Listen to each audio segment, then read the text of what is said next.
All right, we're working on room 202 down the hall so they can watch it on the TV, the big TV screen of what we're talking about here, and they'll be able to see the same presentation and hear the voices and everything. Are we ready yet? Committee members, Dan's there, who's over there? Yeah, Dan's right there. All right, so,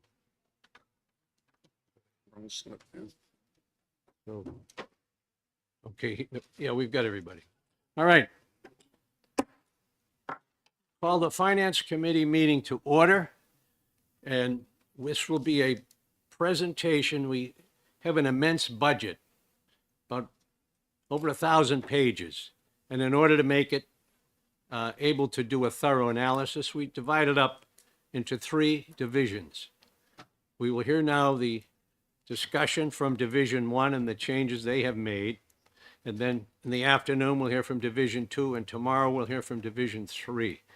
I recognize Representative Wallner for a question. Yes, thank you, Chairman Weiler. I was wondering if you could give us a brief description about how we will proceed today. If a member wanted to vote on a specific line, would that be allowable? And at which time during the day would we bring in amendments? I think we will bring the amendments as we progress. Is that what we're prepared for? I kind of thought I'd do a whole presentation because it's easy to get sidetracked if we interrupt, and then have questions and maybe votes if there are some things like that. Is that acceptable to the committee? Raise your hand if that's acceptable. Those that's not acceptable. All right, proceed with your plan. Recognize Representative McGuire, who's also got his vice chair, Representative Cambrils, and we have the very able legislative budget assistant who we couldn't do this job without. So. Yes, thank you very much, Mr. Mr. Rollins and Jack Warden, the expertise to help us. Thank you. You'll recognize Representative McGuire. Proceed. Yeah, thank you, Mr. Chairman, members of the committee. I do want to say the same thing and recognize the members of the division have been terrific. My vice chair, Representative Cambrils, my fellow Republicans, Representative Griffin, Representative Sweeney, and yourself, and our ranking member, Representative Evil, and Representative Leishman, Representative Rung, and Representative Munns. Last two are our 2 new members. And we couldn't have done it without any of them. And also, in particular, our sort of ex officio members sitting next to me here, Melissa Rollins and Jack Mullen. They have been terrific, and they were working with me this weekend to get things done. So, and also obviously the faceless people at the OLS who have been madly writing amendments for House Bill 2. I just wanted to start with kind of a general remark. One of my favorite economists is Thomas Sowell, and he famously said, there are no solutions, there are only trade-offs. And so this budget and what we did in the division is a trade-off, right? Every decision we make affects every other decision. If we spend more here, we have to spend less there, right? And so this is a giant exercise in making trade-offs, and we tried to figure out what things have higher priority than others. It would be nice if we could fund absolutely everybody's request, but ultimately we are also making a trade-off between the burden that we put on the people. And so it's not easy, and we are where we are. Okay, so we're going to start with the wide piece of paper here. This is we'll go through each of the agencies, and I'll make brief comments on each one. The legislative branch and the executive department, this is the governor's office, we want to both to participate in cuts. I guess I should say the budget as presented, House Bill 1 and House Bill 2, and the revenue numbers from Ways and Means, there was a very wide gap at the beginning of this process, right? So we started 6 weeks ago, and we are down to, we had a gap of almost $800 million. Some of that is being filled with new revenues from various sources. We'll talk about those as we go along, but a lot of it is cuts of things from the budget. And we'll tend to talk about these things as changes from the original House Bill 1. That's the way we think about it. But we also have to be cognizant of the overall spending in each of these areas, right? So the sort of total amount of spending in any given area, as well as just simply the changes. I mean, the way I'm going to describe things is changes, but there's also a kind of an overall burden of each section. So anyways, so back to this legislative branch and executive branch, small back of the budget cuts. Governor's Commission on Disability, we eliminated a temporary position. Department of Information Technology, we took a $5 million per year back of the budget cut. That's roughly 5%.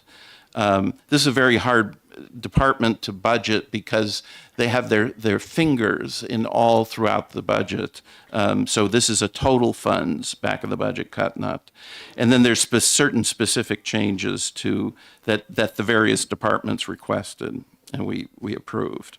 Department of Administrative Services, they were very helpful, and they gave us a number of specific cuts.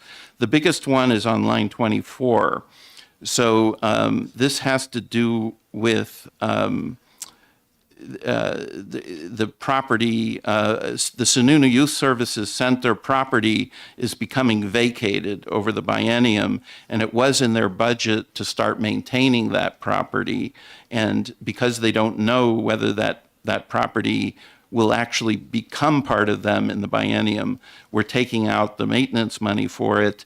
If it happens late in the biennium, they may come back to fiscal for that. The other big one in this is line 23. This is money spent to advertise jobs. We are currently in a hiring freeze, so we reduced that, but this is effectively money spent on Indeed and websites like that for job advertising. Okay. Paid family leave, this is similar. There's a House bill on this topic. We're going to stop, we're not ending the program, but we're stopping our marketing of the program, and that had a considerable savings. It basically changed the House, the cost of it to the state by a factor of 2.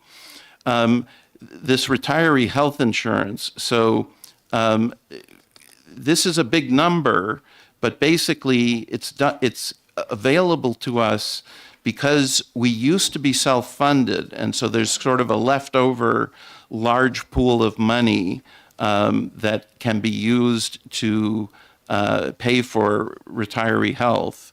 And we went to a vendor for this, and so there's expected to be changes in what Medicare rules are, and so we are going to sort of smooth using our big pool of money over various years, but it ended up saving us $4 million for the first year of the biennium. The Personnel Appeals Board, we are, this is a very tiny board that deals with public employee complaints, and so we're combining that with a couple of other boards. I'll talk about that a little more later. The Housing Appeals Board. So there's a number of boards that we're getting rid of, not because they're doing a bad job, but because they're not cost effective at that job. So the Housing Appeals Board is a good example. It handles roughly 35 appeals per year. So we're talking, and so the cost of this is close to $10,000 apiece. Compared to the courts, the cost of a complex case in Superior Court is more like $1,500, right? So these boards, as attractive as they are, they're just not cost effective, and so we're eliminating that one. The Commission on Aging, we took that out as well. We're doing. This is kind of, to some extent, a little bit of an internal lobbyist for certain issues, and these issues are well represented by other groups and people in the community, and so this one we cut. Similarly, the Office of the Child Advocate, that one as well. Department of State. So this one we're going to have an amendment for that turns, these were specific cuts, but they convinced me to change them to back of the budget sort of cuts. The Right to Know Ombudsman is moving with the Personnel Appeals Board to one of these other smaller boards. I'll get to it when I get to it. Department of Revenue Administration, these were all changes that they requested. The Treasury Department, one big thing is we are level funding the meals and rooms distribution to the level of fiscal year 2025. So the current fiscal year, rooms and meals tax is expected to increase. It's been one of our best sources of income, and so we're level funding what's being sent to towns.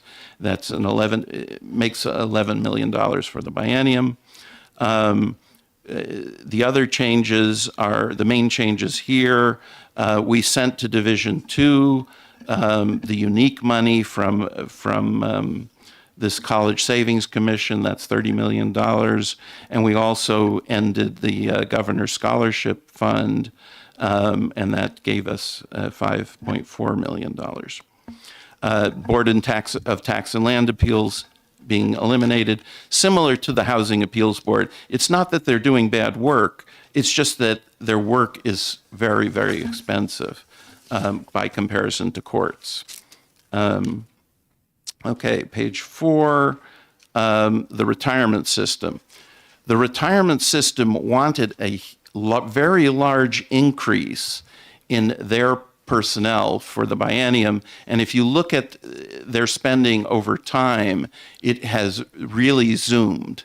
And the spending by the retirement system for their internal operations is a cost mostly on property taxpayers, because 80% of the employees or more are municipal employees and school employees and so on.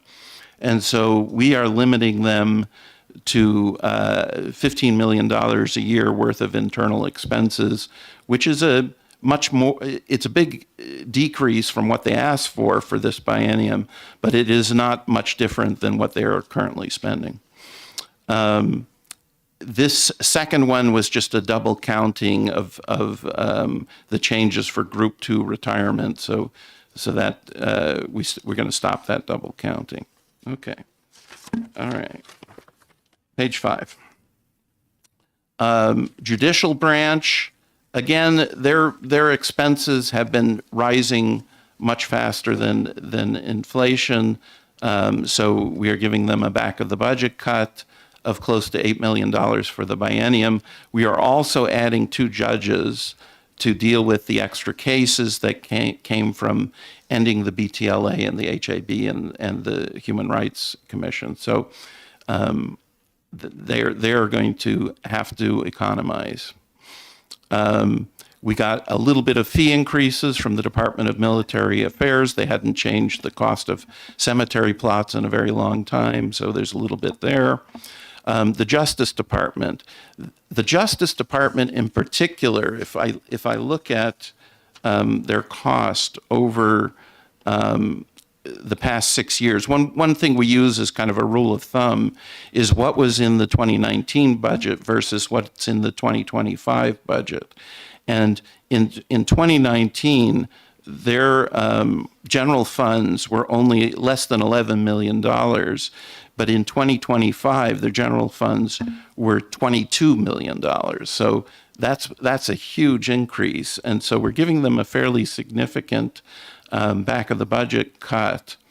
And I guess we also have an amendment on that as well. Okay. So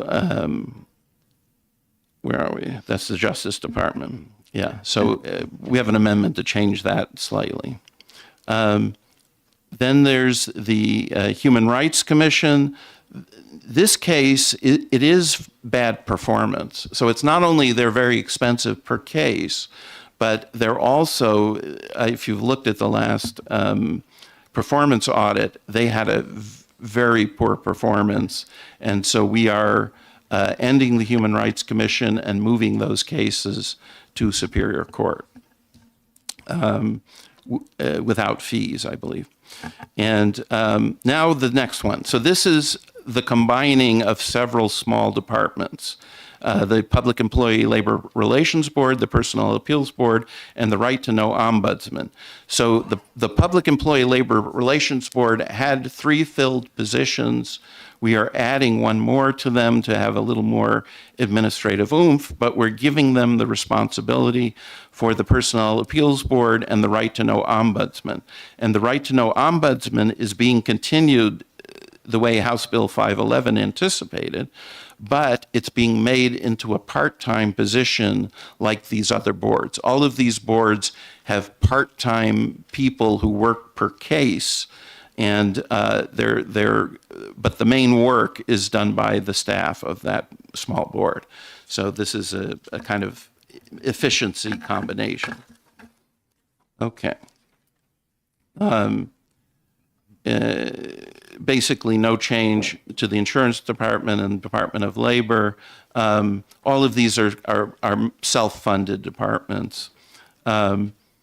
Liquor Commission. So we had a fairly significant change to the Liquor Commission in that we removed the law enforcement arm of the Enforcement, Licensing, and Education division and section and move that to be just licensing. So the Liquor Commission does both licensing and enforcement. We think that the law enforcement officers that work for the Liquor Commission could be more usefully employed elsewhere, because there's great need for those kind of officers, both in corrections and in municipalities, possibly as state troopers. And so we're going to make their licensing division just licensing in the same sense as OPLC.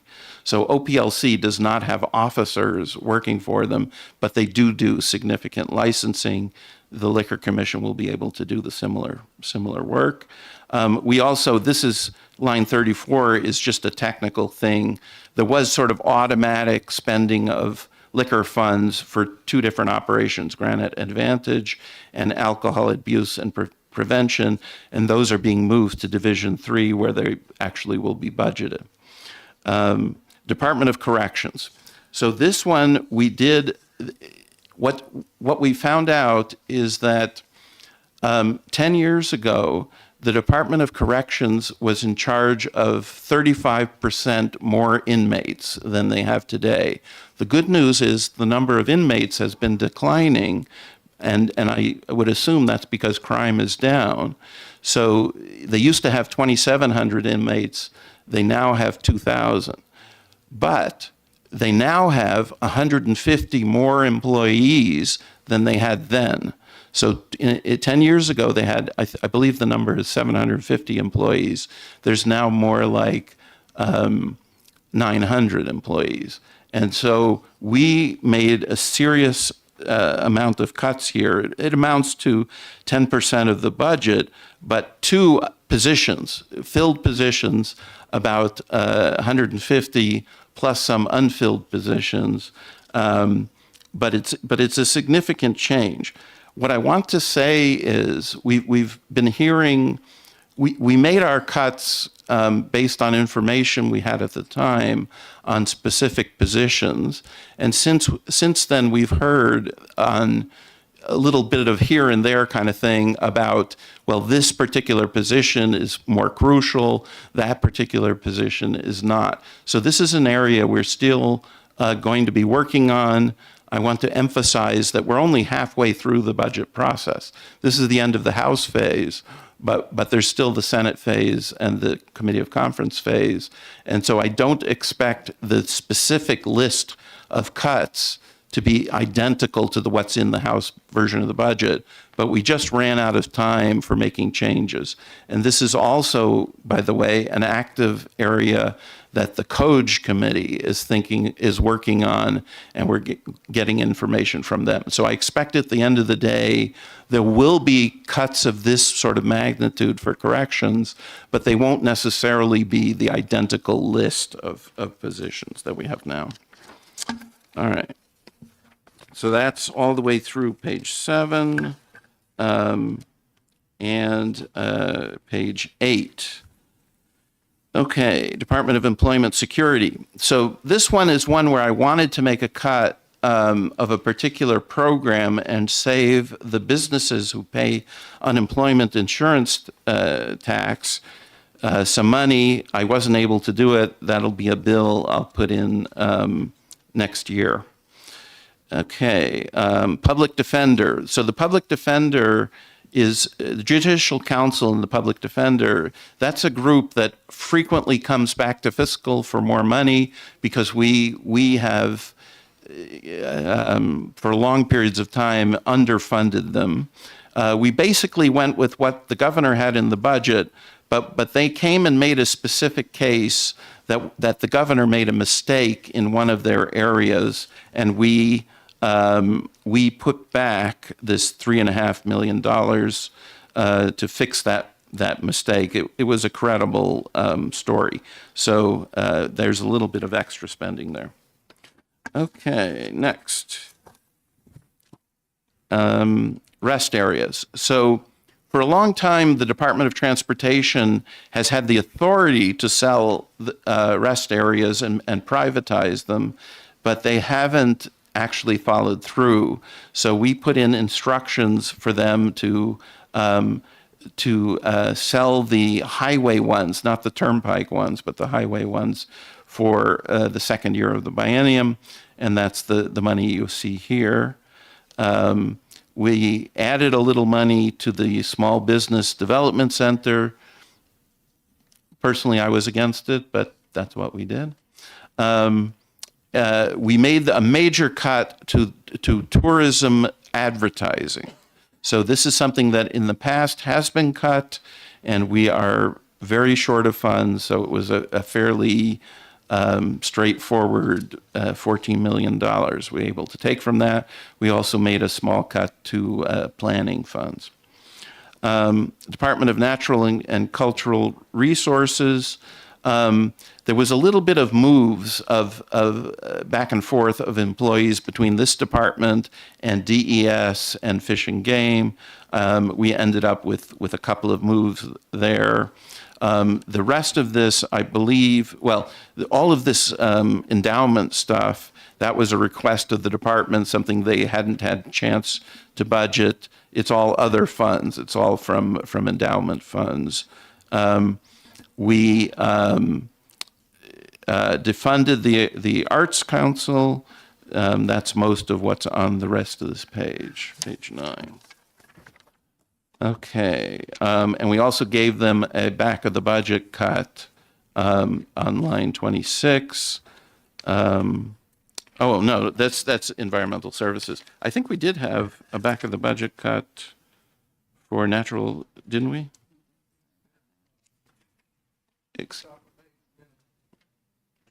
Top of page 10. No, but that's environmental services. Oh, yeah. So there's an amendment that's in the packet on page 8 that I guess is not listed here. Is that, yeah, it should have been listed here and it is not. It's a little bit of a back of the budget cut for Department of Natural and Cultural Resources. Okay. Department of Environmental Services. So this is a very large department, but with only a fraction of their funds coming from general funds. We gave them a back of the budget cut for general funds of $3 million a year. We also took away sort of leftover, call it buco bucks money, that was still there. This is the 4.6 million. And then we made other changes that they requested. But the other big thing is that we added a lot of fee increases. A lot of their fees have not been changed in a long period of time.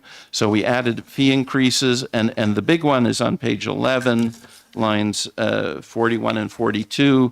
We made the solid waste fund not come from the general fund, but we added a fee there to make them self-funded. And I would thank Representative Ebel for this particular idea. Okay. And I guess that's most of what's there for DES. Okay. And that's the end of this big packet. All right. And now we can move to the House Bill 2 stuff, right? I guess, or the other big packet, this one, the big thick one here. You want to take some questions on what we've said? Questions on one, Yeah, sure. Why not? HB 1? Representative Edwards? Thank you, Mr. Chair, and thank you for taking my call, Representative McGuire. I was wondering on the Council for Aging, that commission, if they were able to do that work for $220,000 a year, do you think that would have changed the recommendation of your committee?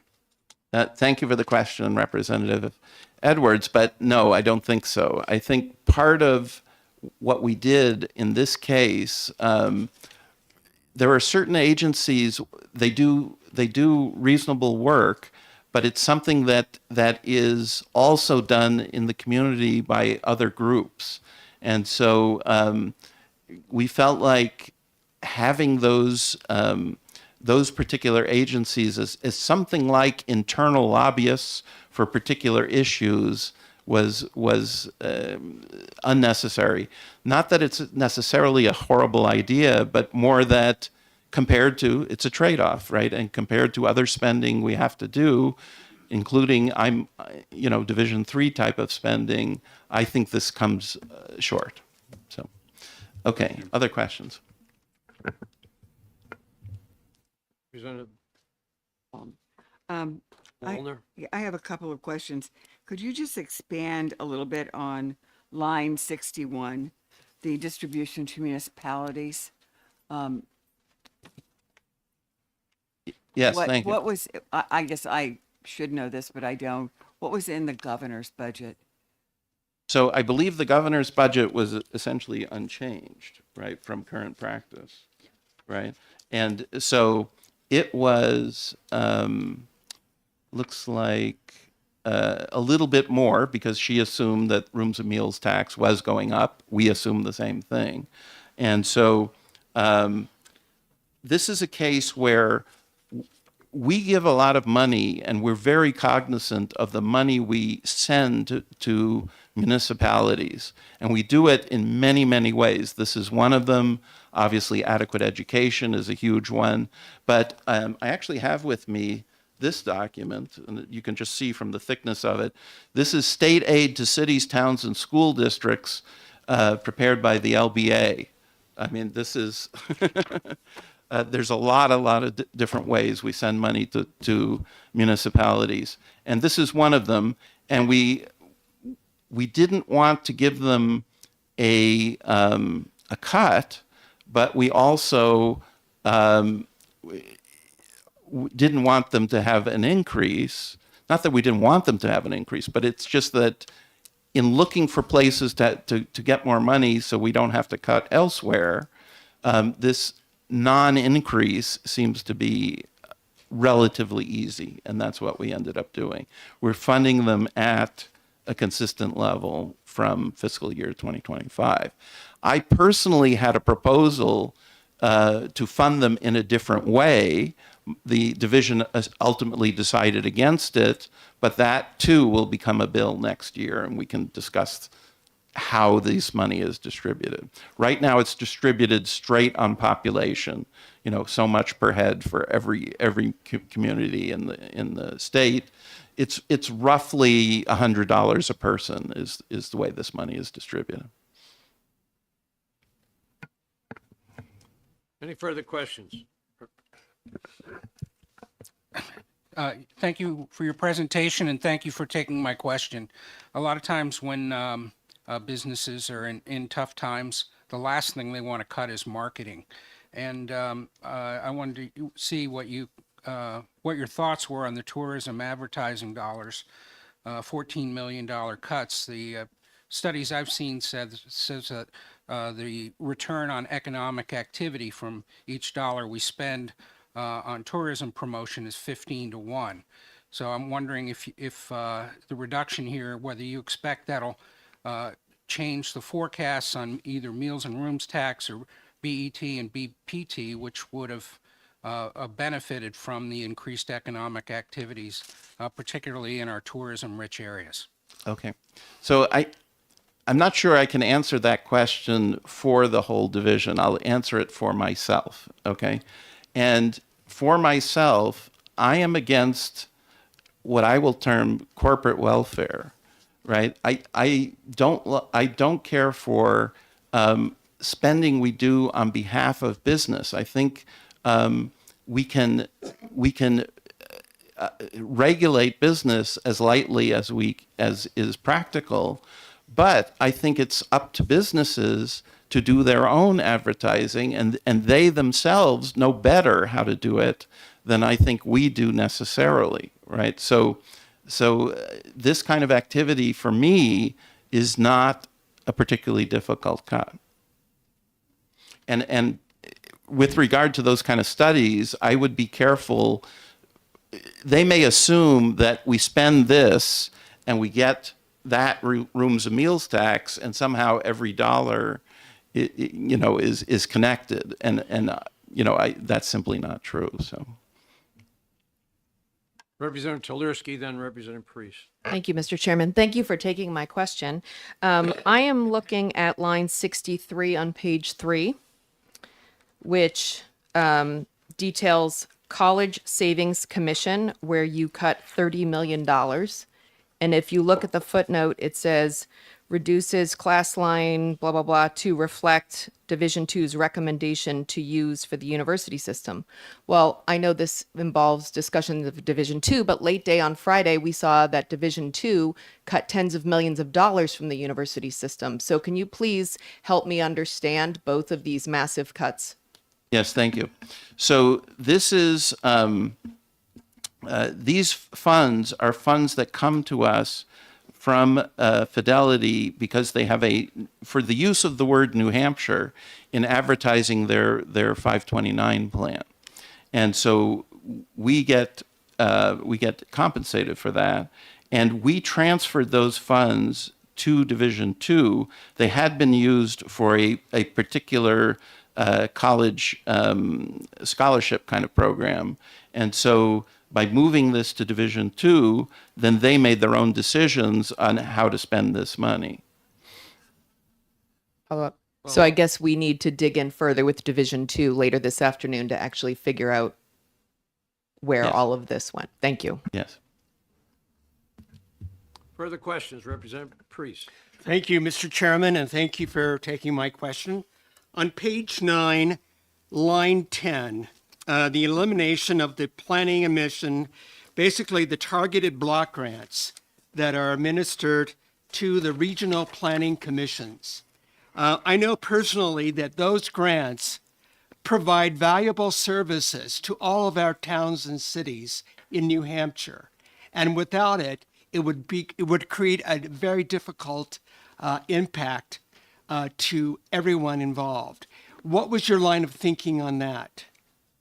Thank you for the question. I'm not sure I'm on the right line. Did you say page 10? No, page 9, Oh, I'm sorry. line 10. Sorry. Page line 910. Oh, planning. Yeah. So this is a very small amount of money, but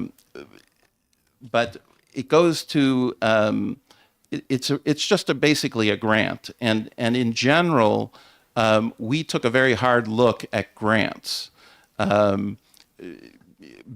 As opposed to cutting our own direct employees and also direct activities of the state. And so these regional planning things help planning boards, it's true, but they're really services for municipalities and for local sort of stuff. And this was just again, it was something that didn't kind of rise to the top of funding being the most important funding in the budget. I don't know any other way to say it. I am personally a longtime planning board member. I do see what regional planning does. Sometimes it's helpful, sometimes it's not. So it didn't seem like to us extremely important funding. I don't know how to put it. As a follow-up, the unintended consequences, the costly unintended consequences of this $100,000 loss to the regional planning commissions would be devastating to the cities and towns. And there's no way to really put a cost estimate on it. I mean, this is services that they are providing to the towns and cities. Well, And that's all I'm going to say. okay. I have to disagree because what this is there are 9 regional planning commissions. They're each getting $11,000. Well, $11,000 is one very part-time employee, right? So it's not to say somehow that money for that employee is devastating. Each region has dozens of towns, right, that they service. So we're talking about a cut that's, I don't know, $500 a town at most. It's not. This is not a significant issue. But the funding from this matches federal funds, which, doubles the amount of services that they provide. Well, Okay, thank you. we all know that federal funds are a little bit at risk at the moment also. So anyway. Further from the committee members? Seeing none, we'll proceed to the next packet. Thank you. All right. Thank you, Mr. Chairman.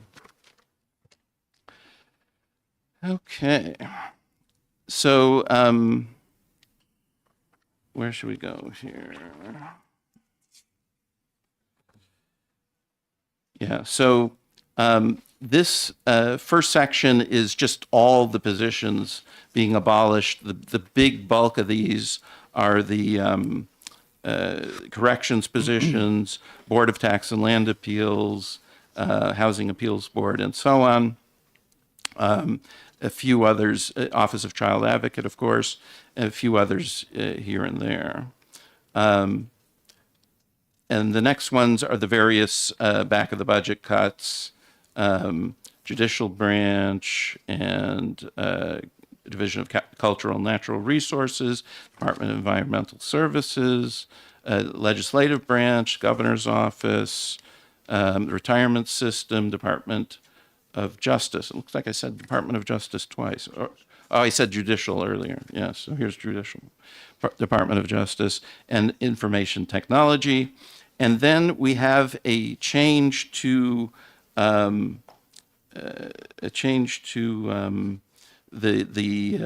revenue estimates on page 15 here.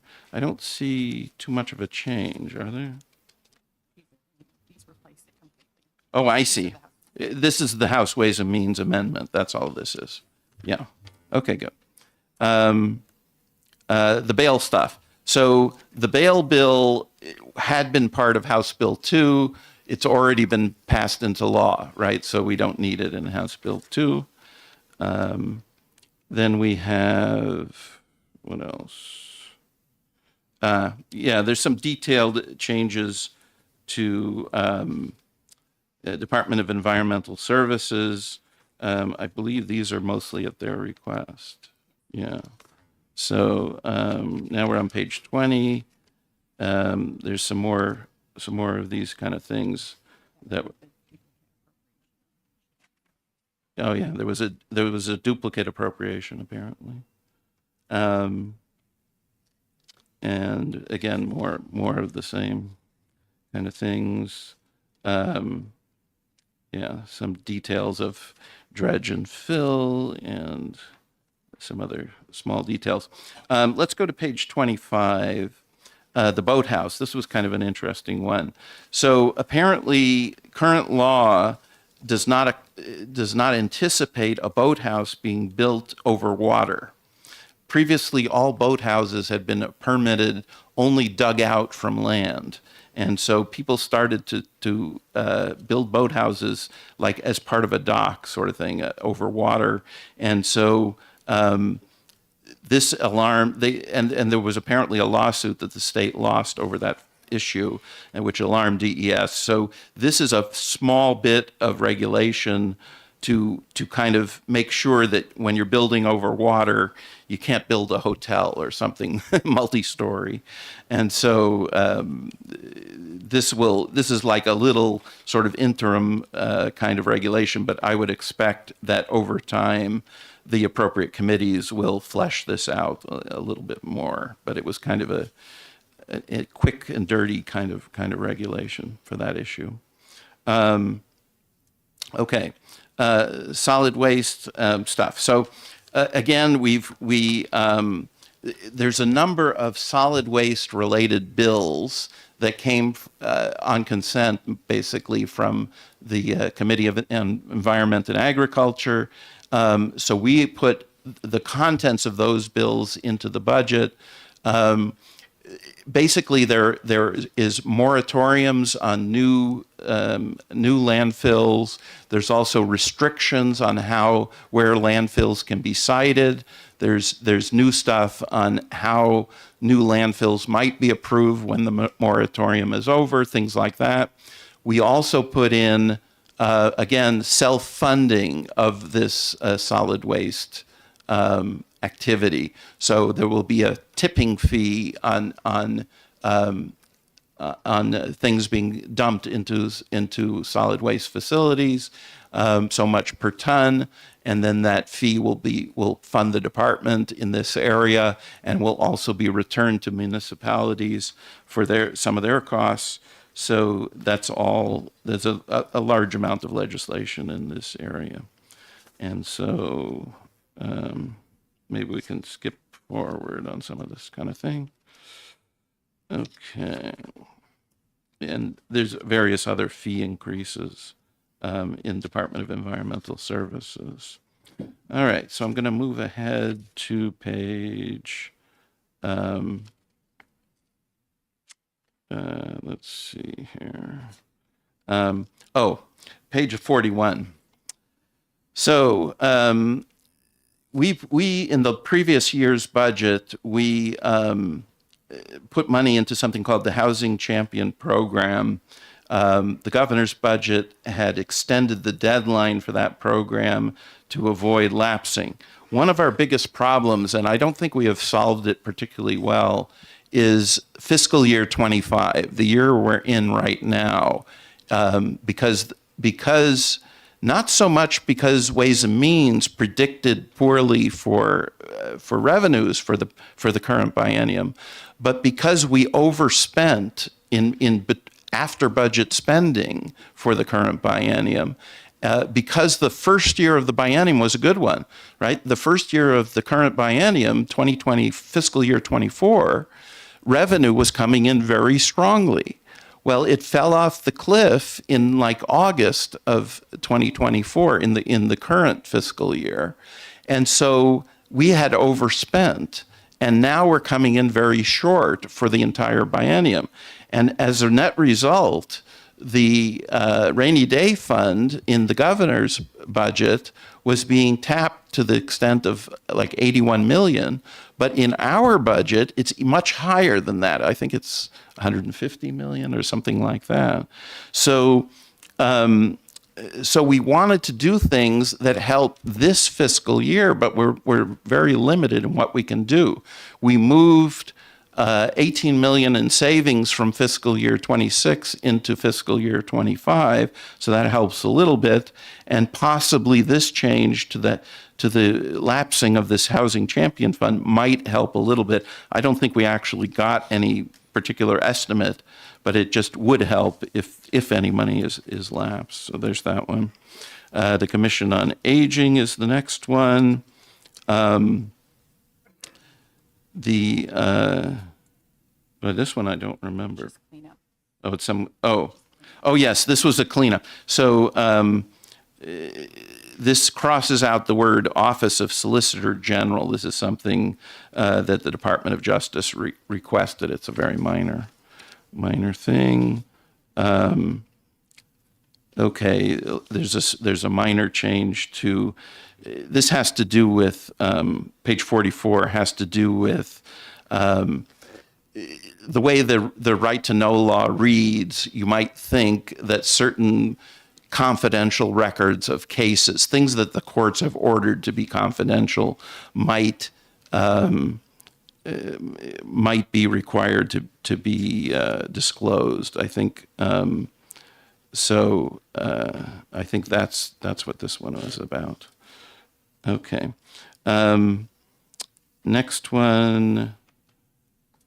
Oh, this one, the elevators. So currently, the Department of Labor inspects elevators, and they charge a fee for that. That fee is going up.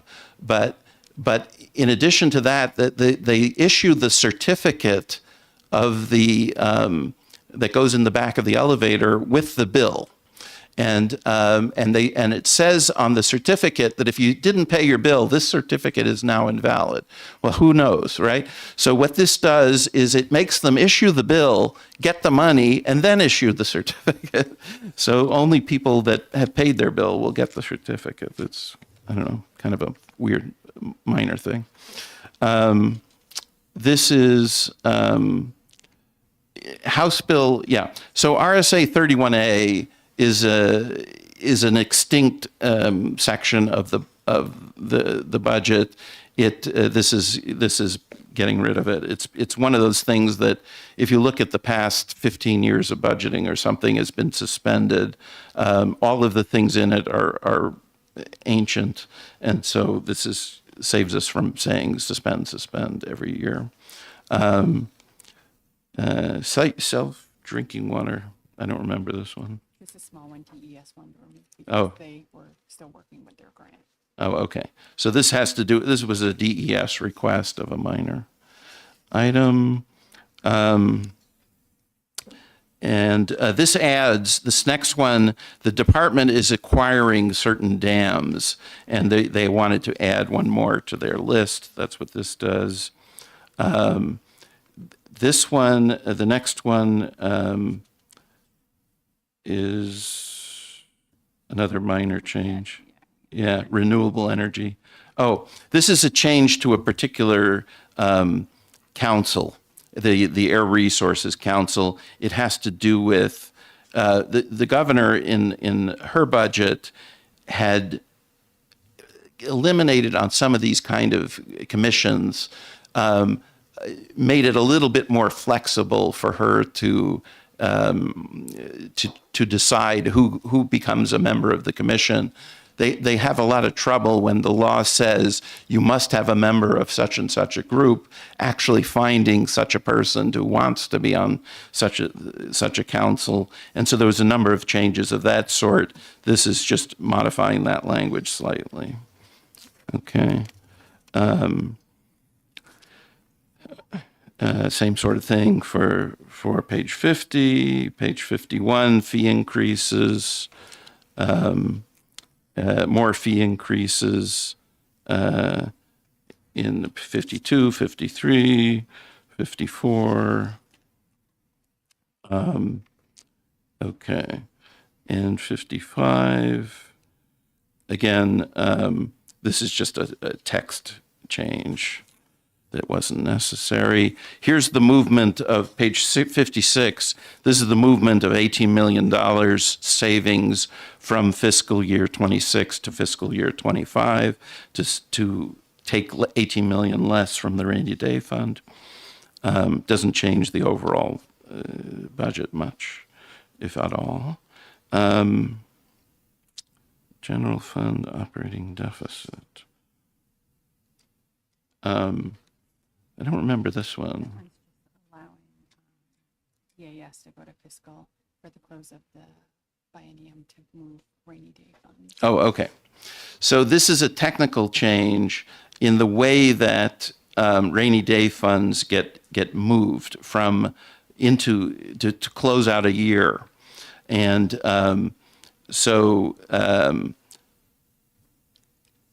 this lets the way that the House Bill 2 originally said this was that the comptroller can move such money from the rainy day fund essentially automatically and inform the fiscal committee of it. But this makes it so that they can request approval from the fiscal committee, so the legislature will retain control over the rainy day fund, right? So it's kind of a technical change, but it's an important one compared to what was originally in House Bill 2. All right. This one, the budget anticipated that we would sell the Laconia State School and use the money to purchase Granite Place. We decided to allow the sale, but not necessarily make the decision to purchase one Granite Place. So we're disconnecting the two items. We did not fund the purchase of one Granite Place. We already own half of that building, but this would be the purchase of the other half. Seemed not particularly necessary. This one is a bill. Renewable energy. You're taking from the renewable Oh, yeah. Right. So the House passed a bill, and I think it was 224, is House Bill 224, which moved the money from the Renewable Energy Fund to the ratepayers. What we're doing here is taking money from the Renewable Energy Fund and money that would go into it for the biennium into the general fund, and we're implementing House Bill 224, but as of July 1st, 2027. So we're delaying the implementation of House Bill 224 for 2 years and using that money elsewhere in the budget. Again, this is part of this is a source of funds that where the current expenditure of this funds was deemed to be less important than other needs in the budget. Okay.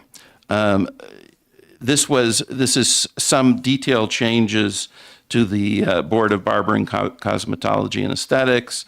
The House ED&A Committee met on all of these changes and approved them. So it's a little bit of making things a little better for that board that the governor wanted, and our House ED&A Committee wants as well. Next one, Office of the Child Advocate. So this is deleting that office, I believe. Yeah. Okay. This is the This is the $7 million a year for travel and tourism advertising. We've already talked about that. This one is House Bill 88, I think. 60. Okay, sorry. This one, page 67, is House Bill 60. It's something that has been passed by the House, and in the past has been rejected by the Senate, I believe. So this gives it the backing of House Bill 2. Solid waste stuff, again, this is part of the making them self-funded, and also all of those other changes we've already discussed for that. Liquor Commission, these are the specific changes to make them a licensing rather than enforcement and licensing division. So that's the next few pages. This one. So this one was a House bill, I think it's 581, is that right? Yeah, so this is my bill, in fact. What this does is it changes new Group 1 state employees. So it's a very small group, and in fact, it's nobody because right now we have a hiring freeze. So at some point, that hiring freeze will be lifted, and we will start hiring new Group 1 state employees. And this bill, or this section, puts them on a defined contribution pension plan rather than a defined benefit pension plan. And, I can speak to the advantages of that for these employees. I'm sure there'll be questions, so I maybe think it's the other way around. No, this is a defined contribution plan for those new Group 1 state employees, right? Not the current defined benefit plan. It will still fund the unfunded liability, but it will be a very gradual transition for those particular employees. It doesn't affect municipal employees, it doesn't affect teachers, it doesn't affect Group 2 employees. So this is a baby step to something that personally I think is long overdue. Okay, and we can debate that if you want. Page 80. HB 54. Oh, yes. So HB 54 changed the cannabis alternative treatment centers to allow them, if they wanted to be for profit. So this is simply putting that into House Bill 2. Okay. This is a small change that was requested by the Department of Natural and Cultural Resources. It's pretty minor. Okay. This is the Governor's Scholarship Fund. We've already talked about that one. This is an increase in fees for boat fees. I thought we got rid of this one, no?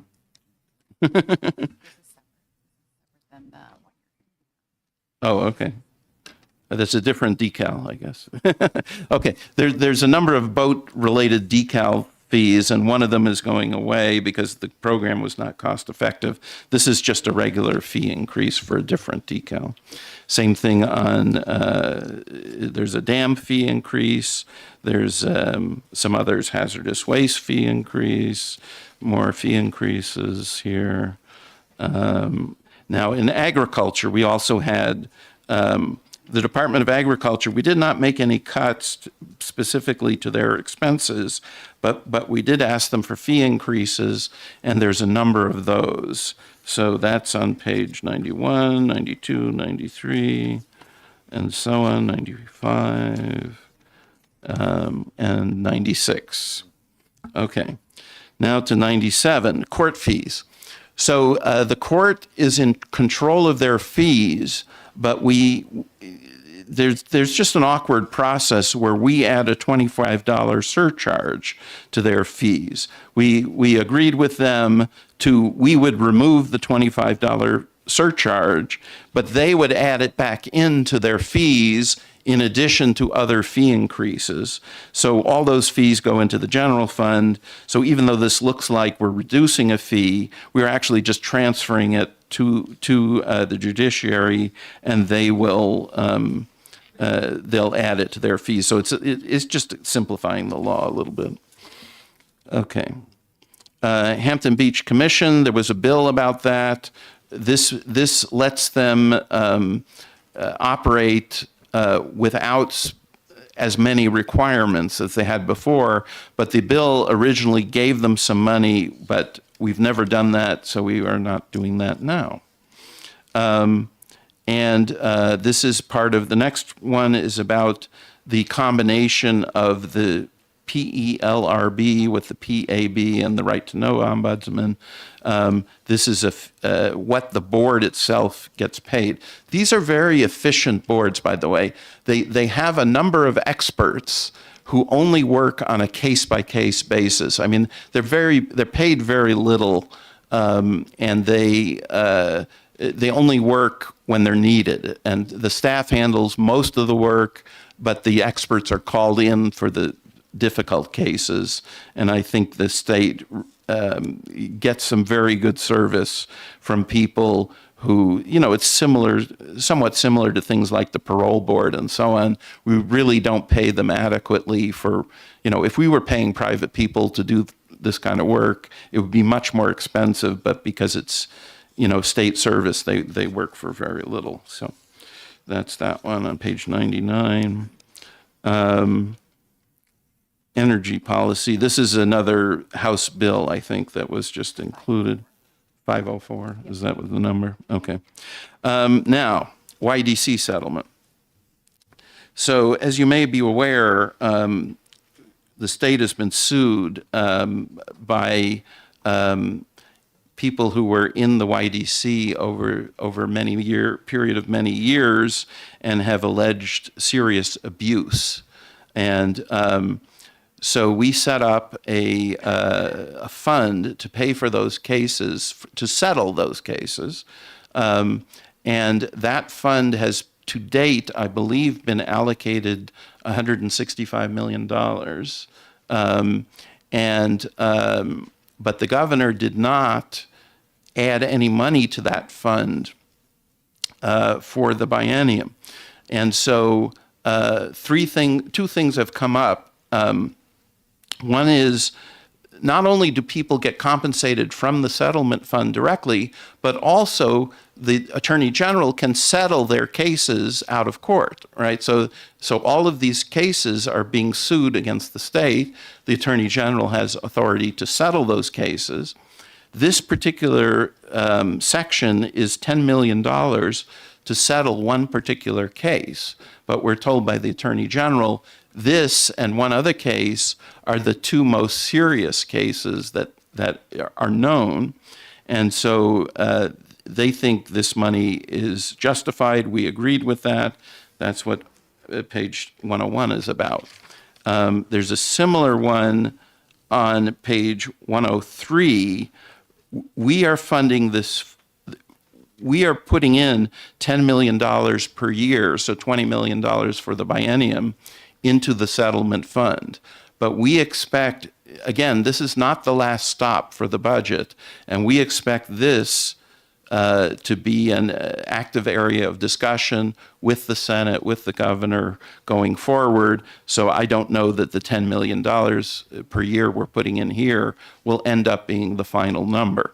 But it is a serious situation. We want to make sure that it's not forgotten. That's why we put in this money. Now, we also, there's been page 102, there's been a dispute in the fund, in the settlement fund, over the payments to the victims and also payments to their attorneys.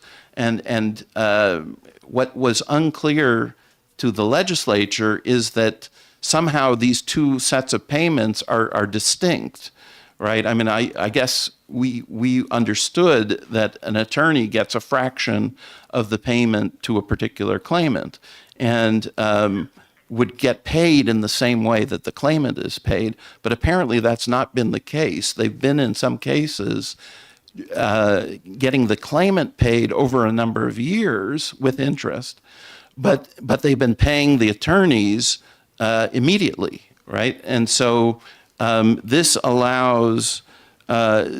instructs the administrator to pay the attorneys and the claimant over the same schedule, right? Which is what I think most of us probably assumed would have happened, but wasn't the case. So that's what that one's about. Okay, more of this. HB 507. Yeah, HB 507. Remember, I told you there's a number of House bills from Environment and Agriculture that restrict the siting and characteristics of solid waste facilities and landfills, and that's what this bill is about. Okay, this one, I guess, is right. Oh, cost of containment, right. So, at the end of the day, so in the past, when someone uses a defense counsel provided by the state, right? When somebody is accused of something, they use a defense counsel provided by the state. Then they still owe the money, the cost of that defense counsel, and we had an Office of Cost Containment in Department of Administrative Services who collected that money. What happened years ago was we changed it so that if the person was found not guilty, then they would no longer owe the state money for the collection. And what happened was that severely impacted how much money this particular office could collect, to the point where their collections were no longer greater than their expenses. So the governor and the department, there was a bill to simply eliminate them, and the governor and the department just assumed that that money was going away, so there was no money for this department in the budget. The House, thanks to me and Representative Lynn, changed the policy so that we would go back to the requiring those defendants who were found innocent to still pay back the cost of their defense, because that's what most people do. Most people who hire their own attorney, even if they're found innocent, they still pay their attorney, right? So, but we discovered later that putting this all back, trying to put Humpty Dumpty back together again, was still not going to be cost effective at the end of the day for this biennium. It might become cost effective long time in the future, but we were unwilling to put money into it for this biennium. And so what this does is go back to what the governor originally decided and what the bill originally was, which was simply to end this whole practice. So this is kind of restoring to House Bill 2 and restoring to law what everybody sort of assumed would happen in the first place. Okay, before I got involved. Okay, so this is that new, page 109 is that new board that combines the PELRB, the PAB, and the Right to Know Ombudsman. Okay. Renewable energy classes. This is another bill that was passed by the House. Yeah, House Bill 219. And so we're just putting it into House Bill 2. Page 114. This looks like another bill. Yeah. 572, removed the appropriation. Yes. Oh, I see. Yeah, so this is House Bill 572. It had an appropriation.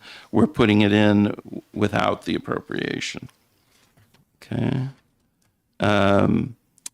Magistrates. So one thing the bail bill did was remove the magistrates, but what we discovered was these are unclassified positions, and unclassified positions are given with a certain term, and the magistrates were hired with a 5-year term. So even if we remove them, like the bail bill wants to, we would have to fire them. and we would have to pay them for the full 5-year term. So rather than fire them when they can do useful work other than bail, right, because the magistrates are used for pretrial motions and scheduling and other things, we allow them to continue to be work because we're paying them anyways, but they just will not work on bail. So that's what that page 116 is. This is the change I already discussed to the maintenance of the Sununu Youth Services Center. That's page 117. This is the moving of the monies from liquor funds directly to Division 3 for. This is different. This one is this is the marketing funds for the paid family leave plan. So that was that House Bill 2, and it was also the change we put into House Bill 1. This one is the arts, the Commission on the Arts, Council on the Arts, I guess it's called. This is the change to meals and rooms tax revenue, the suspension of the 30% and putting in a fixed number for the biennium. Page 121. Let's see, the sale of the rest areas, we already talked about that. This one, page 123, because we ended the BTLA, the HAB, and the Human Rights Commission, we are adding 2 new judges to the judiciary. This is the details about that. Okay. And that's it. Yeah, that's all. Doesn't seem like much. Okay. Questions? I'm going to need some water soon, I think. Representative Wallner for a question.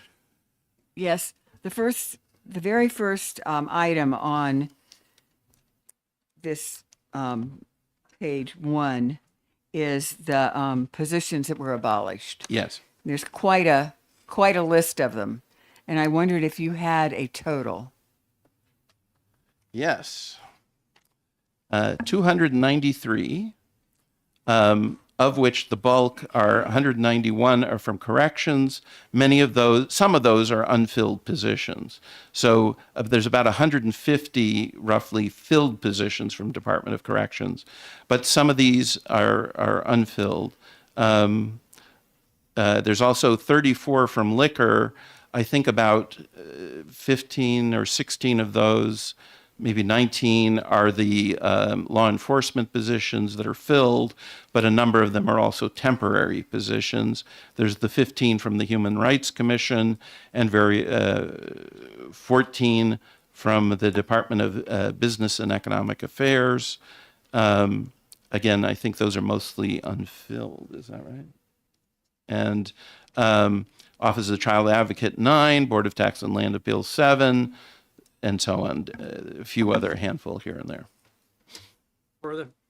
So this would, other than the unfilled positions, the filled positions would mean that there would be layoffs of state employees. Would it take place on July 1? Absolutely, yes, I believe so. I think in the case of the specific case of the Housing Appeals Board and the BTLA, I think we delayed them for a bit. Oh, the welcome centers. Yes, right. So it's true for the bulk of these, but not for all of them. The 14 in the Business and Economic Affairs, those are the welcome centers, so that doesn't happen till July 1st of 2026, or when they're sold, whichever comes first, right? And I believe we delayed the Board of Tax and Land Appeals and the Housing Appeals Board for a few months to let them close out current cases, right? But for the most part, the corrections ones, those are this year, July 1st. Representative Leishman for a question. Thank you, Mr. Chairman, and thank you, Mr. Chairman, for taking a question or two. First of all, I'd like to say how thorough you have been and sitting in your role in the past. I know what a difficult job it is, especially with Division One, with all the major agencies and branches of government that you look at. I guess my concern is going to corrections specifically. You and I have had quite a discussion on this, and I was critical of you, for which I want to say I'm a little encouraged because you said the corrections issue is a little subject to change. The fact that you did not meet with Commissioner Hanks, I found disturbing, and you and I have discussed that, but I am thankful that you're at least willing to look at that further. I will say to the chairman of the full committee, he gave us a task to find about $200 million, I think, in Division One, which was very difficult, though the division members did agree on a number of things. There were some significant things that we did not agree to, which we'll probably discuss before we vote, but thanks for your effort. Okay. I didn't hear a question there, but thank you. Who would you believe? Yes, all of that is accurate. Representative Munns for a question. Thank you, Mr. Chair, taking my question, and thank you for guiding myself through this process. It was new for me, so I appreciate that. Thank you very much. You were very helpful too. The proposed new defined contribution plan, that will have a there'll be a pretty significant change in how that impacts not only state employees, but the state as an employer and our local employers, and also the New Hampshire retirement system. I was wondering if you could maybe share with the committee a little bit more insight into what Okay. those numbers might look like. Sure. So it'll be very gradual, right? This plan, like I said, it affects nobody. We're having a hiring freeze, so it's only people who are being affected over time. The reason it's appropriate for this particular group of employees, state employees who are in Group 1, is that almost none of them, very few of them, actually reach vesting at 10 years and retire with a defined benefit pension. We lose, I think it's well over 60% of them, they stay less than 10 years. And as a consequence, they get back the money that they themselves put in. Each employee puts in 7% of their salary into the plan, but the state puts in, currently it's at 2.4%. It varies, I guess, but the state puts in some money for them, right, into the plan. And that money gets, if they don't retire after 10 years, that money gets kept by the system, okay? And we found that it's very hard to hire these employees because this kind of a plan, the kind of plan we have for the state, is essentially disappeared from the private sector. And so people who come to work for us frequently work in the private sector for part of their career, and they work for the state for part of their career. Overall, in the United States, it used to be people had like 7 different employers over their lifetime. I think that's up to more like 12 different employers over their lifetime. So people in general are moving from job to job and employer to employer. And when they do that, the most important time for them to save money for retirement is on their first job, and on their second job, and on their third job. You can't, it's hard to catch up if you haven't been saving early. And so for these employees who are moving from job to job, they need a consistent way to save for their retirement, and they should get that 2.4% that the state is putting into their retirement. That's their money, right? And so that's what a defined contribution plan does, is it's just like an IRA or whatever. It's an account in their name that grows tax-free that they can tap when they reach retirement age. And it's portable. They can leave and go to another employer and continue to add to that plan or have a similar plan that they merge. And so for these employees, who the bulk of them do not reach retirement, they need this kind of a plan. Now, personally, I think just the evidence, the fact that the private sector has moved away from defined benefit plans and into defined contribution plans tells us that it's inappropriate for today's employee. Modern people want flexibility in their jobs.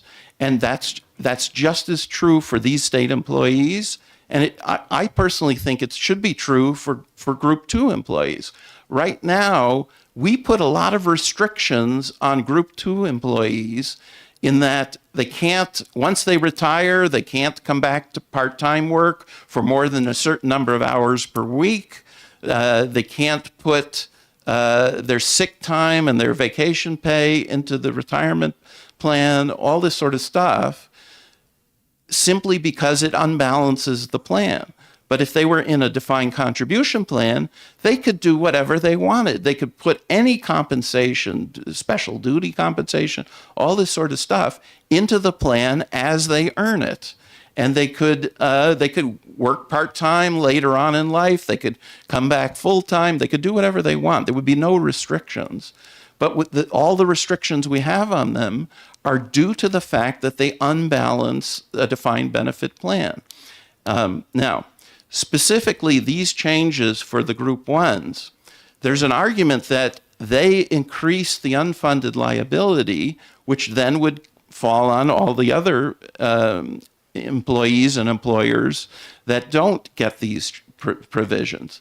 And the answer is it does a little, but only to the extent that the 2.4% we're now paying from employer to employee, and then they don't retire, they don't get. We steal it back from them. Well, in my mind, that's their money, right? I mean, they've earned that money. They've earned that 2.4%, and we should pay it to them. And so only to that small degree is the unfunded liability affected, and it's currently unfair to those employees who work for us for fewer than 10 years that we take part of their retirement back from them. Further questions from committee members? Representative Tulersky. Thank you. Thank you for taking my question. I've received a lot of feedback on the cuts to the Department of Natural and Cultural Resources, particularly as it relates to the arts. And I'm wondering if your division did any digging on the economic impact that this will have statewide, particularly for our communities that do have arts venues, art festivals, that bring in tourists across the state, and if the savings actually isn't going to be outweighed by the hit our local communities take. Yes, thank you for the question. I would say no, that we did not do an economic analysis, et cetera, but I would think that arts is a huge business, right? I mean, it's people go to concerts, they buy paintings, they read books, they do. I mean, there's just it's a big deal, and this is a very tiny part of the state budget, and so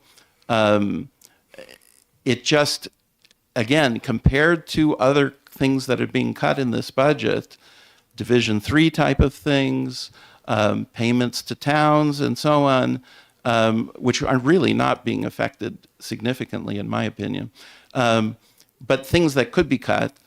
This just didn't reach the level of necessary funding. It's a want to have, a nice to have kind of thing, but not a must have, in my opinion.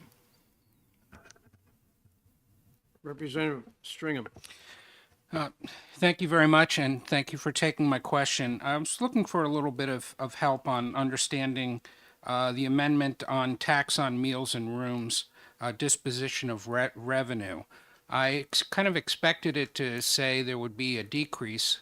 Of course, originally it was supposed to be 40% of that amount of money from meals and rooms would go to cities and towns. It's varied over the years. It's been 30% recently, and I expected to see that it was going to be cut or to a smaller number based on what you described, but what I see is that the suspension of deposits into Meals and Rooms Municipal Revenue Fund is suspended. So it sounds to me like that 30% that's been kind of off budget in a way, you don't see it when you do the revenue estimate, that those funds will now be part of the full state revenue estimate for this coming biennium, and then we're taking an appropriation from that to pay cities and towns some amount of money. And so, first of all, am I understanding that correctly? And if so, where in the So I budget believe is so, the amount of money being spent? Where do we show the amount of money being spent in terms of distribution to cities and towns in the budget? So there's a House Bill 1 amendment, yes? For $137 million a year. And we'll find the page in a minute, or the section. So it's page 3 of the big packet on line 61. Where is it? 61. Okay. Yeah, so you don't quite see it in the same way here, but yeah. So in House Bill 1 on class line 248 of accounting unit, what is this, 8023, you'll see there's a line called Meals and Rooms Distribution. And so this line in the change document is changing that from 139,742,331 to a flat 137 million, and the same thing in 2027. So the net result is these two lines in House Bill 1 will be $11 million less, right? But it's a flat thing. So if we have more Meals and Rooms, basically 100% of the amount over that amount will go to the state, none to the cities and towns. Is that one way to read that, or is that Yes. formula built on a percentage? No, it's a fixed 137 million for the biennium. Same way, by the way, if rooms and meals taxes come in under expectations, right? It'll still be 137 million, and when it's 30%, that's not the case. Certainly, if expenditures on advertising the gloriness of our state ends up reducing Meals and Rooms, we'll feel that at the state, and the cities and towns won't. Same with Council of the Arts. Correct. So was the Meals and Rooms tax revenue, part of what's on page 15, was that adjusted upwards to account for the full Meals and Rooms now going through the budget rather than the 30% being suspended? Oh. Okay. The answer is essentially no, but it'll be part of our surplus statement. So when we put all these changes together, the surplus statement is what tells us sort of the bottom line for the biennium. And so it'll show up there. Thank you. Representative Priest for a question. Thank you, Mr. Chairman, and thank you for taking my question. I am very troubled with two of the items that's listed in your budget. One is basically the appeal of the Housing Appeals Board, the elimination of it, and plus the one for the Housing Champion Board. New Hampshire is in a housing crisis, and it's an affordable housing crisis. And it has been proven that both of these expenditures help to fund more housing in our communities, which are needed. I know they're very little amounts, but they do have a giant impact on addressing the housing crisis. So I just would like to hear from you why you want to appeal something that is, I know it's not bringing in revenue, but it was never thought of bringing in revenue. It was supposed to be resolving zoning issues so that housing projects could move on and get developed, which means more property taxes for the state, more revenue, more jobs, because these people can live in New Hampshire. So I would just like to hear from you why Yeah. you did what you did. Well, thank you for the question.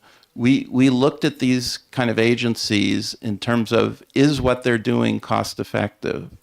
And it seemed to us not. In the case of the Housing Appeals Board, they only deal with, I believe it's something like in the 30s number of cases per year. And so, whereas a judge in Superior Court deals with hundreds of cases, right? So, it's again, it's sort of a nice to have, not a must have. I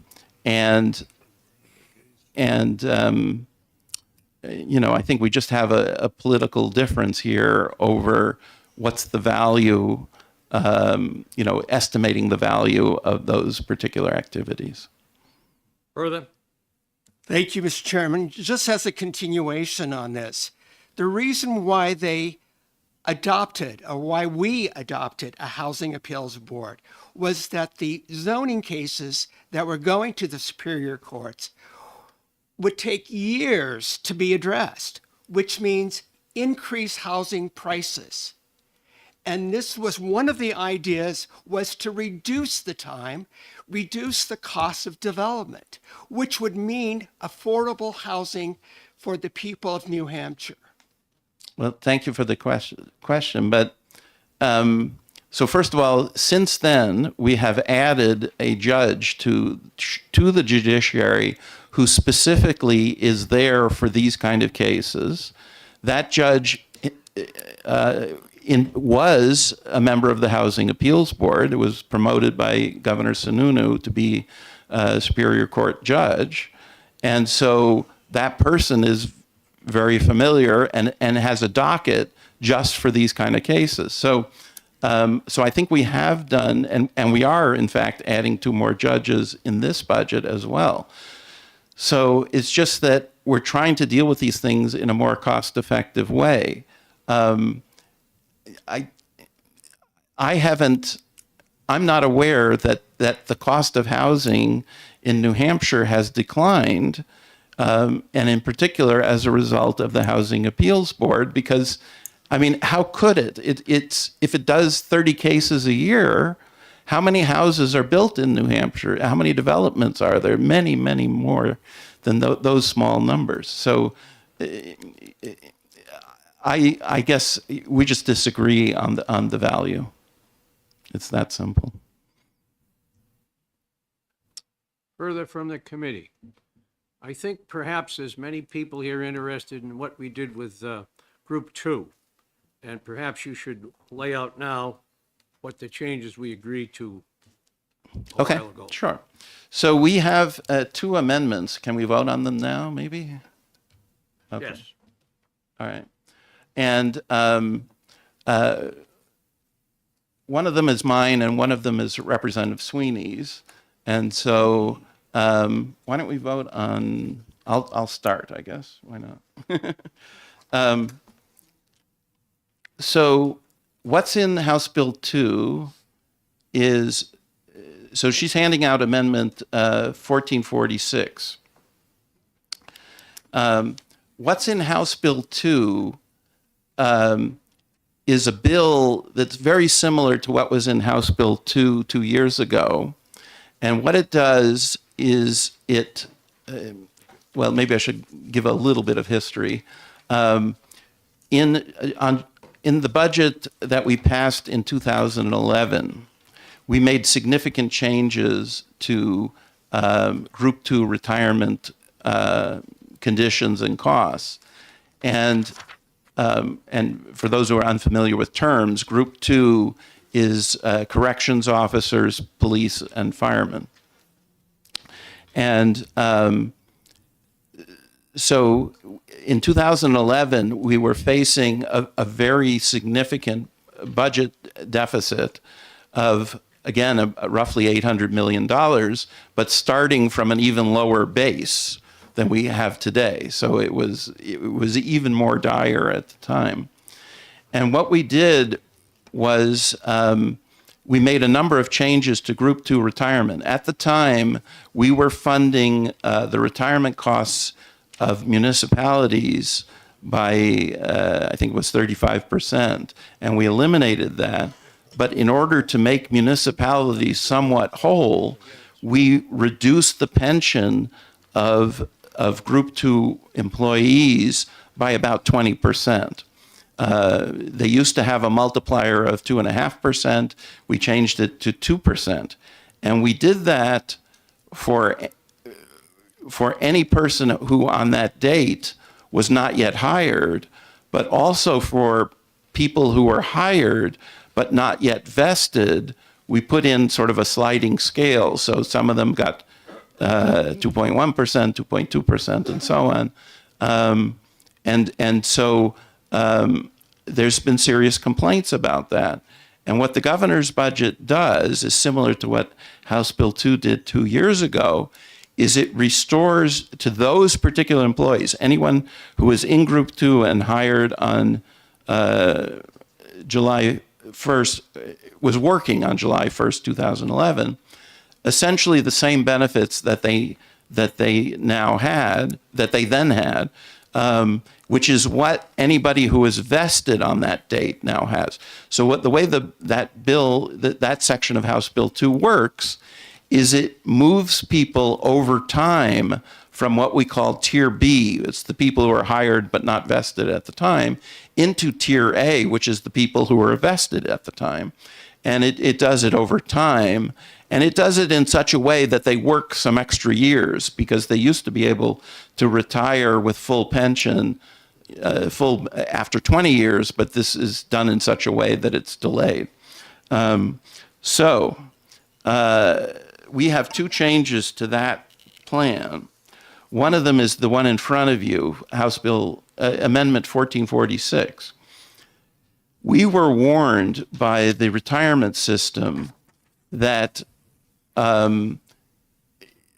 it's a potentially, if we adopt what's in House Bill 2 unchanged, that employees who are already retired, who are retired now or will be retired on July 1st, could then come back to work, get rehired for a short period of time, and then re-retire with the new enhanced benefits that we are adopting. And that is just unprecedented in the retirement system. One of the sort of bedrocks of the retirement system, which I believe is in their rules, is that once you're retired, that's your pension for your rest of your life, unless we adopt COLAs, which we sometimes do. But that pension can't be changed. And so they warned us that what's in House Bill 2 could allow such a change, and that they were unable to cost that change. They were unable to tell us what's the cost of doing that. And so this amendment precludes that possibility. It requires that someone once retired stays retired at that level, and if they come back to work and work some number of years and their pension is suspended while they're working, and then they go back, their pension will be increased by the number of years worked, but not by the terms, right? The terms will remain the terms under which they retired. So that's what this does. It precludes us from agreeing to something that we don't know the cost of, and that the retirement system warned us about. So that's all it does. It's something that no one has ever done, to my knowledge. So I guess at this time I move this. Is that I'll make a motion. okay? Thank you, Mr. Chair. I'd like to make a motion to move Amendment 2025-1446H to be added to the HB2. Okay. Motion and a second to adopt amendment number 1446H. This will be a roll call vote. Representative Sweeney seconds it. Okay. All right, the clerk will call a roll on Amendment 1446H.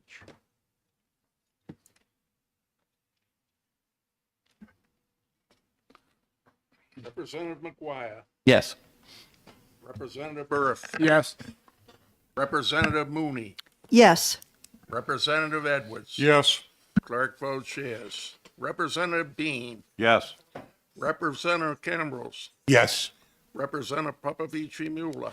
Yes. Representative Sweeney. Yes. Representative Daniels. Yes. Representative Seaworth. Yes. Representative DeRoy. Yes. Representative Nelvenko. Yes. Representative Walner. Yes. Representative Leishman. Yes. Representative Murray. Yes. Representative Ebel. Yes. Representative Taliski. No. Representative Harkin Phillips. Yes. Representative Stringham. Yes. Representative Priest. No. Representative Rung. No. Representative Munns. No. Representative Kelly. Yes.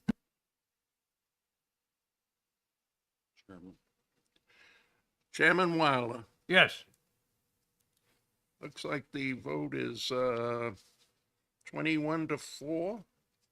Is that correct? I believe. 21-4, the motion is adopted. And we have a second amendment in this area from Representative Sweeney, so I will let him present it. Thank you, Mr. Chairman, and thank you, Mr. Chairman. At this time, I would move my amendment to HB 2 2025-1439H, restoring the 7-year rule that's in current law that was not in the HB 2 provision. I'll second that. Okay, motion and a second on Amendment 1439. If there's no further discussion, clerk will call the roll on the motion to adopt Amendment 1439H. Representative McGuire. Yes. Representative Earth. Yes. Representative Mooney. Yes. Representative Edwards. Yes. Clerk votes yes. Representative Bean. Yes. Representative Cambrose. Yes. Representative Popovici Mula. Yes. Representative Sweeney. Yes. Representative Daniels. Yes. Representative Seaworth. Yes. Representative DeRoy. Yes. Representative Nelvenko. Yes. Representative Walner. Yes. Representative Leachman. Yes. Representative Murray. Yes. Representative Ebel. Yes. Representative Taliski. Yes. Representative Harkin Phillips. Yes. Representative Stringham. Yes. Representative Priest. Yes. Representative Rung. Yes. Representative Munns. Yes. Representative Kelly. Yes. It's unanimous. Representative Weiler votes 25. yes. Oh, sorry. And you need a Rep- Weiler. I need one. You need a Weiler. Yes. Representative Weiler. Yes. And that last Yeah. one, Kelly, was that a no? Or I yes? got her. No, I think she said no. Representative Kelly, what was your vote? Yes. Oh, okay. I'm sorry. I'm sorry. All right. 25-0. All right, unanimous. The motion is adopted. I thank you all for your attendance. Very little change from what went in the governor's budget. We vote Anything- now on- Anything further from the Yes, committee? we have a couple more amendments. All right. Bring them A forward. little more last minute stuff, but. yeah. All right.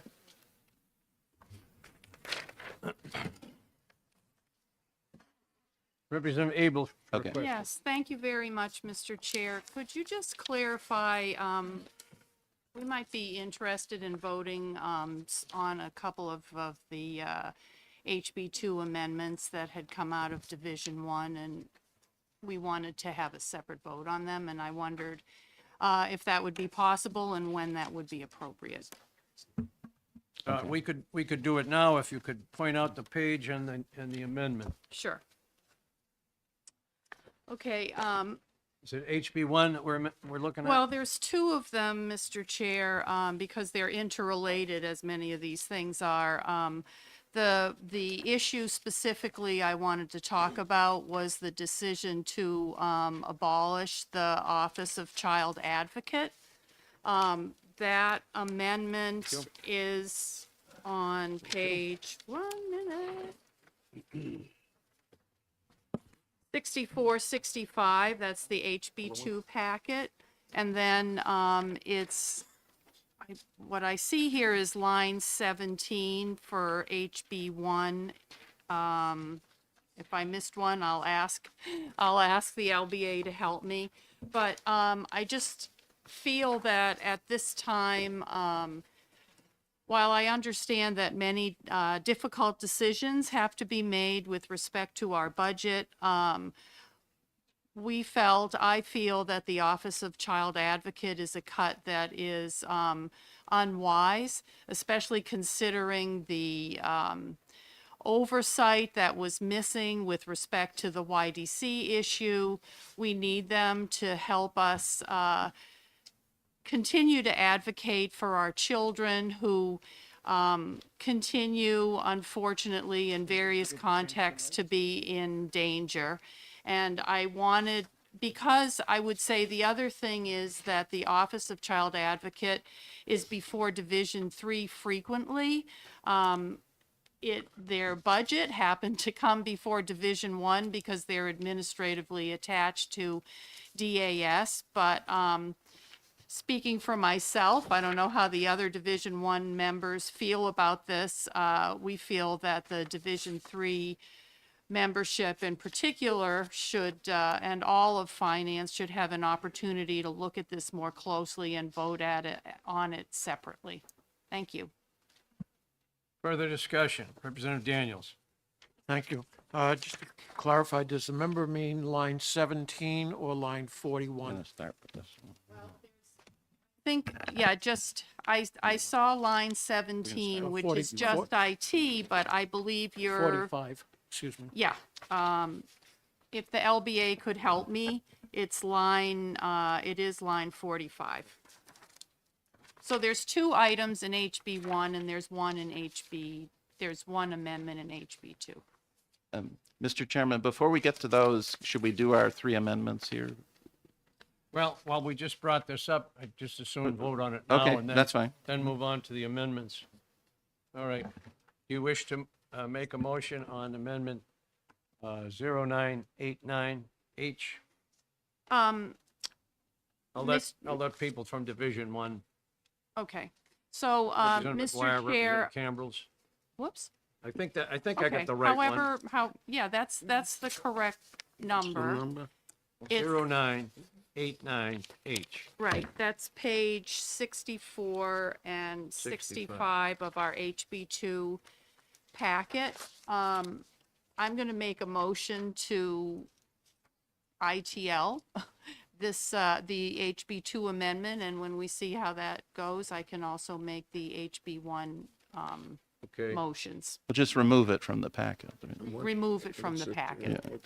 What? Yeah. This is we're right now voting on the HB2 amendment, HB2, right? and it's 0989H. Yep. Page 64, 65. The motion is inexpedient, or to remove it, to remove that amendment from the packet. Chair, I'll second that. Okay. You have one you want to write down as seconding? Abel and either Munz or Leishman. Yep. Okay. Clerk will call the roll on removing that amendment from the Mr. packet. Chairman, there may be some discussion here. Go ahead. Thank you, Mr. Chairman. I have kind of a process question from somebody who's new to this committee. If we make a separate vote that essentially imbalances our revenues and expenditures, will we then be trying to fix that today? Or how does that work when the spreadsheets no longer line up? We're going to have running out of time for Division 1. Division 2 is going to meet at 1 o'clock. And if we have time after that, we will look, and I know we've got the LBA people here who would like a So- moment I think I can answer it. This budget, unfortunately, does dip into the rainy day fund. Not as much as the governor's, I believe, okay, but to some extent. So this kind of a change would make that even more so. And I believe once we finish what we're doing today and tomorrow, then they will be working to get us a full package with all the final numbers for Thursday, and then you'll see it there, whatever happens. That's correct. Okay. Further discussion? All right, the motion before us is to remove Amendment 0989 on page 64 from the amendment package in HB 2. Clerk will call the roll on the motion of inexpedient to legislate, or actually to remove it from the package is the motion, remove it from the package. Representative McGuire. No. Representative Earth. No. Representative Mooney. No. Representative Edwards. No. Representative Griffin votes no. Representative Bean. No. Representative Cambrils. No. Representative Popovici Mueller. No. Representative Sweeney. No. Representative Daniels. No. Representative Seaworth. No. Representative DeRoy. No. Representative Nelvanko. No. Representative Wallner. Yes. Representative Leachman. Yes. Representative Murray. Yes. Representative Ebel. Yes. Representative Talinsky. Yes. Representative Harkin Phillips. Yes. Representative Stringham. Yes.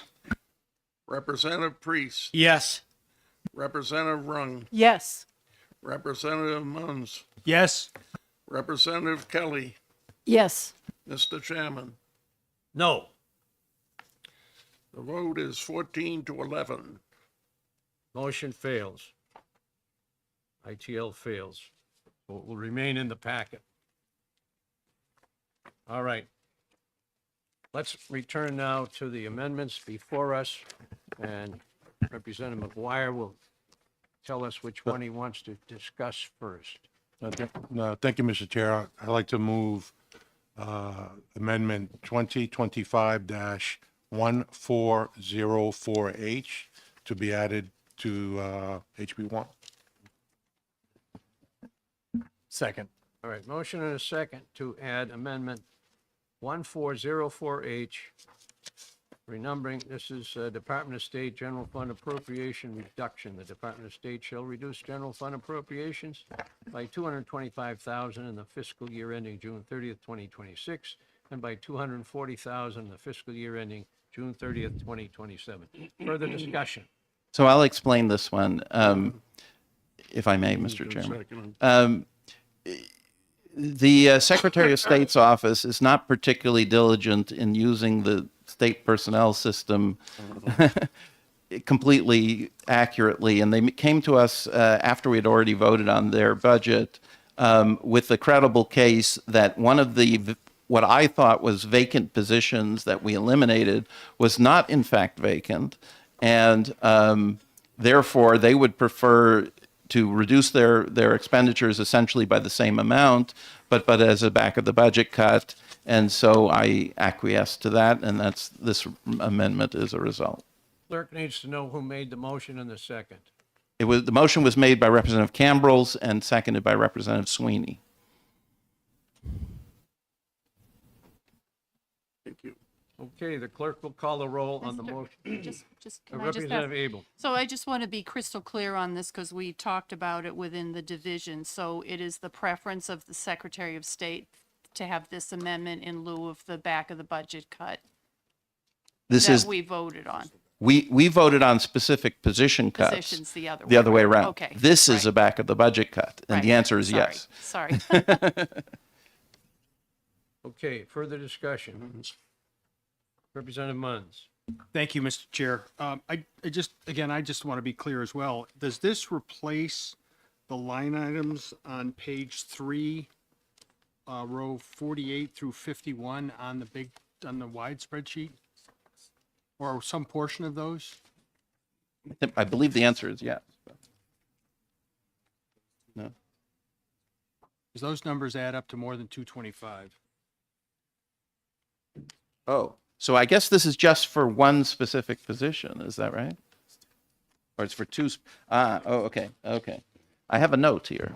All right, so we took, it's a partial thing, because we took away more than like 5 positions or something. This is a restoration for 2 specific positions, and those 2 specific positions, I mean, this is a change for those 2 specific positions.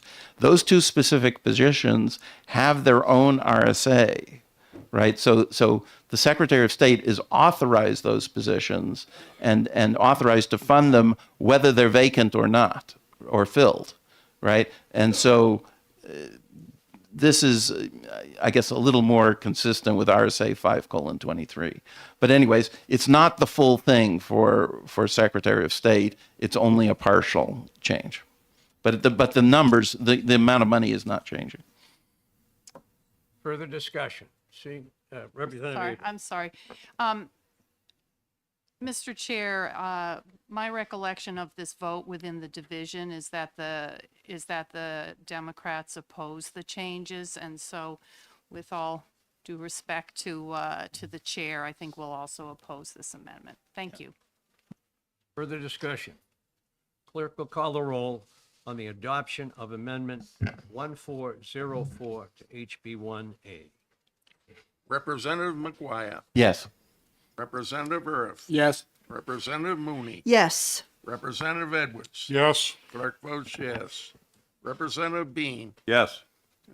Representative Cambrils. Yes. Representative Popovici Mueller. Yes.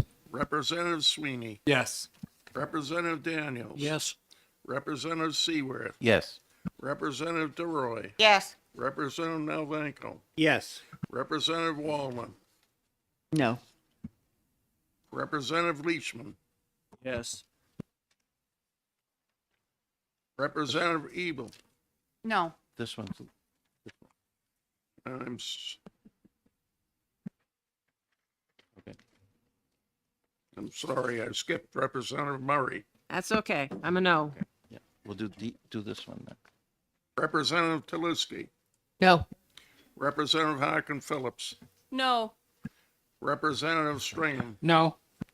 Representative Priest. No. Representative Rung. No.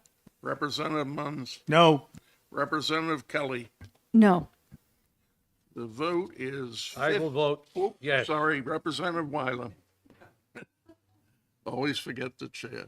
The vote is 15 to 10. The other amendment is adopted. And which one next?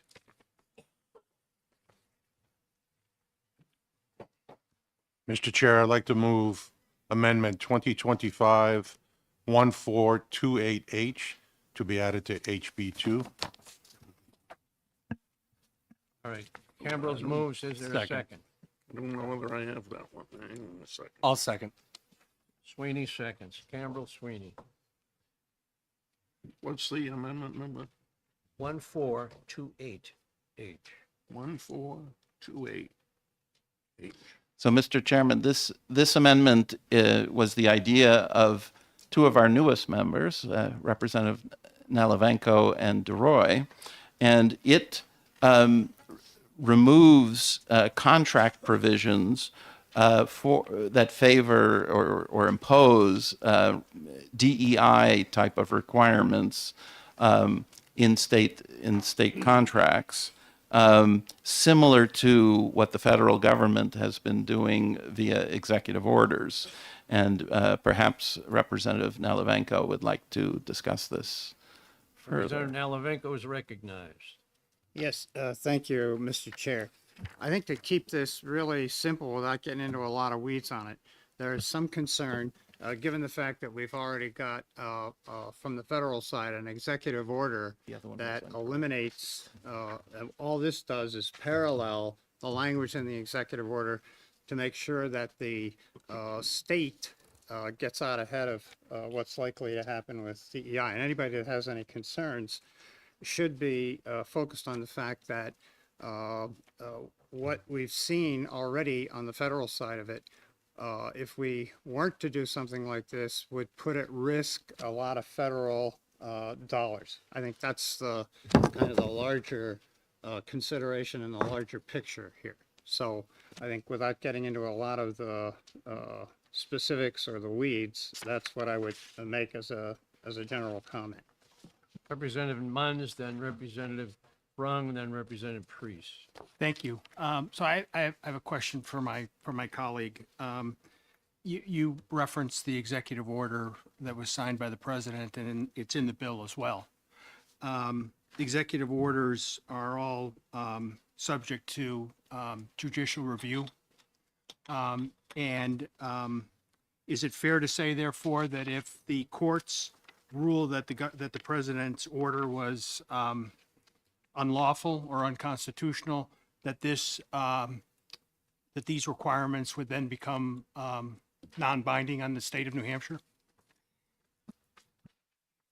Yeah, I would say that I'll kind of defer on that because obviously we'd want to be compliant with federal law. It's possible that that whole process will take a while to play out. But of course, at the end of the day, the state would be in compliance with whatever the final outcome on judicial review and federal law applied. Follow up? Follow up? So that being the case, I mean, and I haven't had a chance to read this since this is the first time I'm seeing it.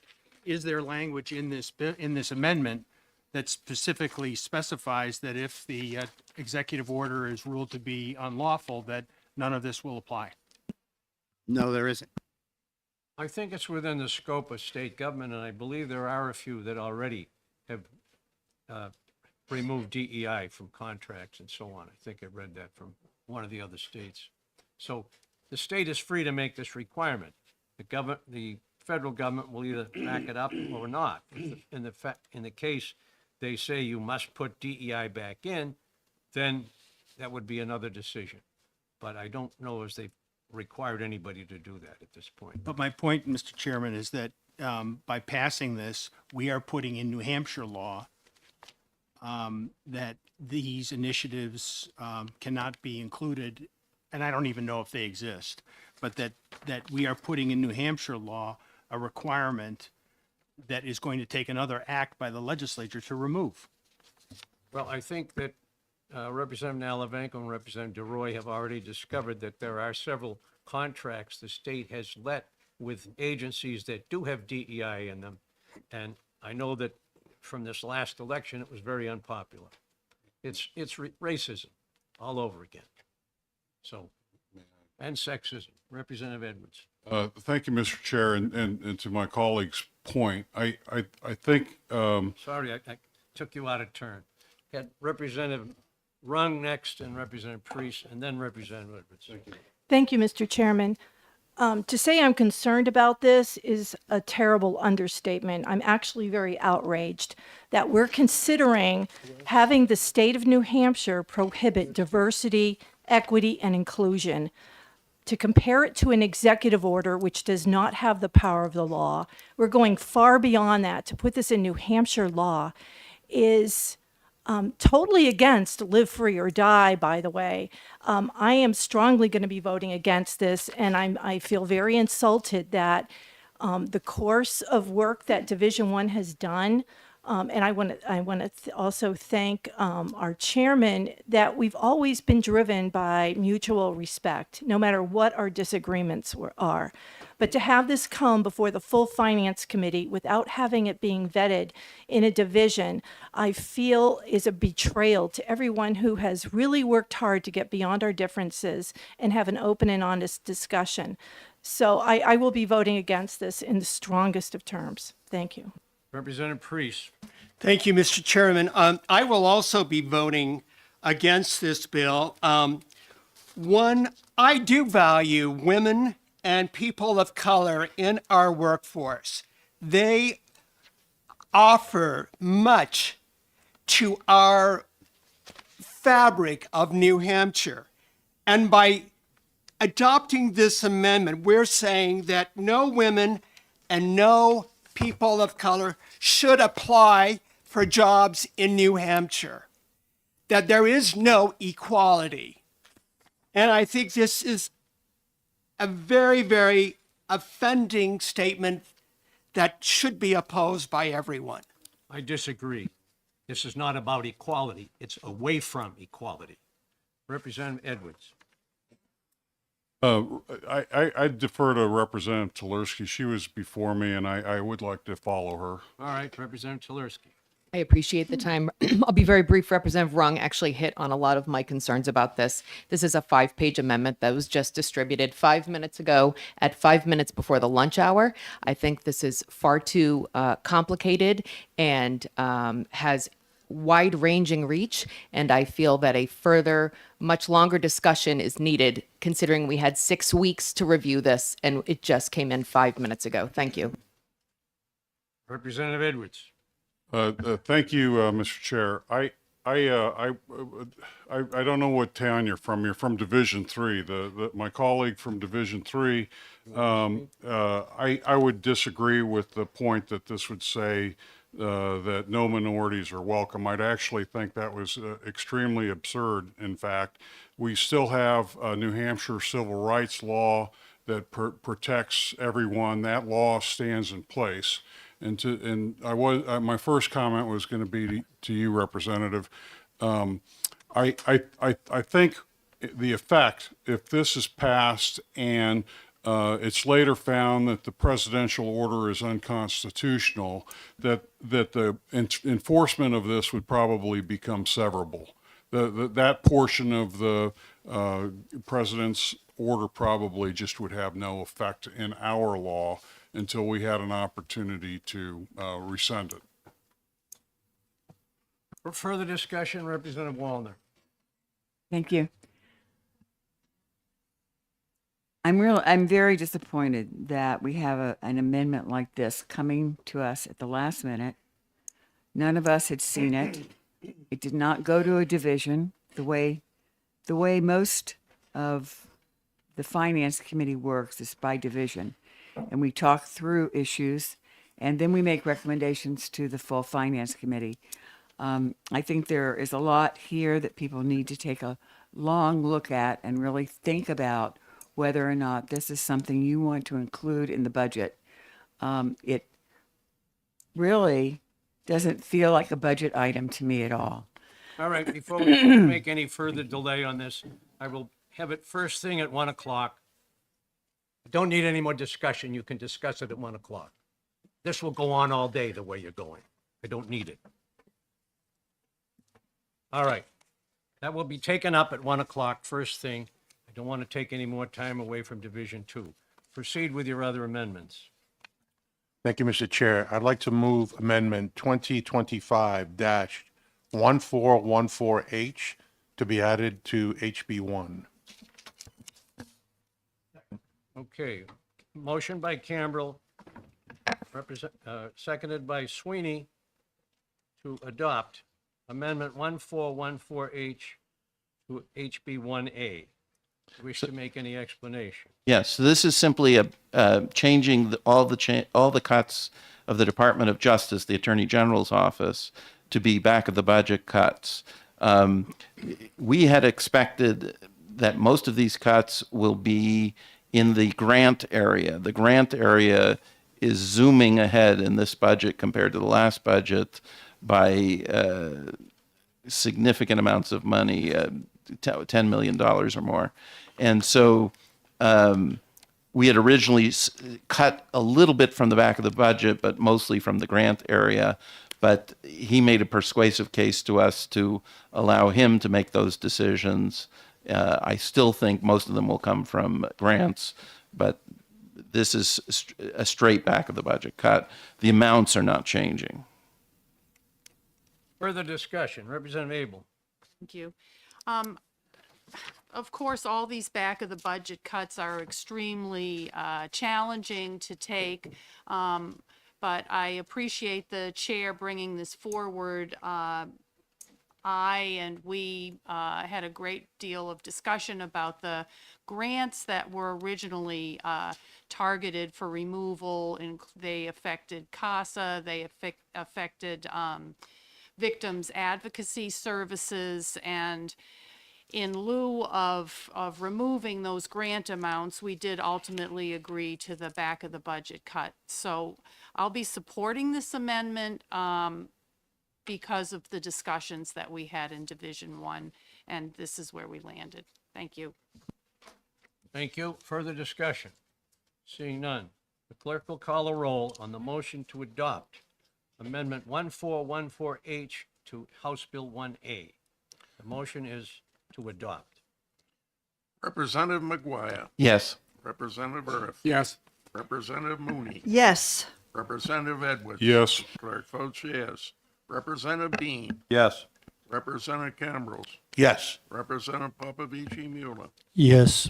Representative Sweeney. Yes. Representative Daniels. Yes. Representative Seaworth. Yes. Representative DeRoy. Yes. Representative Nelvenko. Yes. Representative Walner. Yes. Representative Leachman. Yes. Representative Murray. Yes. Representative Evil. Yes. Representative Talinsky. No. Is that a no? Representative Harkin Phillips. Yes. Representative Stringham. No. Representative Priest. No. Representative Rung. Yes. Representative Munns. Yes. Representative Kelly. Yes. Looks like it is Representative Weiler. Votes yes. I gotta put your name at the bottom of the list from now on. All right. 22 It's to 20 to 4. No, 22 it's to 21 3. to 4. No, 22 to 3. I thought I had 4 no votes. Let me check. Stringham was a no. You were a no. Was Reese? You were a yes? Oh, you were a no. We're doing this again. And, yeah, the 4. Run? I was yes, Mr. Clerk. There were only 3 no's. Hang on, I can't hear.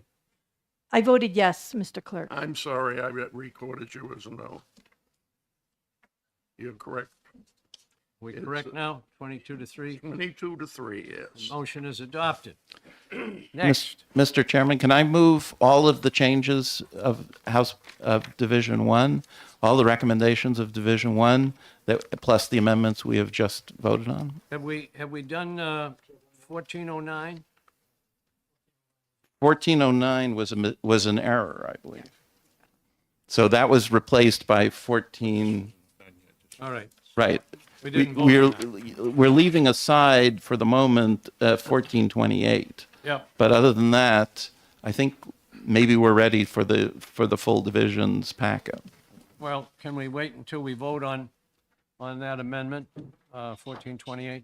At your pleasure. So- Yes. Okay. All right, we'll break now for lunch. We'll be back at 1 o'clock. First item on the agenda, we'll still have HB1 on the spot. And you all read at your leisure, Amendment 1428 over lunch. That will be first item at 1 o'clock, and then we'll have Division 2 after that. Representative Earth, I guess you're ready. And see you all at 1 o'clock. Thank you very much. We're adjourned for lunch.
All right. Seeing all the members present, House Finance will open up its exec session. We're still going to finish up with Division 1. We were in the midst of discussing Amendment 1428, but it is, has several pages, and the members wish to have more time to read it. So hopefully that has happened. And I was going to recognize Representative Hacken Phillips as we return from everybody having a chance to read it. Representative Hacken Phillips. Thank you, Mr. Chair. I appreciate the extra time over the break to read through this document, the amendment as proposed. I think it's clear that the drafters probably also needed a little bit of time after reading through it because I've found several drafting errors that I believe need to be considered.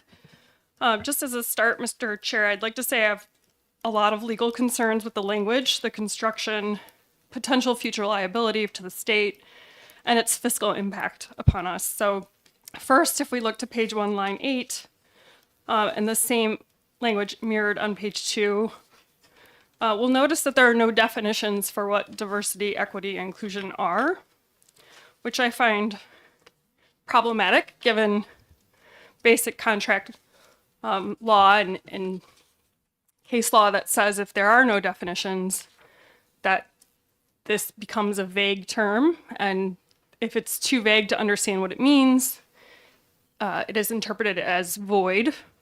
And then when the entire document is built off a term that is now void, the whole construction of the document falls. There is no ability to sever that from the entire document, so the rest is no longer relevant or applicable. So I think, from a mere contract law construction perspective, we know it's already falling on the, first page definitions.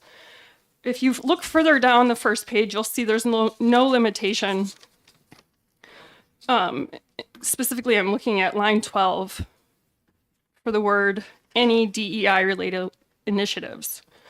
The word any does not specify if this includes initiatives under current contract, new contract, and whether any existing programs, trainings, or policies would be affected. So at that point, the question is the state in breach of the contracts that might include some of these initiatives, programs, trainings, or policies?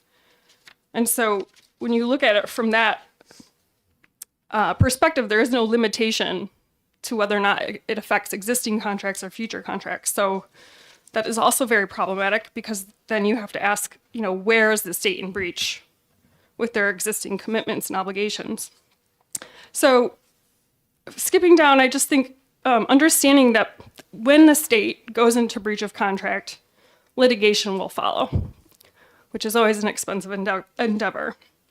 But if you're not even looking at, parties not following through with their terms under existing contracts, if you're just looking at the issue of the construction and the language in the bill, that is also a separate litigation point. So, if we just take a moment to reflect on current litigation that the state has, in the recent past been involved with, we know, with the divisive concepts law that is currently in appeal for the state has been going on for well over a year. We also know that the former SB3 law that went into litigation cost our state $3 million to litigate its defense, which ultimately was found unconstitutional. So, these are expensive endeavors.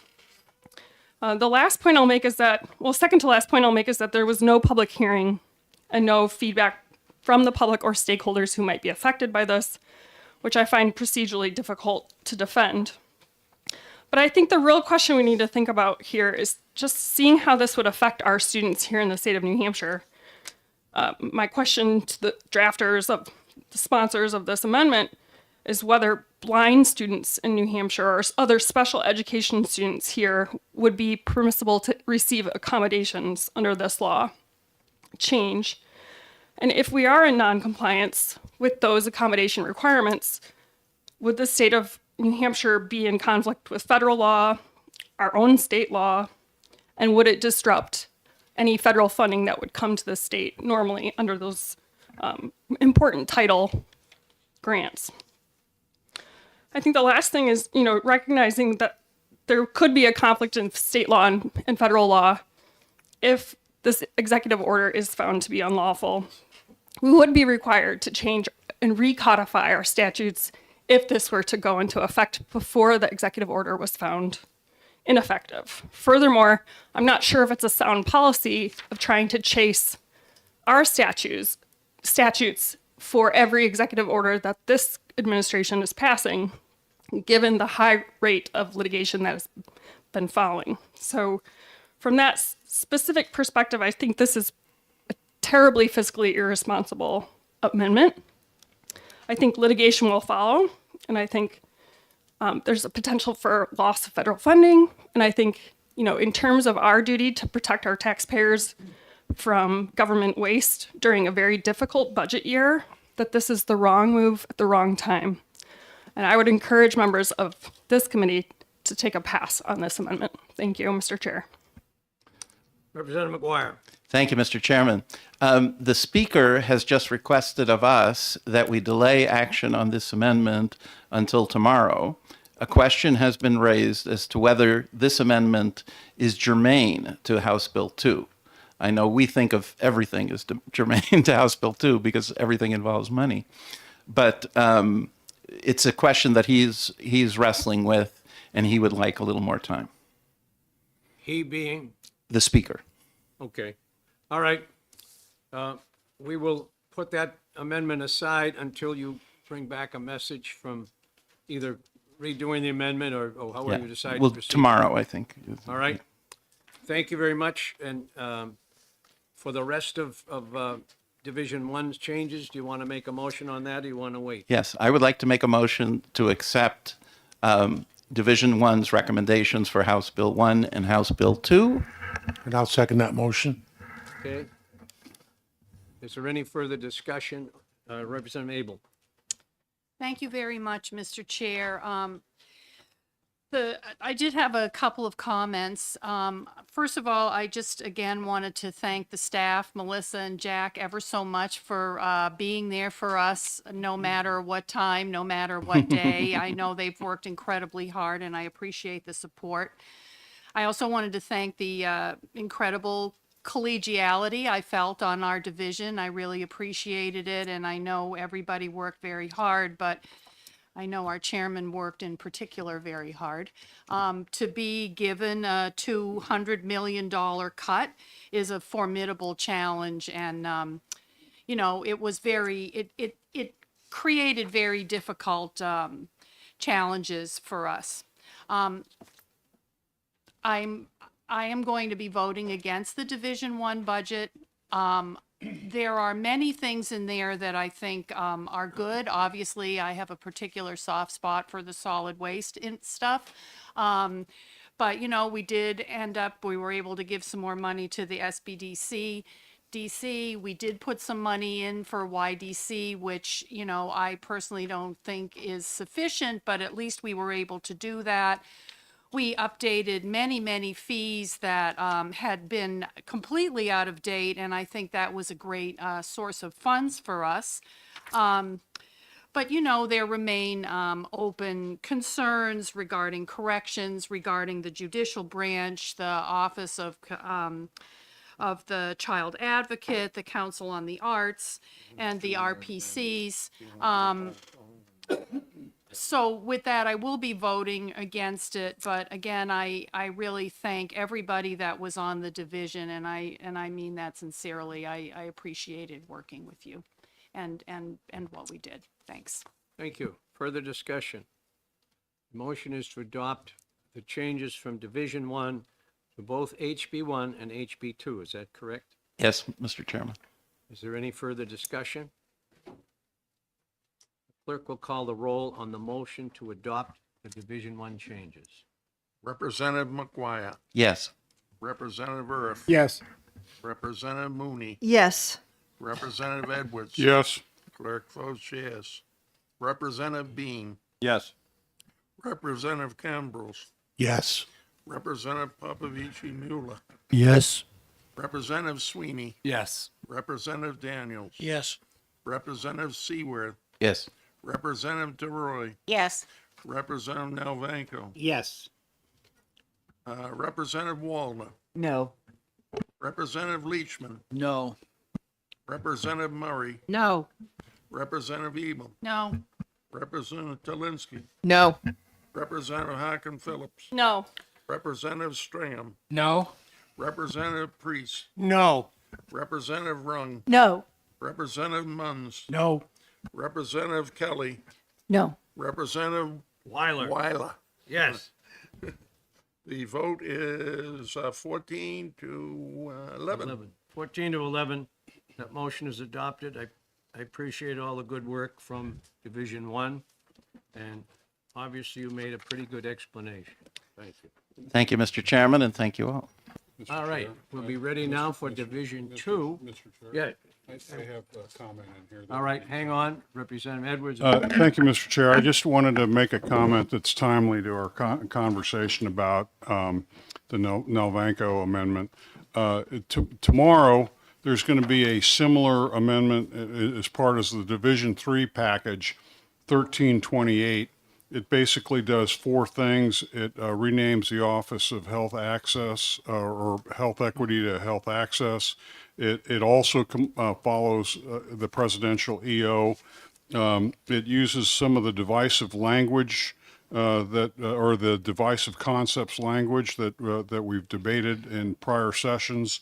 And it says that the office and all vendors shall comply with RSA 35 or 354-B, also known as the Civil Rights Act. So because it's so closely related to a conversation we're postponing till tomorrow, I just wanted to draw people's attention to that. Thank you. That's all. Thank you. Representative Erf is recognized to discuss the Division 2 changes to HB1 and HB2. He will lead us through the discussion. Thank you, Mr. Chair.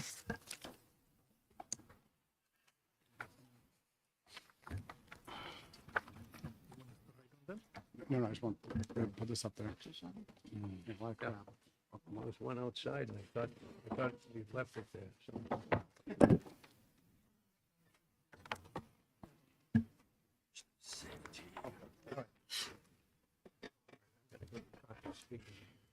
Okay. Alrighty. So first, I won't do as good a job as Vice Chair. I'm going to get names wrong now too. As Dan McGuire, Representative McGuire. But I do want to thank the members of our committee, Division 2, Representative Murray, Representative Hacken Phillips, see if I got all their names right, Representative Kelly, Representative Bean, Representative DeRoy, and of course my vice chair here, Representative Popovich. I think I learned a lot in this committee, subcommittee, and I really enjoyed working with all the folks on the committee, and I think we had a lot of differences, of course, but I think we got along very well, and I appreciated that. So, moving ahead, I'm going to start with spreadsheets, and I guess I'll just mention off the top, for those of you who are new to the committee, our Division 2 deals with a number of funds other than just general and federal funds. We also look at highway funds and fish and game funds and also turnpike funds, which we won't be talking about today. But just to give you a heads up there that you'll be hearing about some funds outside of general funds. So I'm going to start with the Department of Safety spreadsheet. And essentially here we just have a couple of changes. The first one is essentially just change for the request of the division of the department is a change of the funding mix applied to a position because the position shouldn't be wholly funded out of. Oh, I'm sorry, I'm starting in the wrong place. Let me go back. Okay. So the first one was related to the 911 system, and Representative Hacken Phillips pointed out to us that the system, so this is where you pay on our telephone bills into the 911 fund. And currently, as it's been going on, that fund has been paying for the entire state radio system, the police and so on that use it. And Representative Hacken Phillips pointed out to us that this is probably not appropriate. And we agreed. But there was no, the department could not come up with an appropriate allocation. So we opted to just change it from being only funded out of this item, the radio, only being funded out of the 911 system funds, the dedicated fund, and being split with general funds as well. So that's the top two rows there. The next thing that we did in the House, we passed a bill abolishing the state inspections, the car inspections, and that brought up the need to also delete the positions associated with that, and so that's what the next numbers, the next rows are there. Moving on to row 6. This is the one thing I started talking about earlier. No, it's not it. Okay. Can you remind me what the...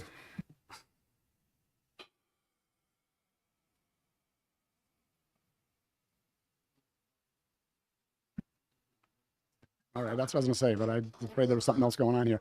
So this is just changing the mix of general funds and highway funds to shift money out of general funds so we have more available for the rest of the divisions and into highway funds. So that is the Department of Safety. So moving on. Next we have the Fish and Game Fund. So this is another separate fund. And, well, basically what we did here was we gave the agencies a number of things that they asked for. But the reason we're able to do this, and I'll talk more about this later, is we increased a lot of the fees. And I'll discuss those further on when we get to the amendments. But as a result of increasing those fees into the Fish and Game Fund, we were able to, number one, make the Fish and Game Fund solvent, but also address some of these small requests that they had.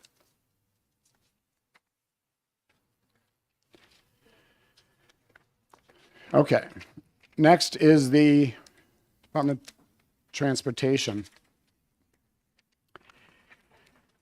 So the first item here is a public-private partnership in transportation along in Portsmouth, basically.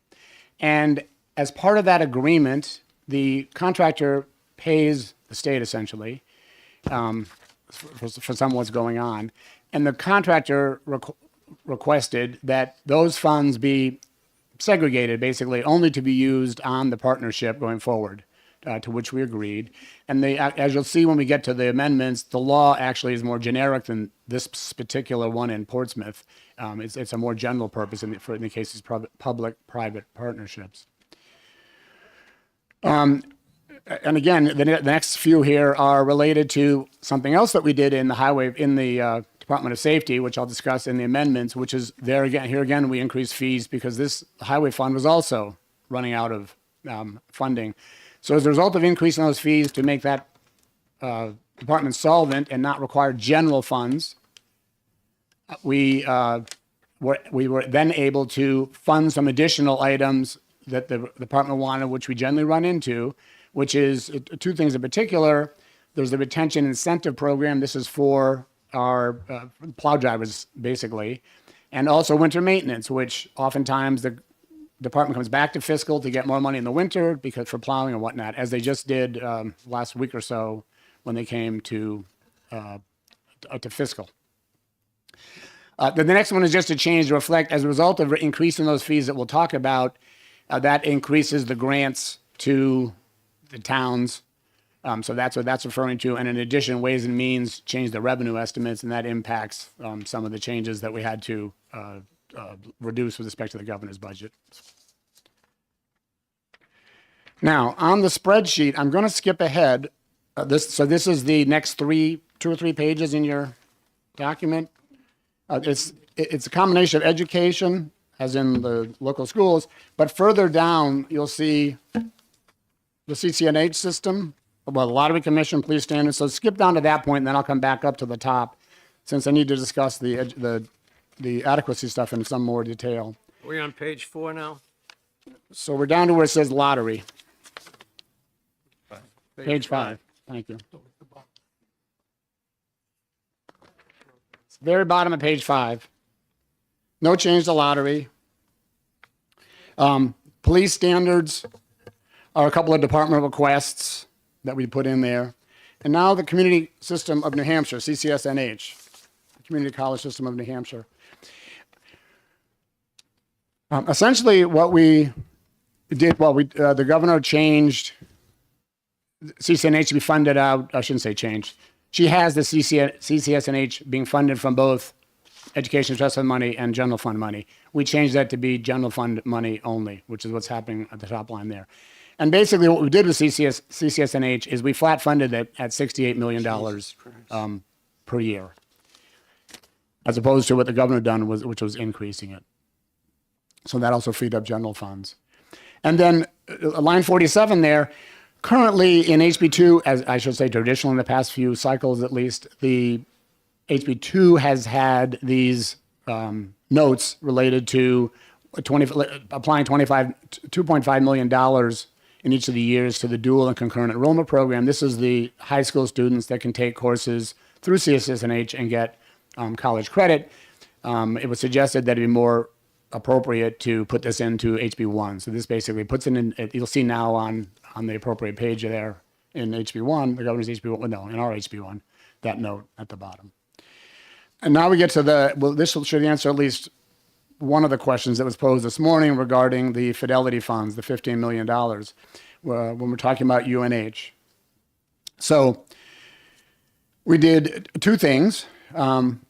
We reduced the general fund funding for UNH by $25 million a year. I'm sure that's been discussed. And the other thing we did is related to that, what I call the unique funds, but it's the funds that are that we get from Fidelity in relation to the 529 program that we run, which is about $15 million a year. It actually is a little more than that, I think, right now. And traditionally has been, well, over years, has been used for different things. At one point, it was used to build up the endowments of the universities and institutions of higher learning around the whole state. More recently, it has been same group of schools for scholarships. So this year, given the general fund shortfall that we have, we're going to use that funding to supplant general funds within the University of New Hampshire budget. Okay.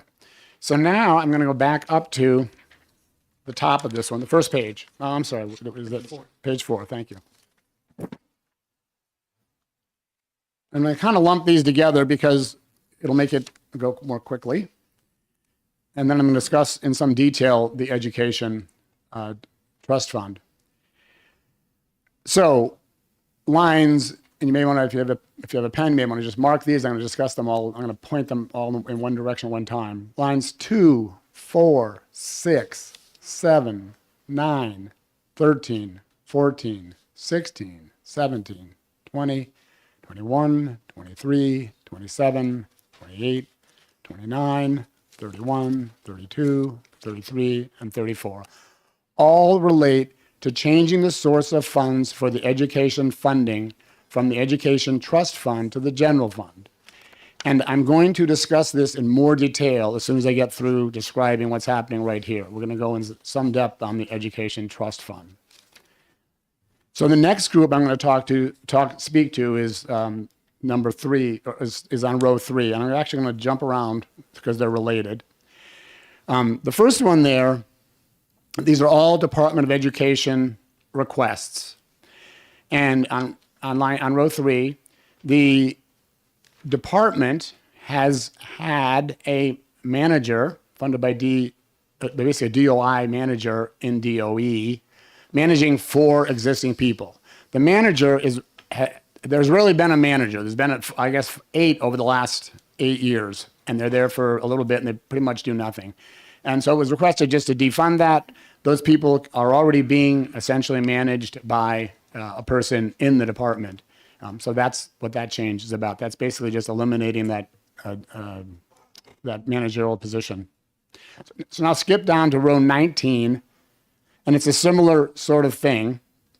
This relates to adult education, which you may all have received a lot of emails about recently.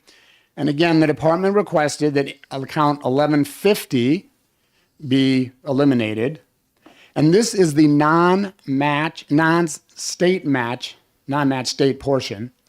which isn't necessary in the current budget environment, of the adult education program. It does not eliminate the adult education program. There are two other funding sources for adult education, which are both still in place. One is the state match account, and one is a federal grant. And we will come to an amendment that discusses these as well.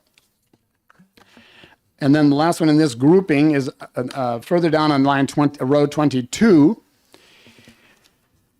So this, we're talking about kids, young children learning. And the Department of Division 3 has children, the Department of Education has children from age 3 on. So that's when schooling starts. DHHS currently has them from 0 to 3. And this part of their program had supposedly was to be moved to the Department of Education, along with the $44 million budget, which DHHS has for this, which includes an $18 million discretionary fund that apparently is not well accounted for. However, the program has not been moved to the Department of Education. So this isn't needed. So that explains what's going on there. Okay. Now back up to row 5.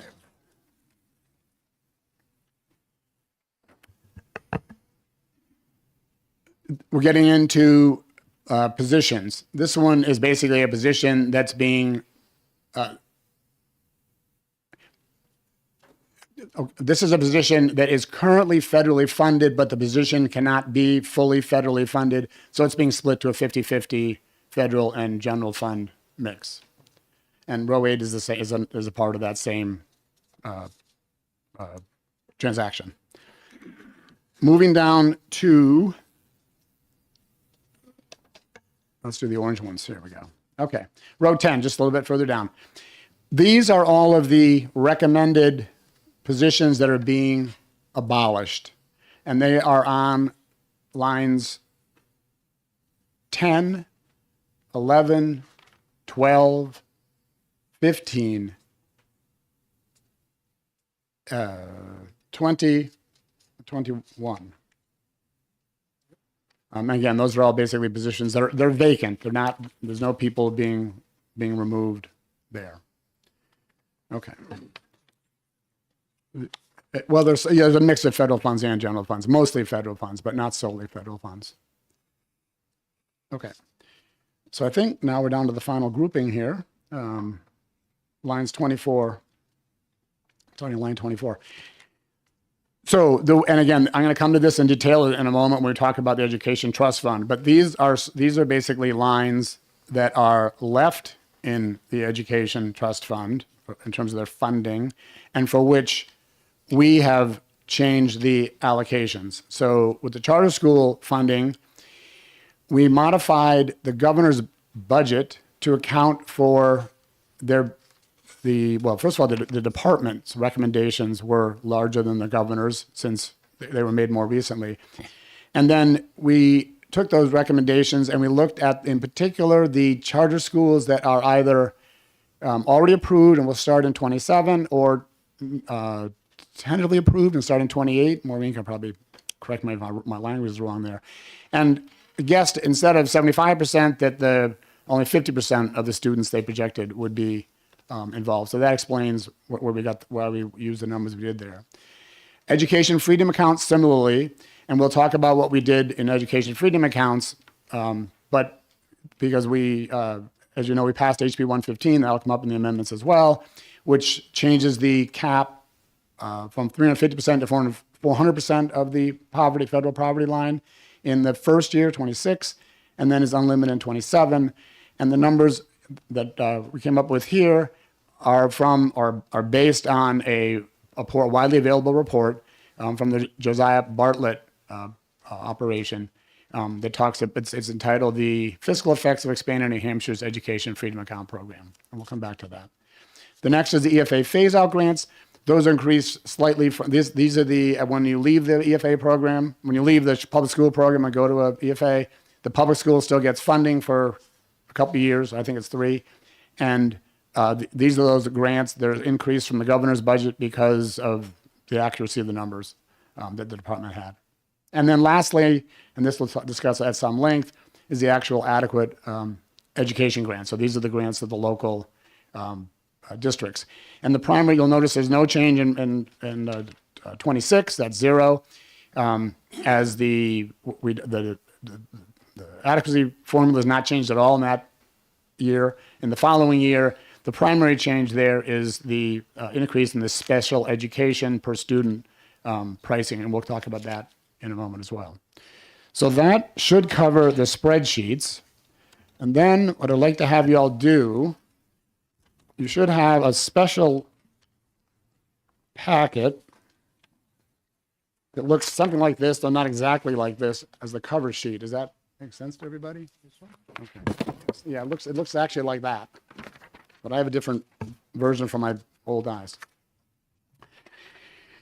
So this is trying to explain what's going on with the education trust fund. And the big change you made, not in terms of dollars, but in terms of where the revenues are coming from, is we moved quite a few of the accounts that are currently coming out of the education trust fund back to coming out of the general fund. And we'll go through those in just a moment. This is how it was set up originally when the program was set up. And in fact, the same change was made 2 years ago in the House budget and then was undone when it got to the Senate.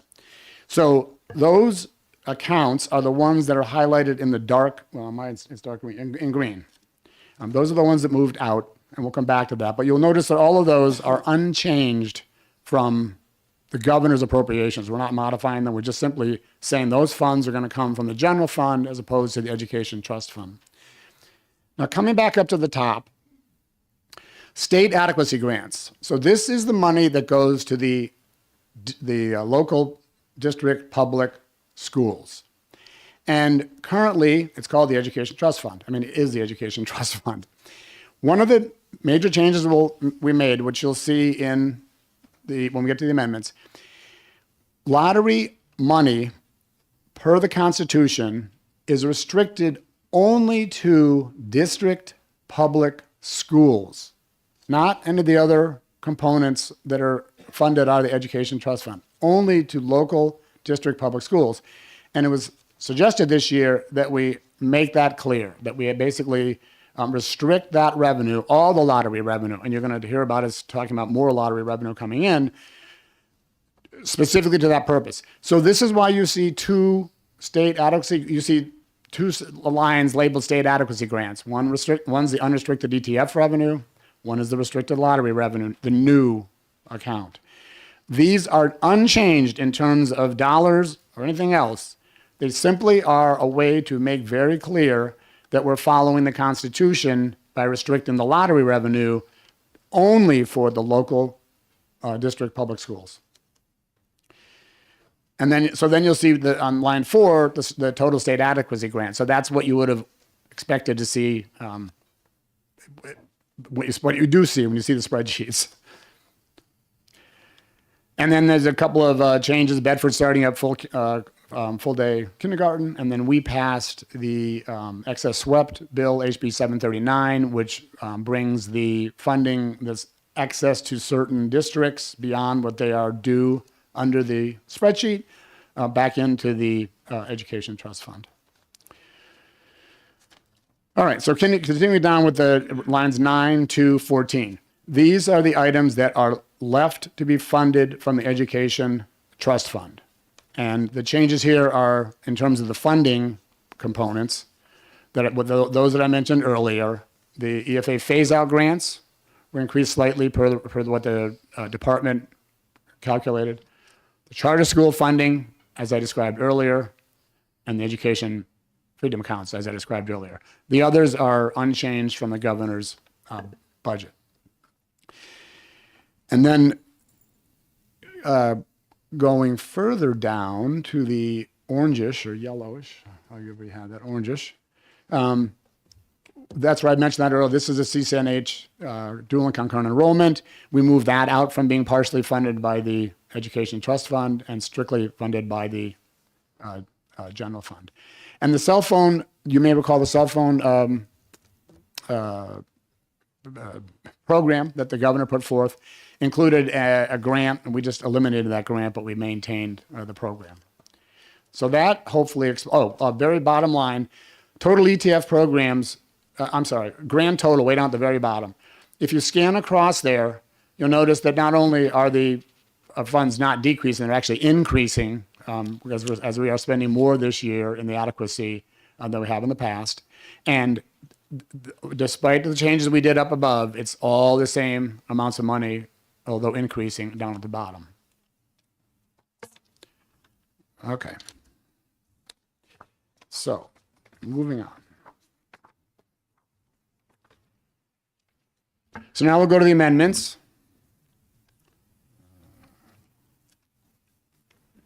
Big page.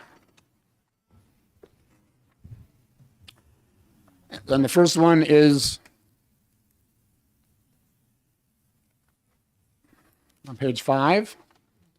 And this basically changes the CCNH funds to be budgeted from general funds only, as I previously described.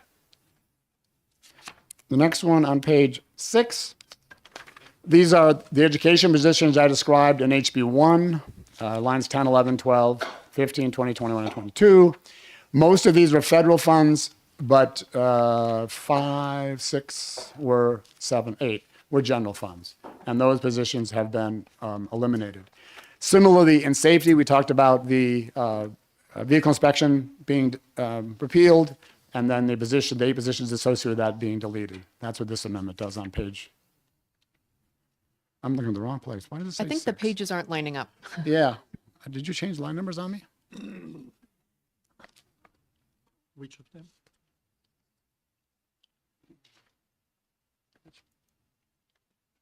I am going through these now, right? Yeah, it would be page 30 if you're looking for safety. Huh. So these page numbers are. You're killing me. You changed the orders. Well, I'll show you the packet. I mean, it's right here.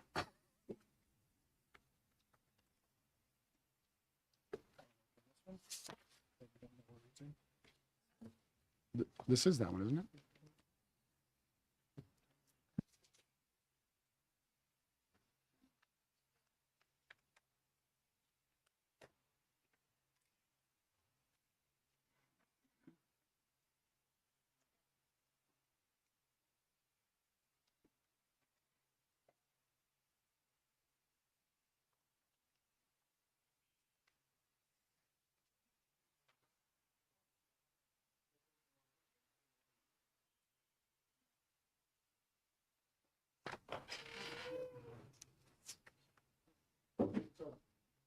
Okay, so I think I'm in the right place.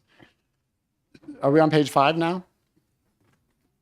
Cell phone policy. Does it say 1190H at the top? Yes. Yep. Yes? Cell phone. Yeah, you're on cell phone, 1198, page 5. Yes. So this is HB 781 as passed by the House, and it removes the grant program, as I mentioned earlier. And changes the effective date as well. So on page 6, 1075, this is HB 115 as passed by the House. It's the education freedom accounts. As I mentioned, it increased the FY26 cap from 350% to 400% of the federal poverty guidelines, and it removes the cap completely in FY27. On page 7, 1331, this is the lottery replacement. This changes the governor's proposal from a 30% to a 30% tax on gross revenue. She had, I believe, 45%. And all revenue is restricted to the revenue fund as part of the education trust fund as per the Constitution. The governor actually was splitting this revenue in her version between this general fund and the education trust fund. And Representative Sweeney, I'm sure, will be glad to speak to the details of how we got to the lottery estimates when we're done. This is his amendment he put forth. So I'll let him speak to that when I'm finished here. So moving ahead to page 10. Nope. Yep. Page 30. I'm trying to get there. There we are. 1215. This allows opioid abatement funds to be used for Northern Shield drug enforcement as in the governor's budget, but it clarifies her language. And this shares funding with the account, which you all know is a Granite Shield as well. So you should just be aware of that. Page 14, this is HB 193 as passed by the House and now in the Senate, and it adds a limit of 4 credits per course in the CCSNH dual and concurrent use program. So we deleted what's going on here. We put in HB 193 so we can delete it here, the credit limit. Page 15, we changed court-ordered placement funds to be drawn from the general fund rather than the ETF, the Education Trust Fund, as I discussed earlier when we talked about the Education Trust Fund. And account 40, another thing this does, it creates account 4079. So this is the restricted fund we're talking about specifically for the lottery funds. So this becomes a restricted lottery revenue fund where the funds will be segregated, and this is a necessary change in law as required by the Constitution. And lastly, this laws related to funds that are currently and it repeals laws that basically require the funds to be put in the Education Trust Fund, because now we're putting the general fund as I described to you earlier. Okay, page 17, 1153. These are changes requested of the department, the Education Department, and this is what they said. This will allow charter schools to use their October 1st data submission, which is already required, for the calculation of their December 1st payment, rather than doing a separate payment in November, which is what current law requires. And then on page 18, 0945, this is HB 778 as passed on the House and also onto the Senate, so it's deleted here. Going on to page 19. The governor's, this is 1248. The governor's budget proposed to change the law so that I mentioned this earlier, so I won't go into detail again, but this is what I should have read first because it's more clear here. Where the 911 system was funding all of the state radio system, and it's being changed to be shared between the 911 fund and the general fund. So this is the amendment which affects that. Page 20. These are requests of the Department of Safety to correct a drafting error in section 151. The last line was intended to be deleted, but it was duplicated. And it also clarifies current policy as it relates to emergency medical services down there in sections 152 and 153. Page 21. This is 0892. Is it necessary, as it already exists, the authority already exists in HB1, so we're stripping it out here. Page 22. So here we have the other side of the change that relates to the Education Trust Fund. So we removed a number of the items that were being funded out of the Education Trust Fund back into the general fund. And to balance things out, in terms of the way the revenues are flowing into those funds, there are 4 taxes: the business profits tax, the business enterprise tax, the tobacco taxes, and the tax on transfer of real property that are currently split part into the general fund and part into the Education Trust Fund. And we changed that split to be 70 into the general fund and 30 into the Education Trust Fund. And that will have the effect of funding the items in the that are left in the Education Trust Fund through this biennium. Page 23, 1156. So this simply removes the fiscal committee approval requested by the department to simplify distributing public school infrastructure grants. These are the security grants that school districts can apply for to cybersecurity repairs, that sort of thing. So it takes the fiscal committee out of the mix, but there is still a commission which includes legislators from this group, not necessarily from this group, but from the legislature, that also oversees the process. So it didn't seem to be necessary to have the fiscal committee also being put into the middle of that. On page 24, 1082, this is HB 675 as it passed the House. This is the appropriation cap on local school district budgets. And then on page 25, 1180, the Education Department felt these funds can be made lapsing, and they will lapse to the general fund on June 30th of this fiscal year. To page 26. This basically requires all schools, charter schools, public schools, to use the department's state assessment program, which apparently is also referred to as the portal, even though I couldn't find that anywhere in law. Page 27.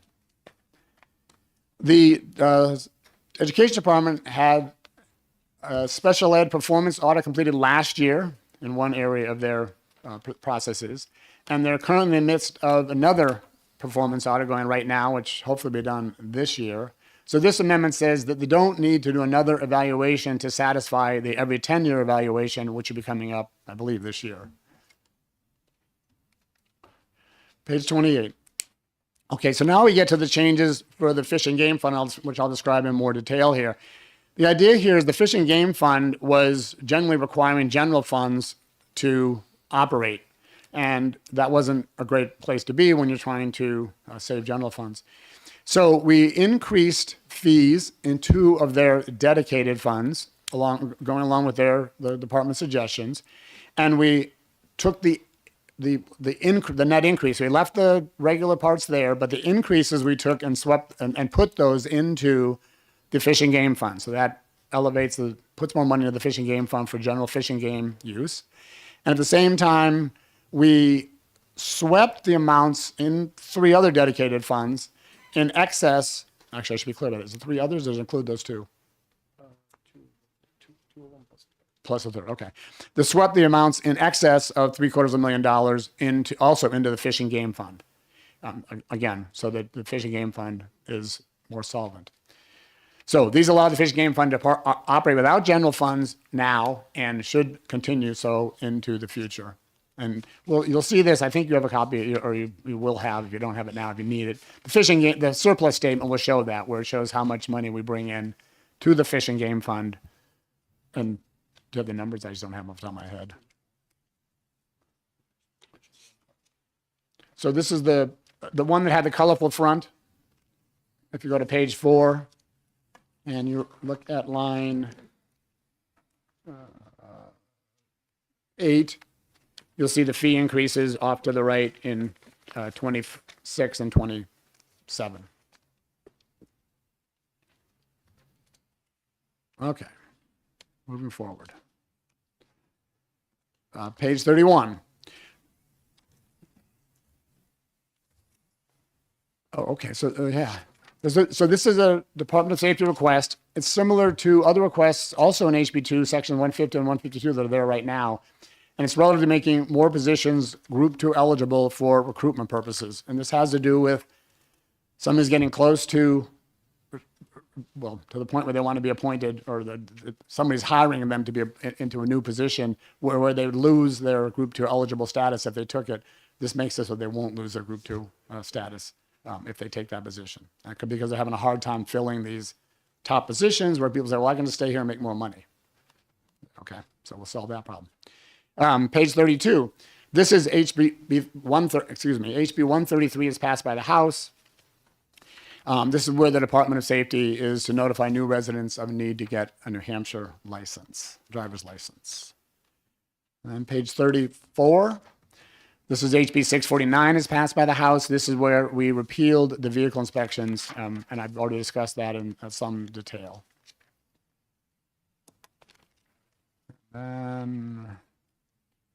Page 38. 1093. This satisfies the requirement of, okay, this is interesting too. This satisfies the requirement of transportation contractors that the funds they put into partnership are reserved for the expenditures related to the partnership. I mentioned this to you earlier in the spreadsheets. 1270 on page 39. This is HB 773 is passed by the House. And this is what's known as the SPED aid, or now catastrophic aid, where the only change to the governor's budget is we set the proration floor. So you've probably all heard this spring or winter, I guess, that the catastrophic aid was not enough to cover what was allocated by quite a bit. And the proration was down around, I think, 68%, 67%. So this says that there'll be a floor of 80%. That'll be the minimum. Hopefully, with what the governor's added in to the budget, which we didn't change, we'll get 100%, but there's no guarantee of that. So that's the change that's made here. There's a couple of other things for those with sharp eyes that were not in HB 773, but they're relatively minor. So I won't go into them here unless somebody screams. Okay. continuing with page 41, this is HB 563 is passed by the House. And this sets the adequacy amounts for FY 27. So these are the individual amounts for the base adequacy, special education adequacy, and so on and so forth. The primary increase here, there are many smaller increases, but the primary increase here is the per pupil special education, which went from $2,100 to $3,140. And this is the difference in the budget between this governor's version and ours of about $28 million. In addition, what this does is it adds fiscal capacity disparity to the adequacy calculation to benefit those towns with low property valuations per pupil that don't also have a large number of free and reduced pupils. At the same time, who were hurt by the changes that were made in the last budget, which I'll mention now. So the other thing it does is it limits municipalities with 5,000 or more students to targeted aid of $3,750 per pupil. This affects primarily Manchester. Well, it affects only Manchester, but Nashua sort of starts to fall in this group as well. But this specific limitation affects only Manchester. Manchester received more than a $30 million per year increase in targeted aid in the current biennium. And this was further increasing to a $42 million increase above their 3 amount in FY26. So this doesn't change FY26, as I said, that's unchanged from current law. But in FY27, it reduces their funding by $12 million, below this increase of over $40 million. The net effect of those two changes, the fiscal capacity disparity aid being spread amongst the towns that didn't benefit from the per pupil kindergarten, free and reduced lunch people, the enhanced funding spent to them is balanced out against the $12 million taken out of the targeted aid for Manchester. That was a mouthful.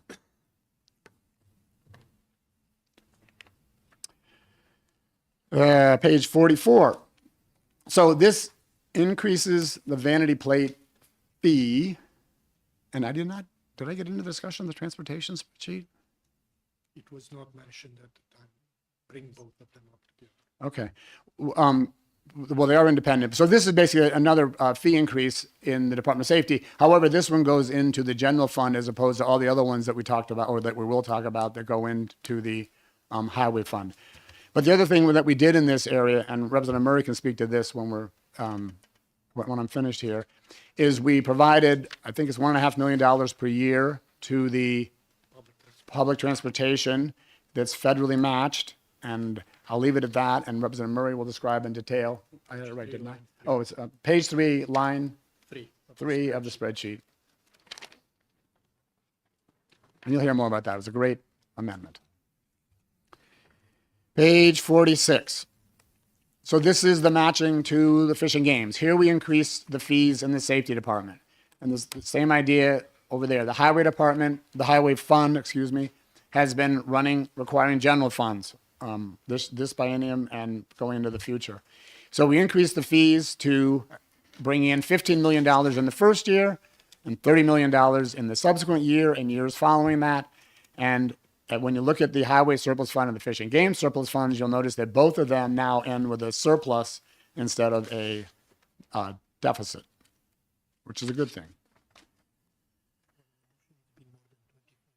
Oh, thank you. Yes, good point. So most of those fees, the vast majority of those fees, have not been changed since the last century. And those that have been changed more recently haven't been changed for, I believe, it's at least 10 or 12 years. So none of them have been recently changed. And all of them were recommendations made by the Department of Safety. And we did not actually go all the way up to their recommendations. We brought it to a level that we thought was appropriate to fund the department, and also really do those things I mentioned earlier, the highway, the funding for the highway department for the snow removal, and also for the incentive retention monies for the plow drivers. And that's quite a long amendment because there are quite a lot of fees that were affected there. So page 51, this is the one that gets back to us. We talked about this earlier.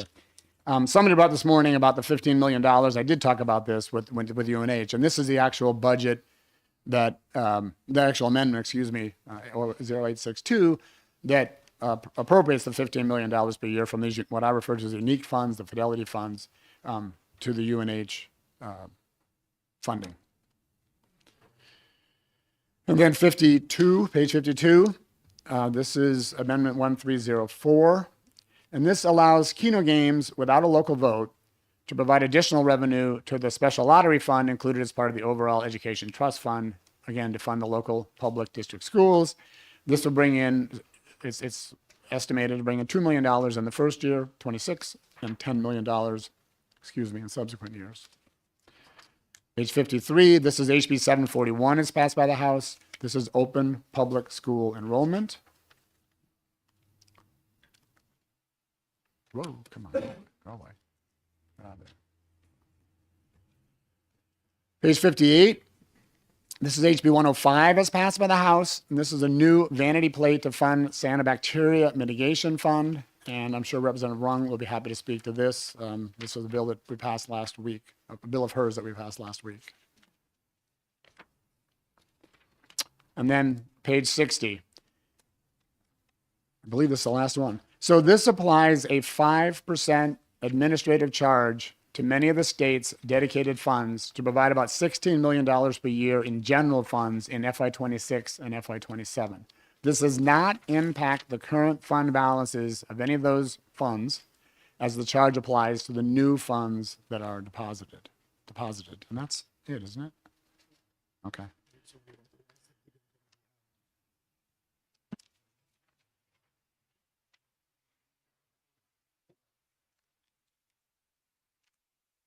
So with that, Mr. Chair, I will turn it back over to you, I think. Okay, do you have any further amendments that you want to bring forward at this time? Yes, I have one. Do you have that? I'll do it in his order.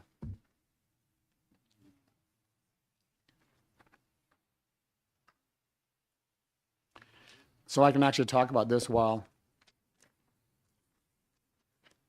that's being passed out. This is a really simple amendment. I shared it with Representative Murray, so there's no, I understand it's a surprise to everybody else, but it wasn't intended to be a general surprise. I only got it over the weekend. It's a request from the Education Trust Fund, and it's related to education freedom accounts, amounts that come back, so that do not get spent. They come back to the Education Trust Fund. And currently, as in current law, as it is right now, not only do they come back to the Education Trust Fund, but you'll see at the very end, it says, and they'll be allocated to fund other EFAs. And all this is doing is taking out that language and be allocated to fund other EFAs. In other words, the monies that come back from the education freedom account programs that aren't spent, they just go back into the Education Trust Fund where they can fund anything that is funded out of the Education Trust Fund. Glad to take any questions.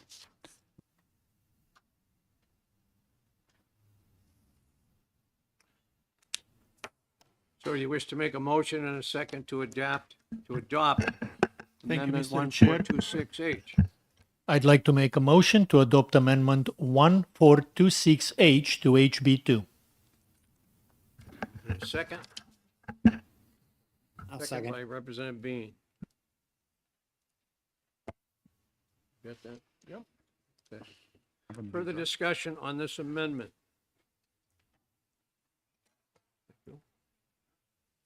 I don't see any. All right, the clerk will call a roll on to adopt Amendment 1426H to HB2. Representative McGuire. Yeah. Yes. Representative Earth. Yes. Representative Mooney. Yes. Representative Edwards. Yes. Clerk votes yes. Representative Bean. Yes. Representative Cambrose. Yes. Representative Papavici Mueller. Yes. Representative Sweeney. Yes. Representative Daniels. Yes. Representative Seaworth. Yes. Representative DeRoy. Yes. Representative Nelvanko. Yes. Representative Wallner, Yes. Representative Leishman, Yes. Representative Murray, Yes. Representative Ebel, Yes. Representative Talinsky, Yes. Representative Harkin Phillips, Yes. Representative Stringham, Yes. Representative Priest, Yes. Representative Rung, Yes. Representative Munns, Yes. Representative Kelly, Yes. Representative Weiler, Yes. 25-0. 25-0, the motion is adopted. And I see we have a second amendment.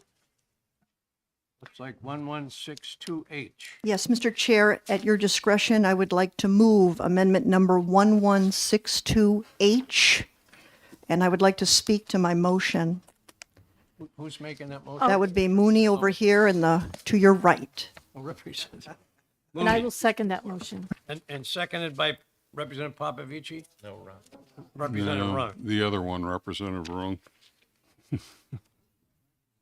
All right. We have before us a motion to adopt Amendment 1162H. And we'll turn to Representative Mooney for an explanation. Thank you, Mr. Chairman. This amendment repeals the provision in law that would classify Continental Boulevard in Merrimack as a town road in the year 2029. Some background.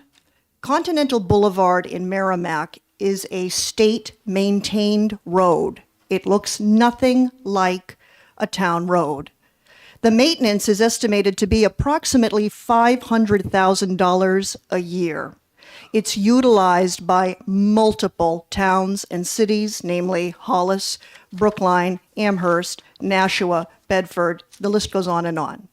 It also services the multiple businesses on 101A with trucks that get off of exit 10 in Merrimack and so forth. 2 terms ago, the Department of Transportation attempted to make this conversion of that road from a state-maintained road to a town road. It was rejected by the House 2 terms ago. Last year, an attempt again to unload Continental Boulevard from the state to the town, but a compromise was made that it happened in the year 2029. Now, you may say to yourself, well, this is Merrimack. This is all Merrimack. This is none of my business. This is none of my concern. This is Merrimack. But the reality is, a message needs to be sent to the Department of Transportation that state roads, clearly state roads that are very expensive to maintain, cannot willy-nilly be unloaded onto towns. With that, I would ask that you support my amendment and adopt it to House Bill 2. That's amendment number 1162H. Thank you, Mr. Chair. Thank you. Representative Irv. So I would just say there's a little more to it than that. This is something, well, first of all, it's a bit of a surprise amendment. Talk about surprises. This is actually something that the Public Works Committee has brought forward. Not the repeal, the actual change in law that this is trying to repeal for the last 2 bienniums, as Representative Mooney points out. And in fact, I cannot quote the details, but my recollection is that this is actually per an agreement made years ago that the state basically provided that had to do with the tolls and the whole thing that was going on there. And the town agreed that after a number of years that they would take over control. But at the very least, I think we should hear from the Public Works Committee, since they're the ones who have put this forth, what's the current law, which in fact would have already been in effect, not this 2029 thing that was referred to, but that, quote, agreement to accept it, to accept the transfer, but to put it off for 4 or 5 years, so that exactly this could happen. We could try to repeal it again for the next few years. So I'll just point that out. There's more to the story than simply turning a highway over to a town. Thank you. Was this passed by Public Works? Absolutely, on multiple occasions. And not this repeal.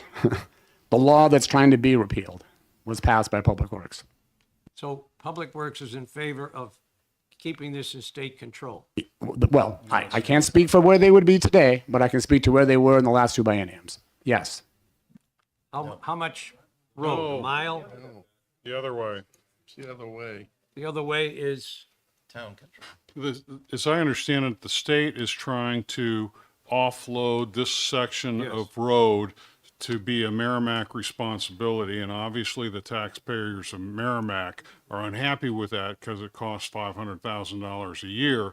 So this is a multi-term battle of turning it over to Merrimack, pushing it off to 2029, and then Representative Mooney's repeal.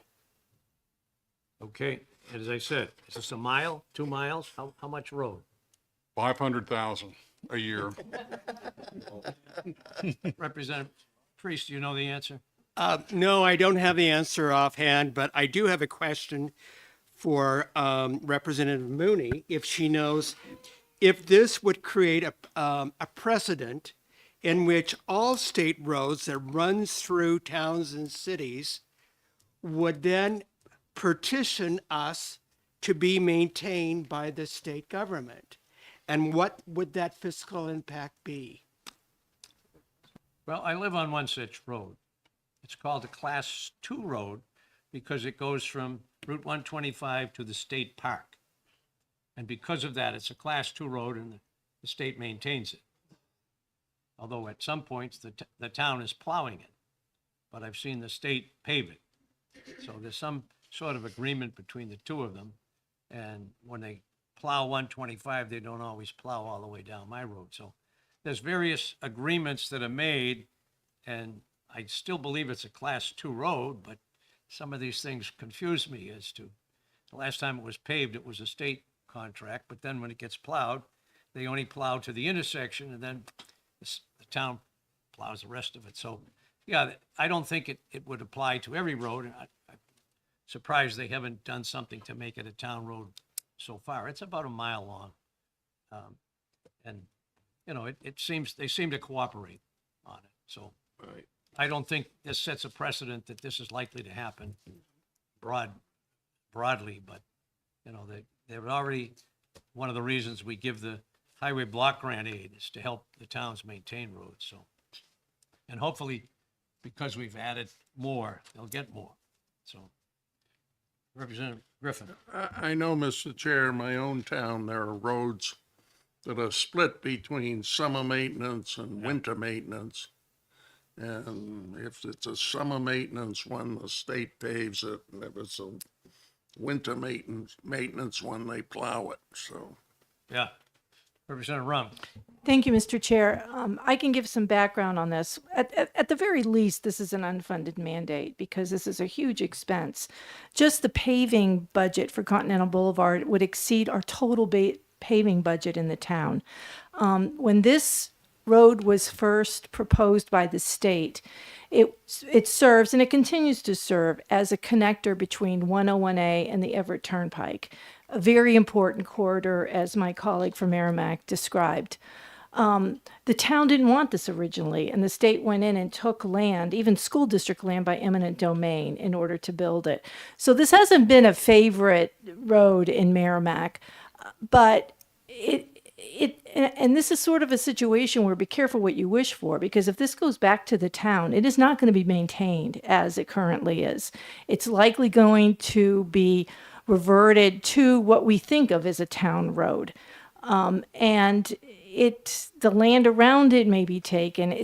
And what that's going to do is really disrupt the traffic from 101A and the Everett Turnpike. That corridor would not be able to be accessed in Merrimack. It would drive traffic into Nashua to use the Henry Burke Highway or some back roads in Nashua.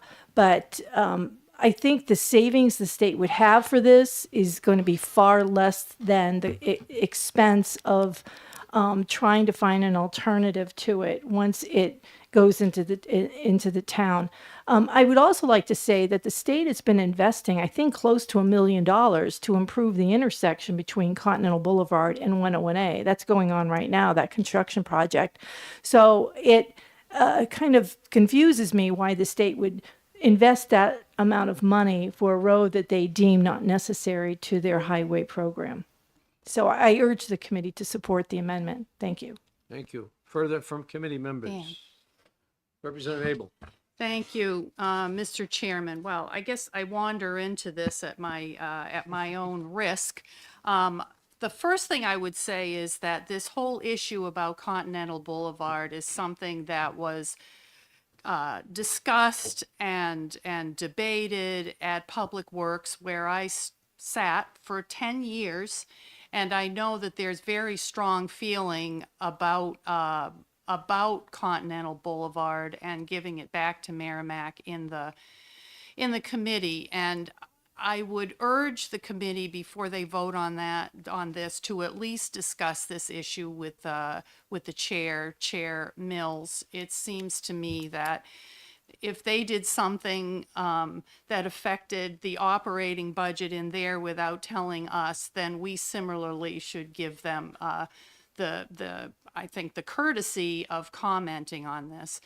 The issue of Continental Boulevard is also ensnarled in the issue of the Merrimack tolls, which have been removed, as I understand it. The only other thing I would say is that I know the former chair, McConkey, also felt strongly about this. So I respect my Merrimack colleagues very much, but I just feel like to do this without bringing in the chairman of Public Works to the discussion doesn't seem right. I mean, I guess the only other thing I would say is this is something that we talked about at Public Works a lot, and it was not brought to us by DOT.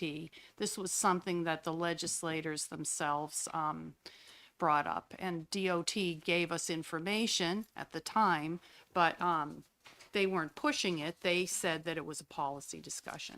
That's my recollection of it. Has anyone on the committee had discussions with anybody from Public Works Committee relative to this road? Well, the road that's covered in this Continental Boulevard. How do you wish to proceed? We could perhaps get the committee's opinion and then have a discussion with Public Works to tell them what we're doing, and if they're opposed to it, we could make a change further on this week. Does that satisfy everyone? Well, Mr. Chairman, as I mentioned in my discussion, last term, Public Works certainly endorsed the idea of it becoming a town road, and then a compromise was made to have that occur in 2029. So you have already had these discussions. That's my question. Last term. Okay, but it's probably relevant to this term as well. I think most of the people on the committee are still there. I would agree with that. I would also add to the discussion that Continental Boulevard is approximately 2 miles. Okay, good. I thought $500,000 a mile was a lot of money for maintenance, but hey, for 2 miles, it's still a lot of money. But anyway, how does Division 2 wish to proceed? I guess I would put it off. It doesn't seem to be an appropriate thing to put into Well, would it help the argument if the committee supported it? And then we go back to. Well, I'm personally opposed to it. So I'm personally opposed to this, which is repealing it. The Public Works Committee is on the other side of this. They're the ones who support the current law. From what Representative Mooney said, they worked on a compromise. The compromise was, rather Put it than, off. yes, delay the implementation of giving it back to Merrimack. That was not their first choice, but they went along with it. This is even short-circuiting that. And after the end of the time period, it goes back to Merrimack without being repealed. It still puts it off to 2029. Yeah. There's still a chance to change it. Representative Murray. Might we be able to put this off on Thursday and be able to gather some information between now and then as to their current thinking? How many support that? Yes, we will do that. All right. Let's have a discussion with Public Works, and I'm sure Representative Mooney can have an arrangement, especially go to the people that agreed with it before and come back with any answers that they may have. But anyway, thank you. All right, you have another amendment. I do not, if that was your question. All right. Representative Priest has a question. Thank you, Mr. Chairman. Going back to Amendment 1269H on page 41, could you walk through the City of Manchester position in this for me? Because what I was hearing was that $40 million would be taken from the City of Manchester. And you were giving me a lot of numbers. I just want to get a clear from you what's happening in this. So you're referring to the change in the differentiated? Yes, Differentiated, yes. okay. I believe you have in front of you this document, right? Yeah, I guess you might as well, so they can see it.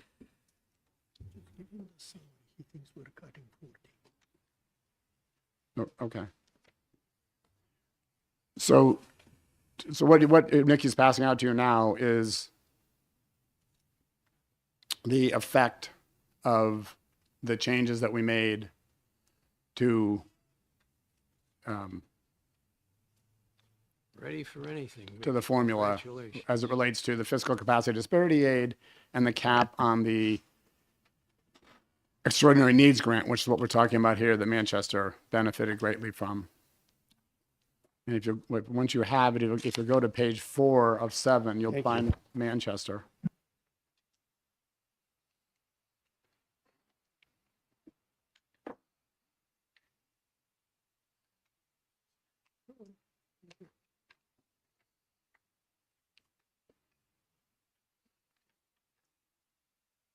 So is everybody at page 4?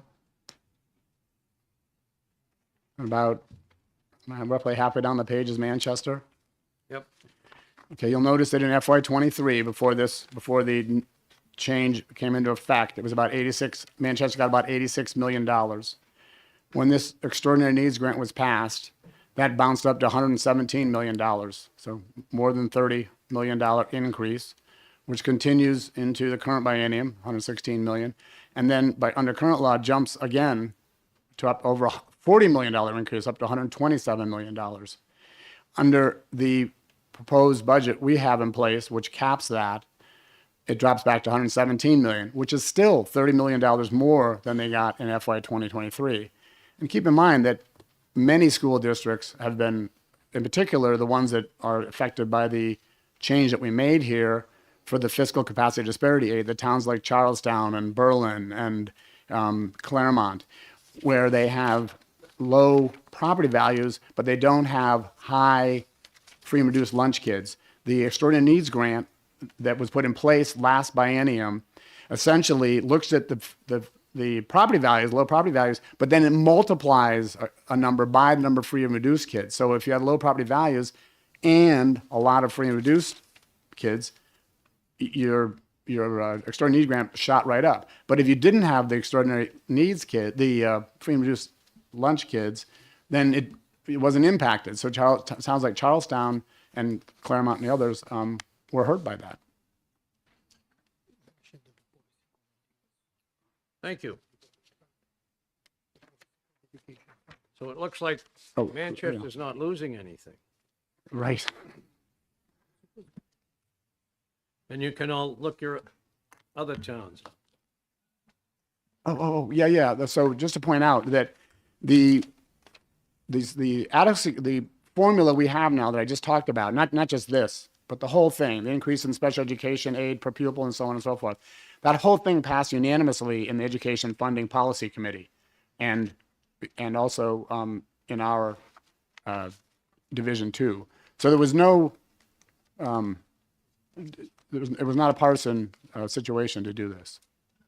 Any of this, not just this, but the whole formula.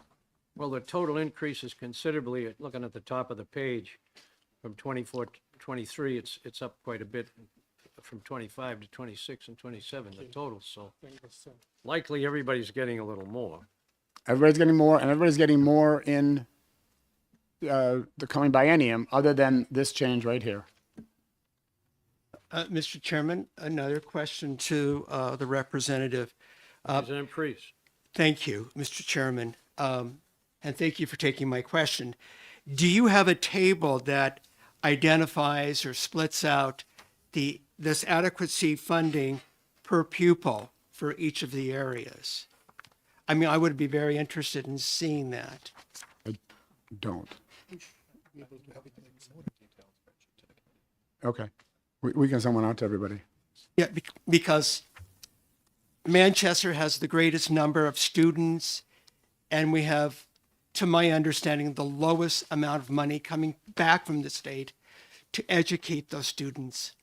And I just would like to see how this would compare to other towns and cities. Right. But keep Thank in you. mind that you also have the largest number of students, so you can spread your overhead costs across a much wider base of students. You are correct that Manchester's per pupil spending is generally lower than average for sure. But, I think it's the lowest in the state, given the amount of money that we provide into the system.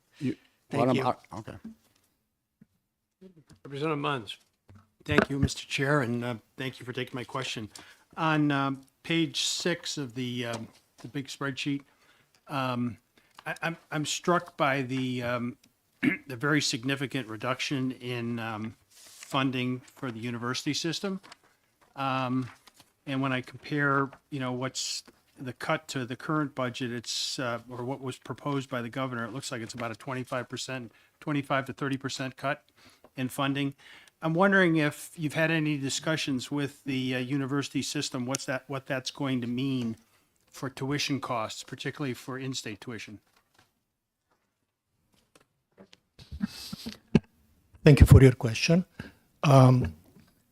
We haven't spoken specifically about the impact of this particular change in regards to the tuition increases.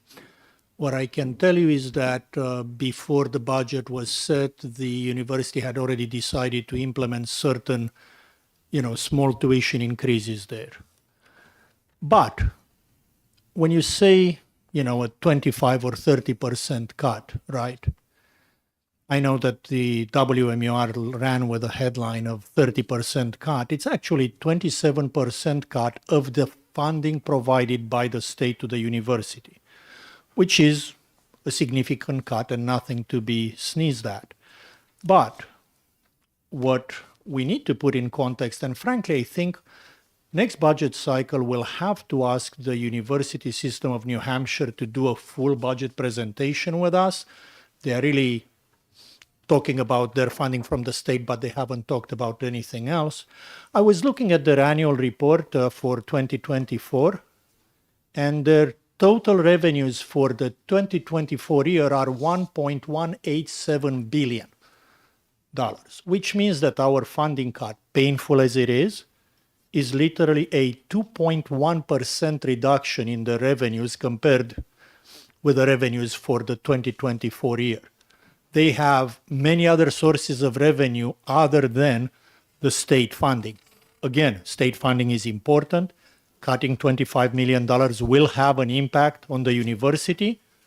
But, when people say that, oh my God, it's like cutting an arm and a leg, a 2% cut would be an arm and a leg if you're a centipede. So, it is, again, 25 million is real money. I'm not trying to say that this will be pleasant for them, but I do have a lot of confidence in their ability to handle it, especially since if you look at the report they published for their meeting just March 20th, as of now, I think their current cash and short-term investment reserves are 438 million or so.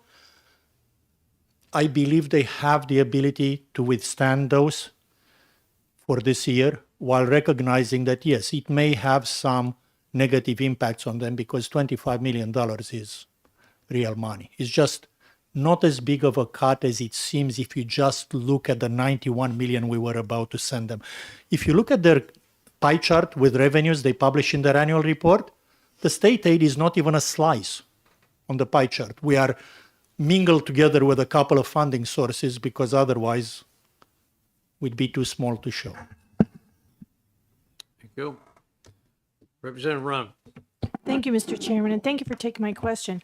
Following up on Representative Munn's comments, I am aware that a significant part of the university system's funding comes through grants that may be research grants that may be targeted for specific programs and are very limited and restricted in what they can be applied for. So when I look at this proposed cut, it appears it's really going to impact operations and academic programs. Do you have any idea or any indication if the university system will be able to maintain all of their campuses if this cut goes through, or will the operations be so impacted they would have to close? We have not heard from the university system itself in regards to that. I know there has been speculation of it. Again, given the reasonably small percentage of the overall cut, I would be very surprised if it would get to those points. But this being said, if your question is whether we heard from them, no, we haven't heard from them either one way or the other in regards to that. To be fair to the university system of New Hampshire, we tried to find as many savings anywhere else we could. So we only discussed this at the very end of our budget process. So they probably didn't have time yet to go into the details and provide us with a better understanding of what the impact of this will be. I'm sure they will have that ready by the time the budget goes to the Senate, and there will be more detailed discussions through the entire rest of the process that, where that would be considered. But at this point in time, I don't think that they would have been able to provide that impact based on the timing of that decision. Representative Wallner for a question. Thank you. So this is on top of what was in the governor's budget, because the governor's budget also reduced the allocation to the university. Do you know how much the governor's budget reduced it? If it was, I think, from 95 to 91.4, so it was a few percentage points. We reduced it from 91.4 to 66.4, so it was a significantly larger reduction than the governor's. The governor did not take a lot in her original budget. Representative Tversky. Thank you. I'm looking at the landscape document here on page 3, still on the university system, line 64, the governor's scholarship fund of 2.7 million each year for a total of 5.4. I believe I recall when your division discussed this that, sorry, do you know where when page 3 of the long document? Are you looking at Division 1? I apologize. I was using this as a reference. I apologize. It's okay. Looking back at that, when we were talking about the governor's scholarship fund, I apologize. It is my understanding when Division 1 was talking about that went to scholarships for students. And I guess I am concerned, though, as we look at the larger cuts to the university system, on the impact to students and families that are potentially seeing a tuition increase. I guess I am concerned, did you guys dig into anything about the impacts of these cuts on New Hampshire families? And if this could, push the needle, where we may see families having to send their kids out of state, which would then even push our university system down even further on the list, if that's even possible. Further down the list, if Down the that's list even of possible. support and rankings of our university system. Because I was going to say, performance-wise, we are very high up there. So the amounts that you are talking about are the $15 million that we are redirecting from the funds that Fidelity pays for the. Isn't that the amount? The 15? I was referring actually from the Division 1 paper, the governor's scholarship fund of 5.4, which I understood was direct support to students. Chairman McGuire, am I wrong on that? We didn't impact that. I know. I guess the cuts to students, I'm trying to tie together that families are seeing a double hit here with 5.4 million in Division 1 being cut, direct support for students, and Division 2 cutting significantly that you just stated tuition will likely be impacted. Well, so one thing to realize with regard to the $15 million, that's not, we are directing it to UNH in this budget for general funds. But if we had not done that, it would have been directed to schools around the state, not only UNH. So you are correct. Scholarship funds would be reduced, but not all at UNH. Correct. I'm not talking specifically about UNH. I think we're just making a disconnect, but I will just say I'm very concerned about the impacts of the university system cuts, which are so significant in correlation with Division I's cuts to the scholarship program. I think there are families here in the state who are going to have to look elsewhere to educate their kids. Thanks. Fair enough. Representative Munns. Thank you, Mr. Chair, and thanks for another question going in a little different direction here. As the father of a child that was diagnosed with being on the autistic spectrum, I know how important it is to identify that diagnosis as early as possible. And there are two things that are in the big spreadsheet that you referred to, and I just wonder if you could spend a little bit more time talking about what the real impact of that's going to be. Start on page 5, line 22, or row 22, the Office of Early Childhood, where we're eliminating a variety of positions. And then also on page 4, line 15, there's reductions of, I think, 7 positions that are related to the IDEA and special ed. What exactly is happening there, and what is the impact of that going to be? Let me speak first to the first one you brought up. So you're talking about the Office of Early Childhood in the Department of Education. Okay. Apparently, and I don't know who was intended by, but apparently it was intended that what is presently a program in the Department of Health and Human Services was for, this is the age group 0 to 3. So we're only talking about that range of ages. The Department of Education takes over 3 and on up. Okay. So that program, as I understand it, was intended to be moved over to Department of Education. And they'd be happy to have it because they've got a $44 million budget, as I indicated, and apparently $18 million of that, they can't even account for it. But that hasn't happened. So essentially, they just have this department with nothing to do. All the work is being done over in DHHS, or supposed to be being done over in DHHS. Does that answer that question? So the Office of Childhood is in DOE. It's an office in DOE. DHHS. Well, this Office of Early Childhood is in DHHS, but it's essentially unfunded. It's in DHHS? The actual office with the $44 million is in DHHS, Department of Health and Human Services. So why are we eliminating 3 positions, or eliminating all the funding in this accounting unit? The intent was to move all that $44 million to the Department of Education. And that hasn't happened. So there's no point in having this in the Department of Education when the work is, the budget is being done is in DHHS. What was the other one? The IDEA. Positions, page 4. It's on page 4. Page 4, line 15. These are vacant positions that have not been ever filled, and they're not going to be filled. So they're just being eliminated. If I will just add really quickly that we looked at every position individually. Not only they haven't been filled, some of them had been not filled since 2019 and 22. And the department basically said that they do not see any situation in which those will be filled. And this being a tough budget year, we didn't want to leave positions that were going to remain vacant for the term and then have to appropriate money for it and then to lapse it at the end. I mean, this didn't seem to make sense. I guess it would that just raises the question in my mind,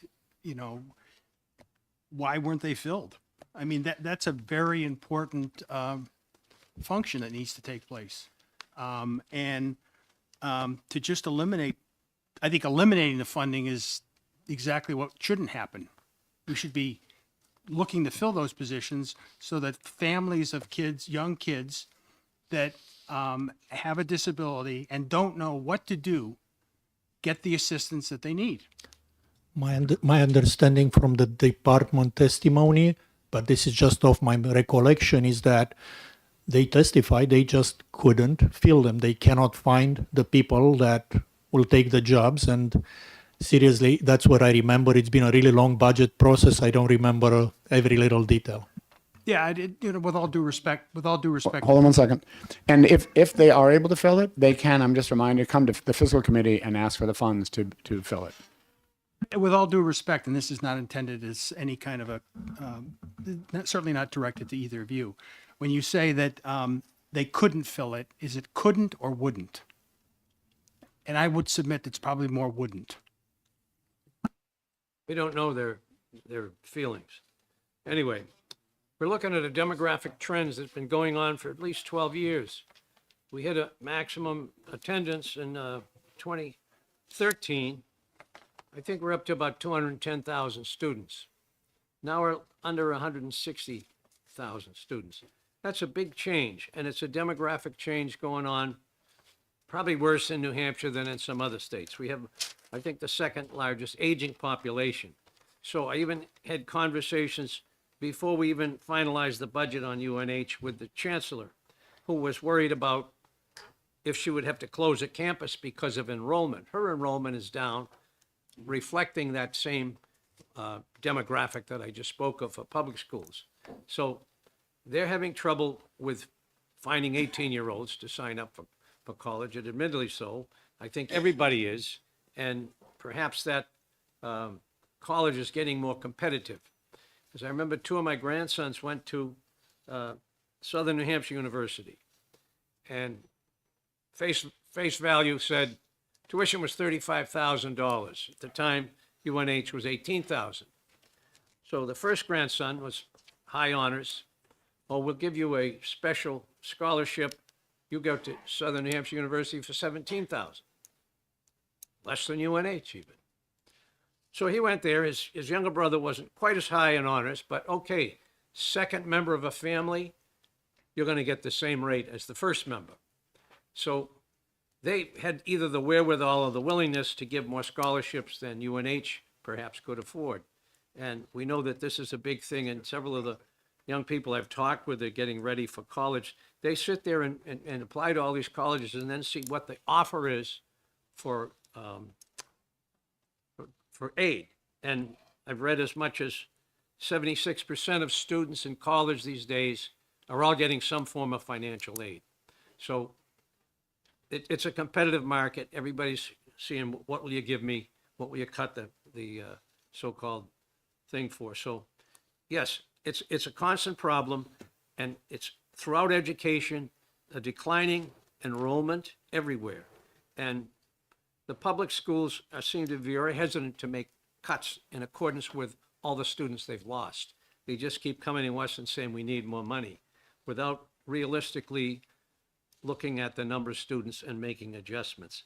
So I think that UNH has started to make adjustments from what I've talked about with the chancellor because of this lack of enrollment. So, and some of these things that they're having problems filling these jobs is the same problem we're having in virtually every job in the state. At one time, 16% vacancy rate almost across the state. So I guess Representative Stringham and then Representative Murray. Well, I can defer if this is still on the same topic. I was going to go to a new topic, but. All right, Representative Murray. Okay, because while we're on the idea of the university and the demographics, I have to say that we found slashing the university budget by $50 million to be an egregious act. It is a significant driver of our workforce, and we talk about how important our workforce is. We talk about how we need young people in the state, and this is a significant driver of our people in the state. And instead, by doing this, we are going to push students out of state because they can't afford to be here. Yeah, there'll probably be tuition increases, without a doubt. It's estimated that around 3,000 graduates of the system will stay and work and live and thrive in New Hampshire, and I do think that's what we want, and we ought to be doing things that push that, as opposed to cutting back on that. It's been suggested that, they can survive this mortal blow. They've done that before. That is to say, we tried one time before to starve them to death, and let's see if we can't do it this time. That's a really wrong-headed way to approach education. This is a serious cut that may not be survivable to some of these campuses. And I think the schools are only beginning to recover completely from the trauma that they suffered from the last debacle when we did something very, very similar to this. And I do want to add, we've had a lot of discussions around some of these numbers and the students. Everyone will talk about how, of course, they value higher education and the institutions of higher educations. But golly, this is a really tough year. But I want to pull out the old chestnut, that the adage that actions speak louder than words. And what we are telling the state and our constituents is that we do not value higher education, that we are going to administer a devastating blow come what may. And it is just an egregious action. I think it is an unjustifiable action. And there are other parts of Division 2 that I would like to address, but I don't want to cut off the discussion around the university. So should I carry on, or shall I wait and go back to some of the other issues? And I know my colleagues also have some concerns. And so how would you like to proceed in that regard? We'll see who else has comments along this line. Anyone else want to discuss it? Representative Sweeney. Thank you, Mr. Chairman, and thank you to Division 2 for all your work here. I'm a graduate of the University of New Hampshire. Got my undergrad in 2016. I got my master's in public policy in 2018. And I think it is wrong that the taxpayers of New Hampshire subsidized my education as an able-bodied young adult. That when we look at what the state budget has to fund when it comes to especially the programs that Division 3 has with health and human services, money that we are spending on university and liberal arts education does not square up to the needs that the Division 3 has, certainly, or that other needs within the education universe and the education sphere have. So this cut to the university, as Representative Popovich-Mueller pointed out, over their entire budget is a 2.1% reduction, according to the representative. And I think that's something that they can live with when we're looking at the entire budget that we need to take into effect here. And I think the future of this state, when it comes to education for adults and higher education, should be much more focused on the trade schools and making sure that we're actually preparing the workforce of tomorrow that the state needs, and not more liberal arts education like the one that I received at the university that should not have been so subsidized by the taxpayer. Thank you. Further, Representative Murray? Yeah, thank you. To respond, I support all the work that's being done in the trades and all the work, because that is another very significant part of our workforce, to be sure. I also feel that we do not diminish higher education because of that. This should not be an either or kind of a discussion. There is no question about the importance of some of the programs in Division 3. This is about higher education in Division 2. It is critical to our workforce. I think we have a responsibility to our students to support with education. I think it was referenced before, we're kind of embarrassingly last in the country on that regards. And all students pretty much need some sort of financial help. Those who take loans, I would just like to add that the University of New Hampshire students pay back those loans better than any other students in the country. Thank you. Representative Munns, and then Representative Popovich-Mueller. I agree that, we need to do more to fund, skills training in the trades, vocational education. I agree completely.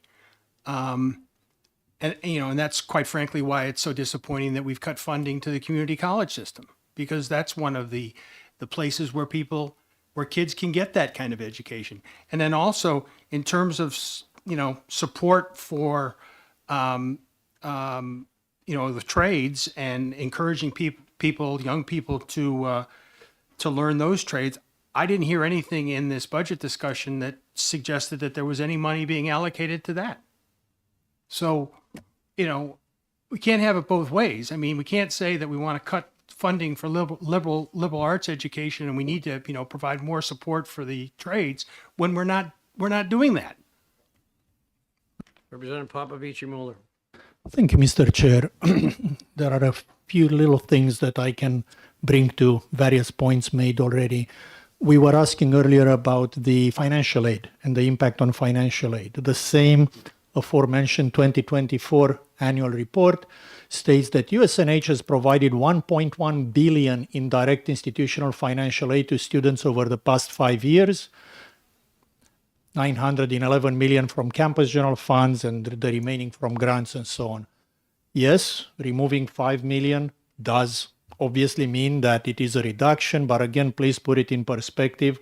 They're spending about 220 million a year on that, so the percentage cut is not that great. We have not reduced funding for CCSNH. We kept it flat. There was a reduction from the increase proposed by the governor. So that's why you see a cut in these spreadsheets. It's because we kept the funding flat, which, by the way, we really didn't want to. Again, it's just funds are very scarce this year. And in regards to a 2.1% reduction in the gross revenue being a mortal blow, I want to remind you that every agency got an initial budget target of cutting about 4%. So if 2.1% is a deadly blow to USNH, we killed everybody else twice already. Representative Run. Thank you, Mr. Chairman. I just want to counter some of the comments that have been made, or just give a different perspective. Yes, these cuts are going to hurt families and students. It's going to be a cost analysis when families decide, and students are going to decide where they're going to seek their higher education. But I don't know if this has been brought up before, but having a strong university system brings in businesses. Before I retired, I was on search teams looking to where we were going to relocate a business. And having a strong university system, communities where there's a culture of higher education, where we can pull prospective workers, where we can partner with universities on research projects, which I know UNH does many, many times. But when we degrade our university system with these cuts, we're actually hurting our ability to be attractive to businesses. And in a state that relies so heavily on business taxes, I think we need to be careful about being short-sighted in cutting the budget, because I think in the long term we're hurting our long-term sustainability by disenfranchising any businesses that are considering moving to New Hampshire. Thank you. Further discussion from the committee members. Representative Kelly, and then Representative Leishman. Thank you. Since we're talking about education and taxpayer money, I'd like to talk about the education freedom accounts. This budget proposes significant changes to the Education Freedom Account program, commonly referred to as a school voucher program, or as I call it, a virtual voucher program. Specifically, the bill amends the definition of eligible student by changing the income limit from 350% of the federal poverty guidelines to 400% of the federal poverty guidelines. Furthermore, it states that after June 30th, 2026, no income threshold will be required for kindergarten through grade 12 students to enroll in the EFA program. The fiscal impact of this bill is indeterminable. It is expected to increase the number of students accessing the EFA program. The estimates range between $60 to $100 million. That's according to the department in Reaching Higher New Hampshire. It draws its money from the Education Trust Fund. This budget proposal will broaden access to educational funding for families, regardless of income, to attend private or religious schools with taxpayer money at a time when the state's decrease in revenue is resulting in devastating cuts to necessary state services. This is not the time to expand the school voucher program. Thank you. Representative Leishman.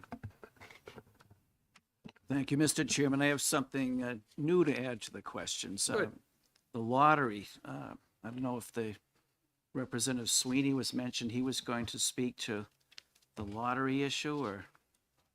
Thank you, Representative. Happy to speak to the lottery issue. So under the governor's proposal, she legalized video lottery terminals.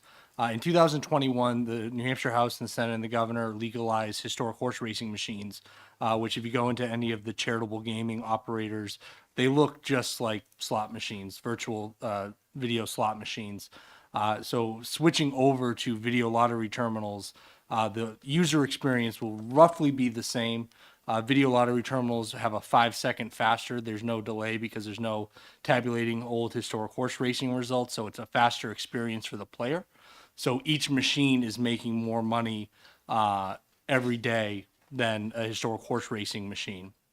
The provisions in House Bill 2 relating to the lottery in regards to the video lottery terminals also has no limit on the wagers, which allows it to generate even more revenue.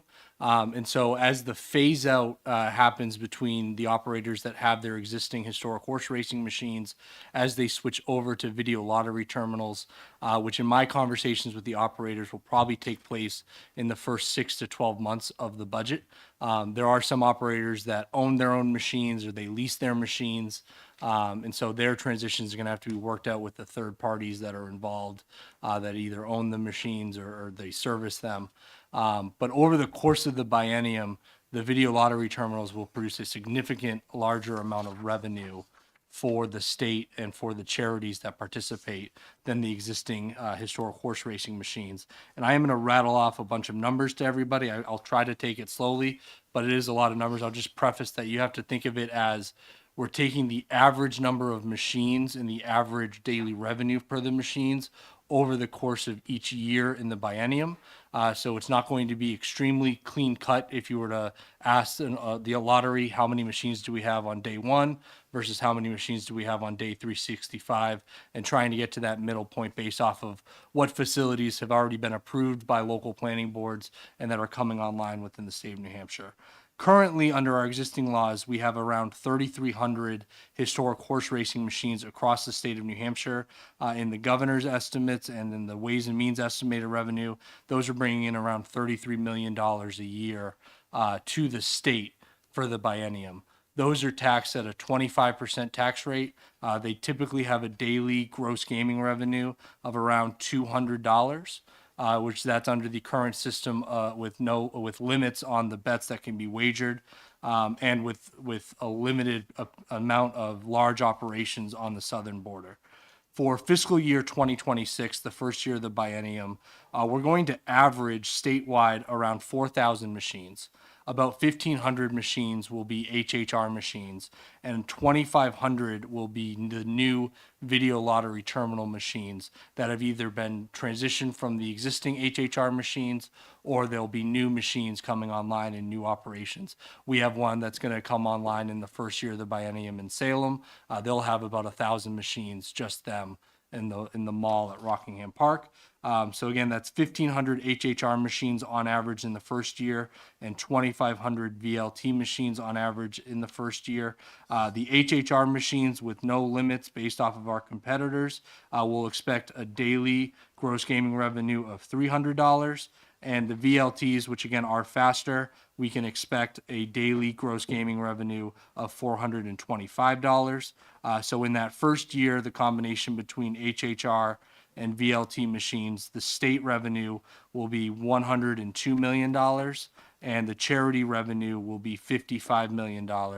That is at a 30% tax rate on the VLT revenue, in which 65% of the revenue goes to the state for education purposes and 35% goes to the charities that are partnering with the facilities. They can partner up with 2 charities per night, and it's the same as the existing allocation under HHR, 35% for charities, 65% for the state. The only difference is we're taxing VLTs at a 30% rate instead of the 25% rate on HHR.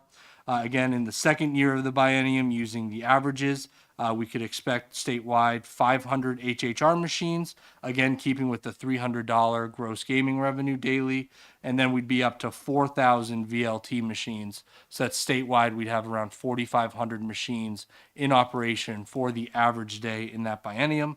That produces the HHR revenue goes down, obviously, to around $8.9 million, and the VLT revenue shoots up to $120 million, bringing in a total from machine games, if you will, to $128 million for the state of New Hampshire education purposes, and just under $70 million for the partnering charities in that second fiscal year.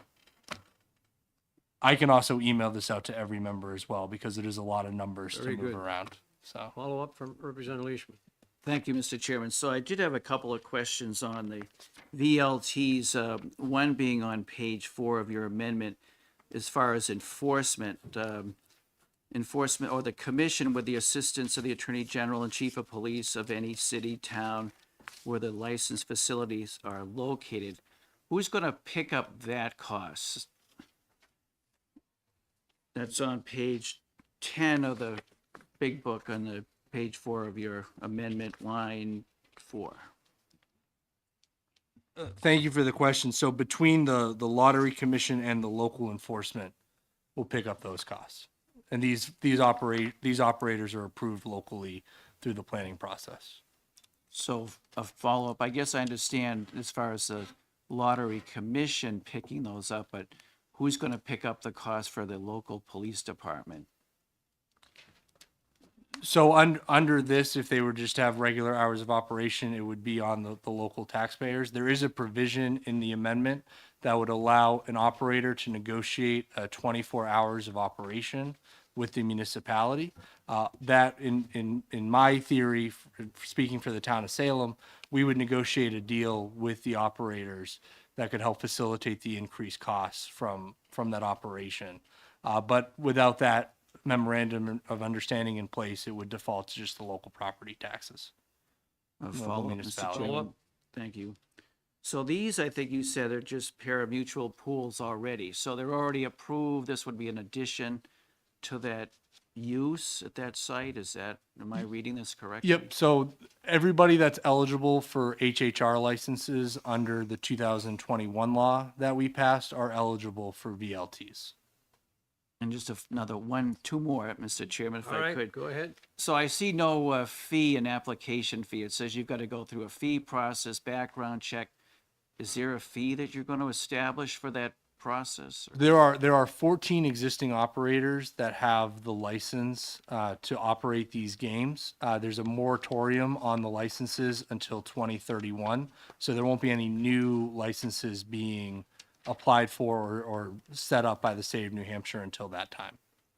And my final one, if I could, Mr. Chairman. So on the last page, your page 6, Joe, it says, if the Lottery Commission elects to implement a central monitoring system for the VLTs, the state shall bear the cost. I would think you'd want to have the applicant bear the cost and not the state. Well, that's only if the state chooses to go that route of having the central monitoring system. The state might not want to pursue that. So that was just in there for clarification that it would be on the state to fund that if the state was seeking to put that system into place. If not, the operators are able to report on their own to the state. All right, thank It you. would be sort of, you got 14 different locations. You see, 12 of them are really bringing in a lot of money and 2 of them are not. Somebody skimming? Well, that's what I was thinking. You know, Mr. so Chairman.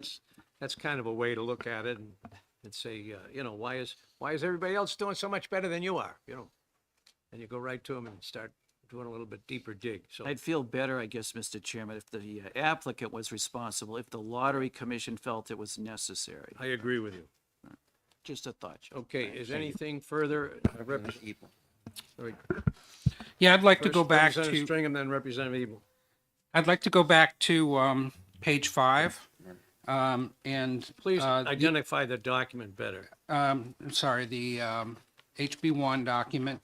Page 5, the line item Is it the one with the color on the front? No, the landscape one. It's the red sheet, okay. Spreadsheet, thank And Mr. Chair, I had asked to speak. Will you get back to me soon? I'm sorry. I got Abel, and then I'll do Murray. Okay? And we heard a little bit about concerns about the EFA. The cost of EFAs, as well as the funds paid to the out-of-state administrator, has always exceeded the projections. And since most students to date already attended private school, largely those funds have been new funds from the state. We're relying pretty heavily on with the proposed change to universal EFAs here on this cost estimate. And you mentioned one source of numbers, and I've also heard numbers that it may cost as much as 60 to 100 million from one of the other representatives here. And obviously a difference of $50 million in expenditures in this budget is pretty relevant to the overall size. Has there been any other estimate that you've received from DOE or from the LBA that attempts to precisely determine what a good number to use in this budget for this line item is? And secondly, if you could also talk about whether there's any guardrails for the taxpayers if this program ends up getting more enrollment than you anticipate. No. The LBA has not come up with any, nor the DOE has come up with any estimates. Follow up? Follow up? Do you think that, that we can put something in here so that we have responsible numbers to speak to the next biennium in the event the numbers are higher? I think we're early in the cycle, and we're going along with what the House has passed. Thank you. When we were previously hearing from a judge that said you need to spend $7,000 per pupil for public education, I had Mr. Landrigan add up all the monies we spent on public education divided by the number of students. Interestingly enough, it came out to like 7,300 is what we are paying out of taxpayer funds for roughly every student. The amount we're giving for every EFA student is like under 6,000. So to claim we're going bankrupt in the public schools by giving money to the EFA, when I look at the spreadsheet, it doesn't work that way. So anyway. I appreciate your comment. I will say that EFA expenditures that go to students that are already in private school is new spending, and we're still responsible for balancing the budget. Their parents pay taxes too. Representative Abel. Thank you, Mr. Chair. I'm willing to defer to the ranking member if she wants to go ahead of me. I have a couple of slightly related questions, but. Well, I'm going back to lottery since we've been jumping around. I'm trying to focus on one issue. Sorry we didn't finish Are it. you Okay. lottery? Well, I have one. All right, I'm just going to go ahead. So I have a question about the Keno provision, and I believe this was Representative McGuire's amendment. I mean, basically what this does is it repeals the ability of towns to decide whether they want Keno or not. Is that correct? Yes, it is. So as part of all this discussion about VLTs and so on, we had some meetings with the lottery commissioner and or director. I guess I'm not sure his title, but what he told us was that this provision that towns opt in to Keno has meant a significant amount of money left on the table for Keno because they don't do any statewide advertising of Keno because it's only available in very limited locations. Whereas scratch tickets and sports betting and all these Mega Millions and all those kind of things are available everywhere. So they do a lot of advertising for those things, and that advertising brings in money. So getting rid of the local option on Keno lets it be everywhere, and they will start advertising, and they consider that will greatly increase the amount of Keno money. But knowing that Keno is a tiny part of their whole operation. I mean, would bring in an extra $2 million the first year, 10 the second. It's relatively small compared to the whole lottery operation. Okay. Mr. Chair, I do have a couple other questions, but I really feel like I want to defer to our Division 2 members. Am I good to go? Over here. I think maybe I should bring in flashing lights or a tiara or something just to keep things on track here. I'd like to respond to the Keno as well because we don't support the Keno. It's taking a matter of local control again away from the communities. When the program was put into place and accepted by the communities, one of the provisions was that made the program acceptable to these communities was that they would be able to decide for themselves whether or not they wanted Keno. Yet again, we're going back on our word in this regard.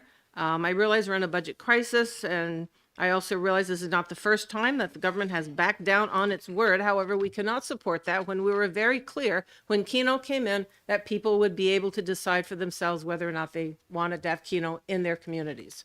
So we were opposed to that change.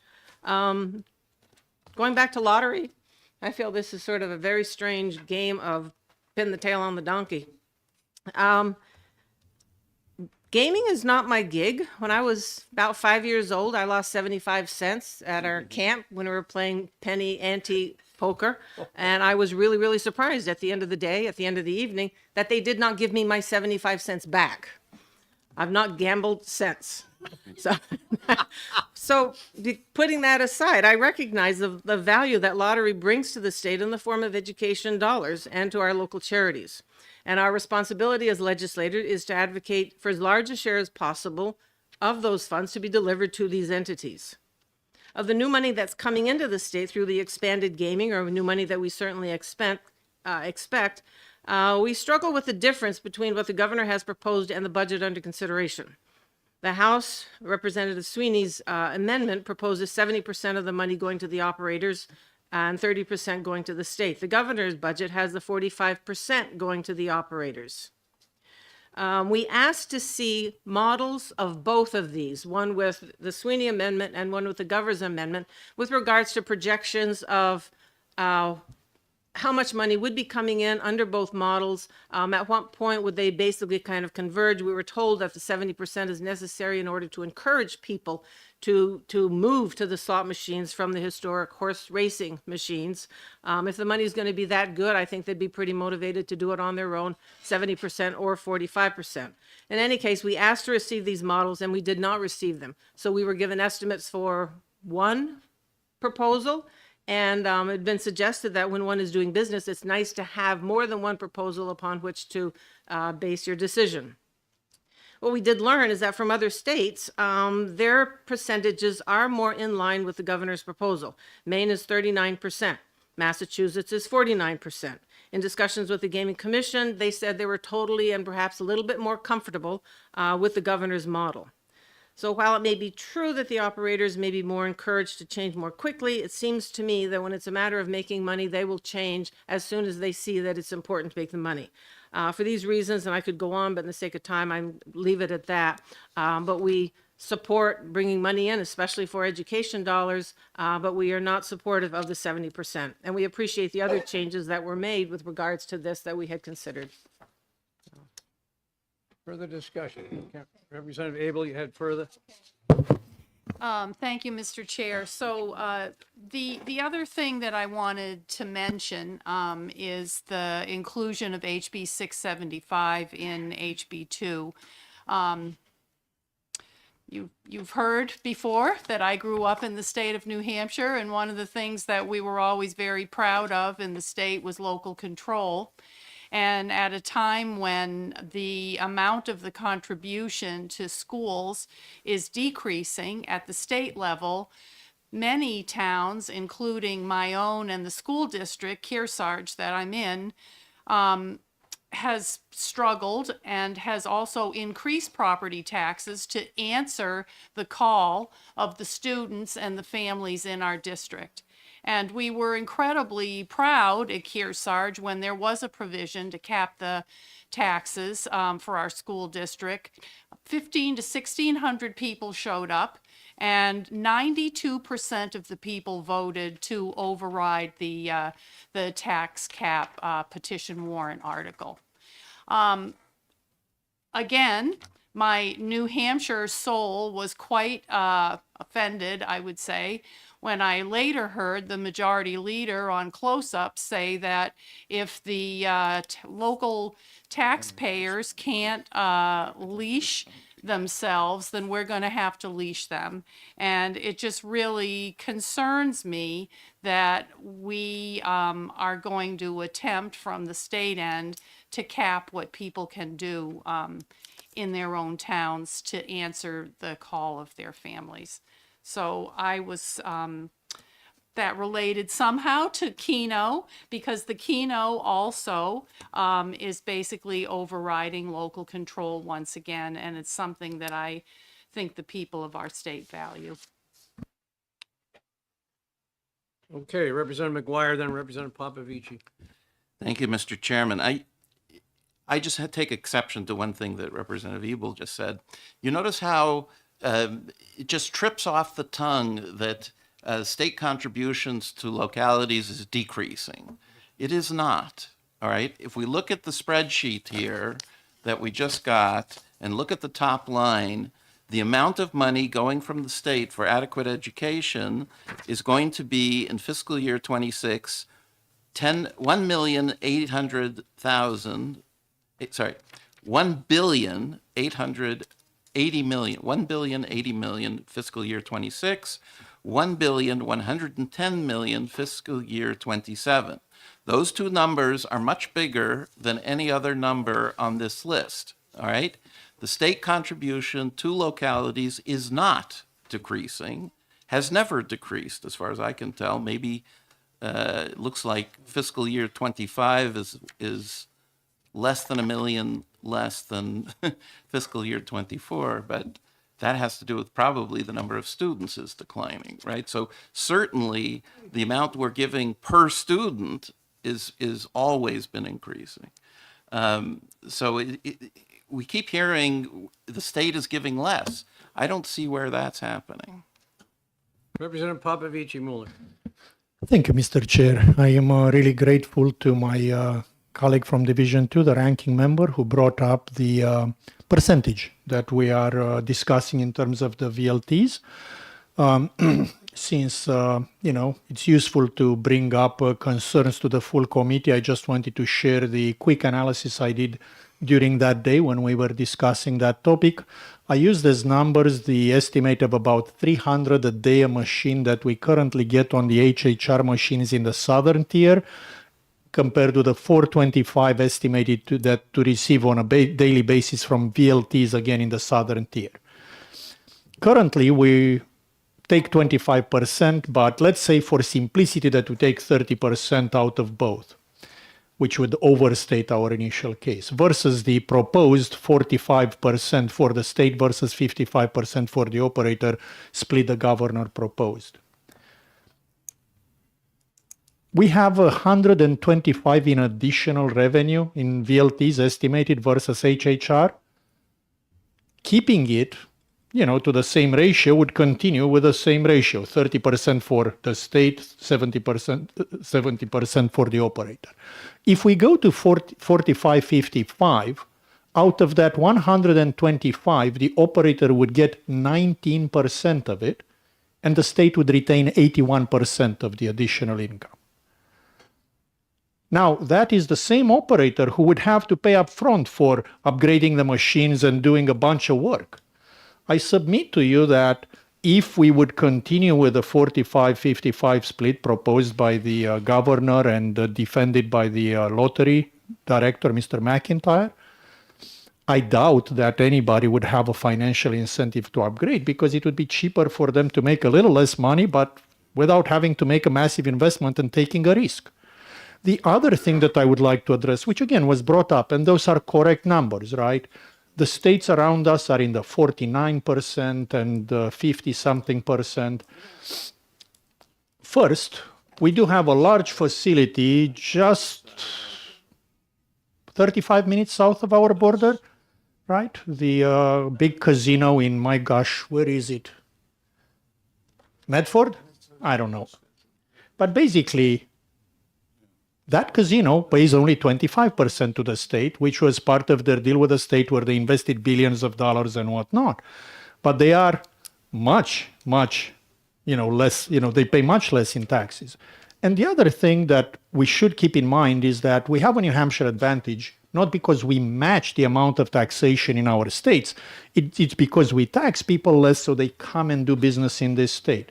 Most of these facilities, very bluntly, are going to be probably built reasonably close to borders, at least in terms of most of the machines they will go there, where we are trying to pull people from Vermont, from Massachusetts, from Maine, right? So those are the considerations. And again, this is not the full model that my colleague asked for. I do not claim to have that, but since we brought up the concerns at the time, I just wanted to share the other part of the discussion at the time. And in regards to the other comment made in regards to the school cap and local control, the school budget cap and local control, I will be very simply saying that local control is something that works as long as the people who decide how much to spend are the people who raise those revenues.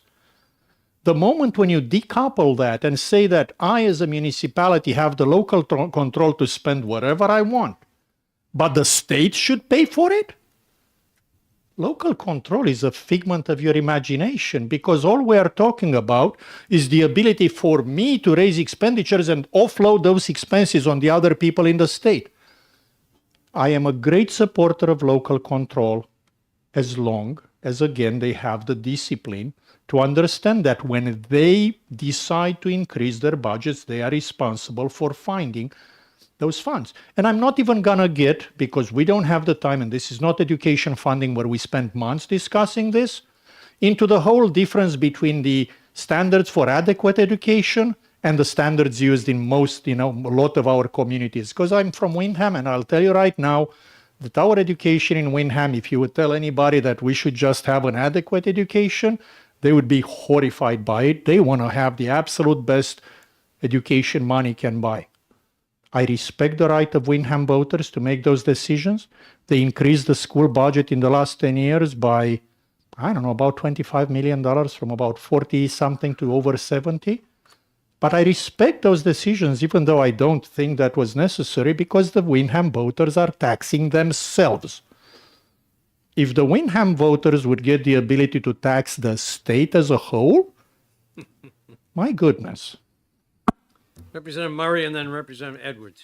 Thank you very much. And following the bouncing ball back to 675, I want to add further consideration to Representative Abel. Never mind that. This also, the cap, it is a matter of local control, and I do think that they do get to decide, and they decide prudently.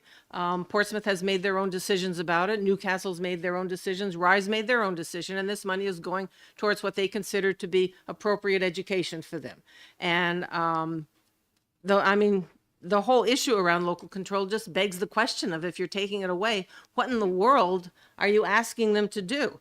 But one of the consequences of this cap, which we haven't discussed, is I think, perhaps not all of us are within some of those communities, but a cap would result in underfunded schools remaining underfunded, because they would stay within that small percentage that you are allowed within your local control to make a decision on their school budget. And you're perpetuating underfunded schools not being able to break out of that trap. I recognize, of course, in the bill, and if I don't, someone else will for me, that there's a 2/3 vote where you can go beyond that. That is pretty much unreasonable. And I think that's an attempt to obscure the fact that local control is being taken away. So there are other ramifications besides what we've heard before, and I wanted to make sure that that one was represented. Thank you. Representative Edwards. Thank you, Mr. Chair. I don't know that we have a motion that we're actually talking about, but I would like to, if we don't, I'd like to move that we accept the changes in Division 2's HB1 and HB2 funding, and I'd like to move the question. Okay, so is there a second? Second, Representative Roy. First, we'll vote on the move the question, which is, do we cut off discussion? Mr. Chair, as a member of the division, I have some other concerns about the rest of the presentation that have not been addressed, and I was waiting patiently for my turn to speak. I feel like moving the question would be a bypass of the process of the work that we have just done in division for many weeks. I would appreciate my turn to speak at the microphone today. I'm dealing with the motion that's before us. So if people want to continue the discussion, then they'll vote against it. But the motion is to move the question, which is we cut off further discussion. I'll do it with a show of hands rather than a roll call. How many want to move the question?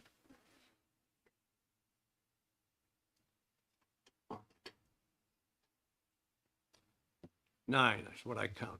Somebody back me up? Those that are opposed to that?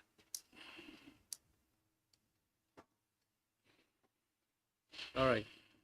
We don't move the question. So Representative, I think I had Representative Popovici after who was next? Representative Rung, and then Representative Hacken Phillips. All right, I have two things that are sort of then unrelated. Representative The first thing regarding increase in school funding, to your point, Representative McGuire, to expect steady per pupil spending is very unrealistic. Teachers expect raises like we all do, except if you're a state rep. But health insurance costs have gone up incredibly. I know just in Merrimack this year, they went up 10%. And we try so much to get this down, but it's very, very difficult. Energy costs have gone up. So when you look at the actual cost, it's not realistic to expect it to continue at a level pace. If that's the case, this should have cost me 5 cents. So, but on a different note, I have a question of Division 2 regarding the video terminals. I may be the only one on this committee that actually worked in a casino in a slot machine floor. And I found them very addictive. I mean, we would see people, this was in Reno, Nevada. We would see, grandmothers come over on buses every week. We knew when the Social Security checks came in. And they would just fly through that money. They just would never give up their slot machine. And I'm wondering if there's any accommodation in your division to address addiction services for these people. I'll defer to Representative Sweeney for a complete answer, but yes, there is a percentage of the revenue that goes to problem gambling. Yeah, of the 65% that goes to the state, 64.75% goes to education, 0.25% goes to problem gaming services, which at this numbers is around $300,000, I think, per year.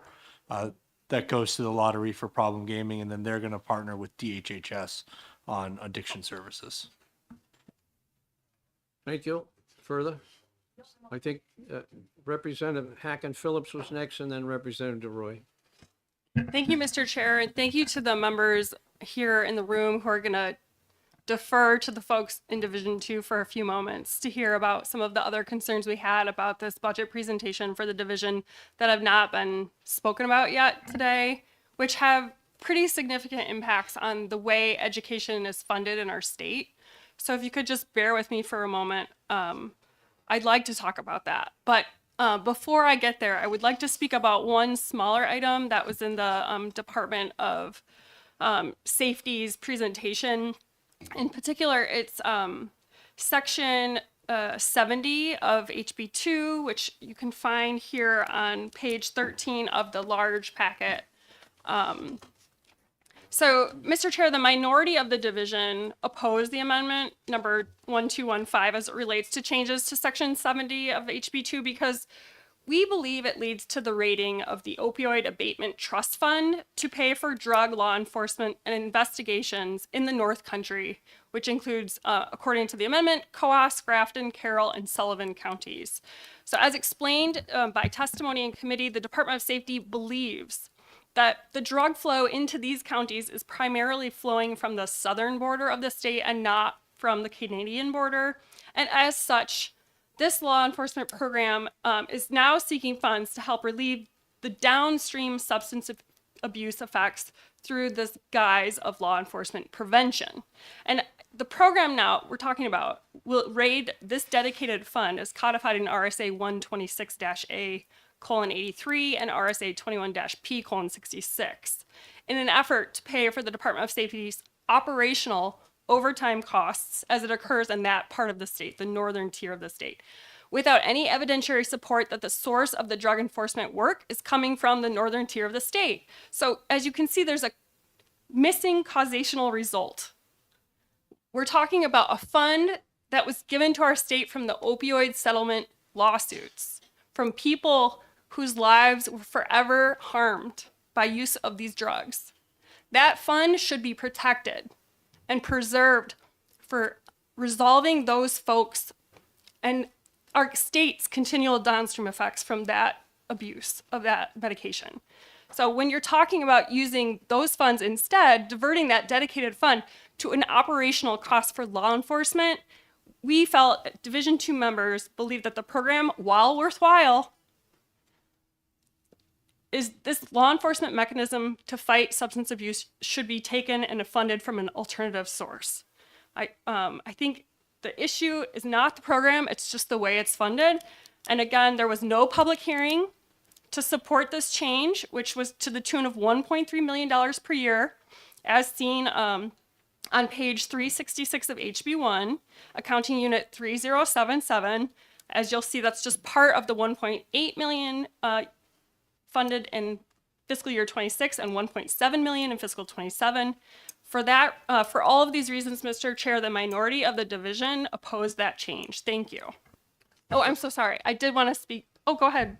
Sorry, Mr. Chair. Just to be clear, this was not a Division 2 item. This was a governor's item. The governor's item did not clearly indicate what was going on, and this is just rewording so that the words match what the governor's item was doing. We did in Division 2 did not put this in. Representative Roy. Thank you very much. I have to address the school system. I've sat very quietly these last many weeks listening to everything that's been going on about the school systems, but nobody has said the word accountability. Where is the accountability for the scores that these schools are putting out? We have less than 50% proficiency. And every single year since 1970, we keep raising their funding. We keep raising it and raising it and raising it. But there's no accountability. What are we doing to our children? And my fellow friends over here always talk about the kids. It's all about the children. You're sending them off to college and they really can't read and write. And we hear that from the colleges. They still have to train them. But yet we keep funding it. We have superintendents making $168,000 a year. We have teachers making $78,000 a year, average. Not all the schools are doing that. We have principals making $148,000 a year. And where is the accountability? Where is it? That's my question. Representative Popovici, I think you were in the queue. All right. Representative Hacken Phillips. Thank you, Mr. Chair. I do think another major part about our schools funding found in the Division 2 packet can be discussed in kind of a joint effort. If you look at sections 120, pages 15 and 16 in the large book of HB2, changes along with sections 180 to 183 found on sections 22. This is a significant change to the way education is funded and sourced here in the state. And in combination, I think it's worth a separate discussion that we have not reached today. So if I'm looking at pages 15 and 16, the uses of the Education Trust Fund, you'll find portions of the line items that are currently sitting in the Education Trust Fund are moved out into the general fund. And we heard a little bit about that through the discussion during the presentation. So my major concern is that it's stripping approximately 89 million in fiscal year 26 and 86 million in 27 into the general fund. And while we understand that those line items have not been decreased, so it's just picking up that chunk of money and putting it somewhere else and expending it later, the real implication is that those monies that were protected for educational uses are no longer protected for those educational uses because they are not within the shell of the Education Trust Fund. This means the impact, not in this budget as it is proposed, but in down timeline budgets that will come in the future, these line items are going to have to be competing with other general fund needs in our state. Those monies are no longer set aside for only educational uses as they are protected now. So the minority believes these line items, which include special education aid, tuition transportation, school building aid, court order placements, state testing for assessments, building lease aid, and public school infrastructure. We believe that, there is a better way to do this. It is to keep it in the Education Trust Fund. And we also believe that, the rebalancing that you see in sections 180 and 183 between the business profits tax, the business enterprise tax, the real estate transfer tax, and the tobacco tax distributions would not be disfavored. It would not reduce the amount of allocation that would go into the Education Trust Fund because they'd still be there. So on principle, we believe these monies should be protected. The allocations should not be reduced from 41% to the 30% as proposed from those tax revenues going into the Education Trust Fund. And I'm simplifying because the details, as you know from the division conversations, are different for tobacco and for the real estate transfer tax. But I'm just simplifying for the rest of the folks who have not been in those discussions. We do believe that this money should be protected, and the rebalancing of that distribution of the tax revenue is not required. In fact, we don't believe that the additional cuts that are being proposed are required because we know that there is a significant increase to the EFA program that could shoulder a lot of the cuts that this Division 2 budget is sustaining if it had just been level funded or even gone along with the governor's proposal. Many of those millions of dollars could be used to protect the rest of the department's cuts, to protect the rest of the fish and game, transportation.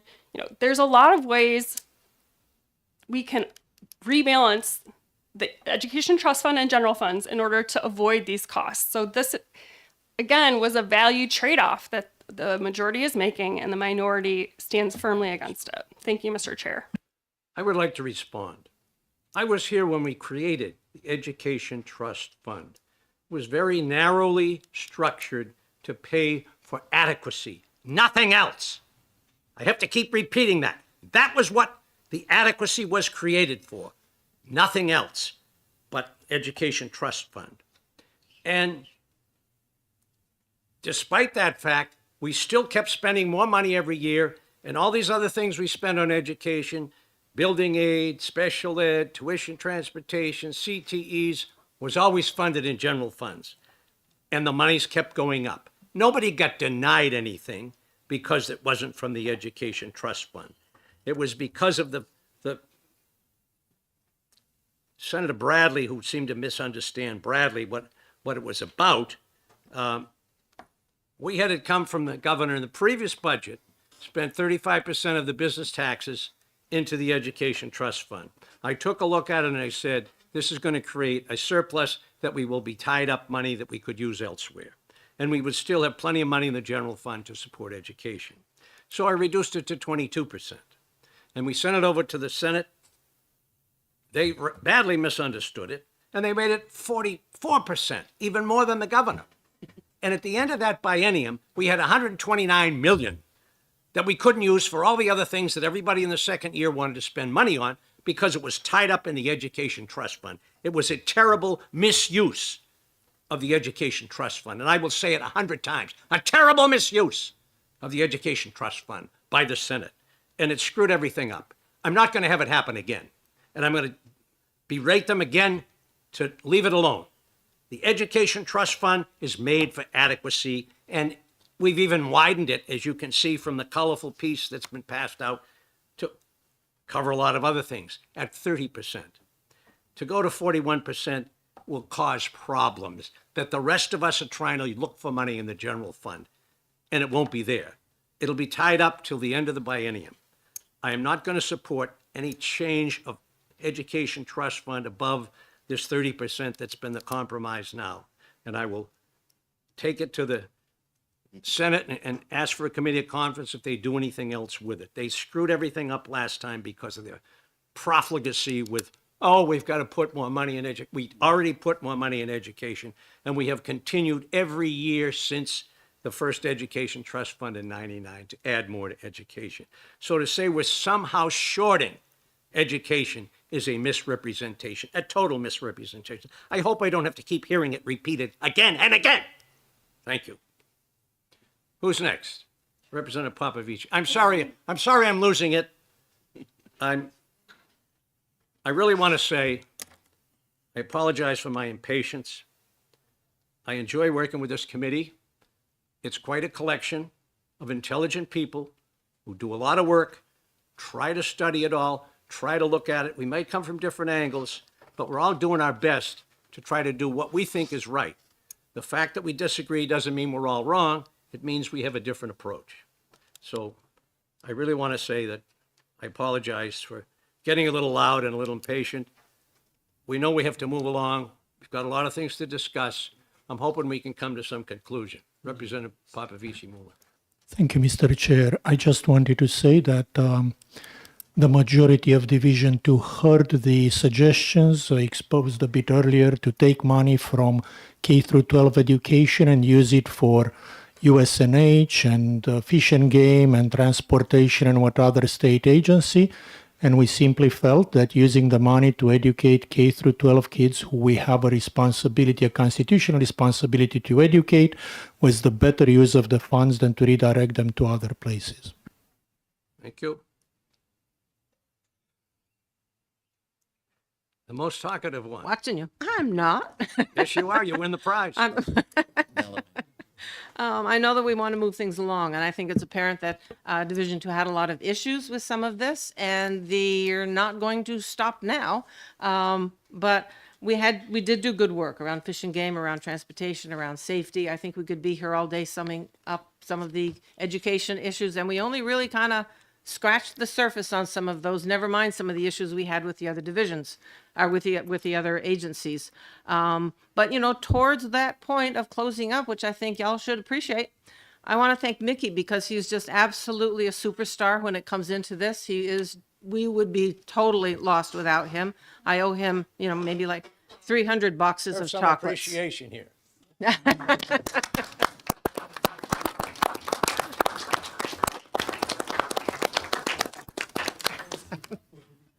I also, you can stand up again if you want, thank Chair Irf, who is genuinely a gentleman.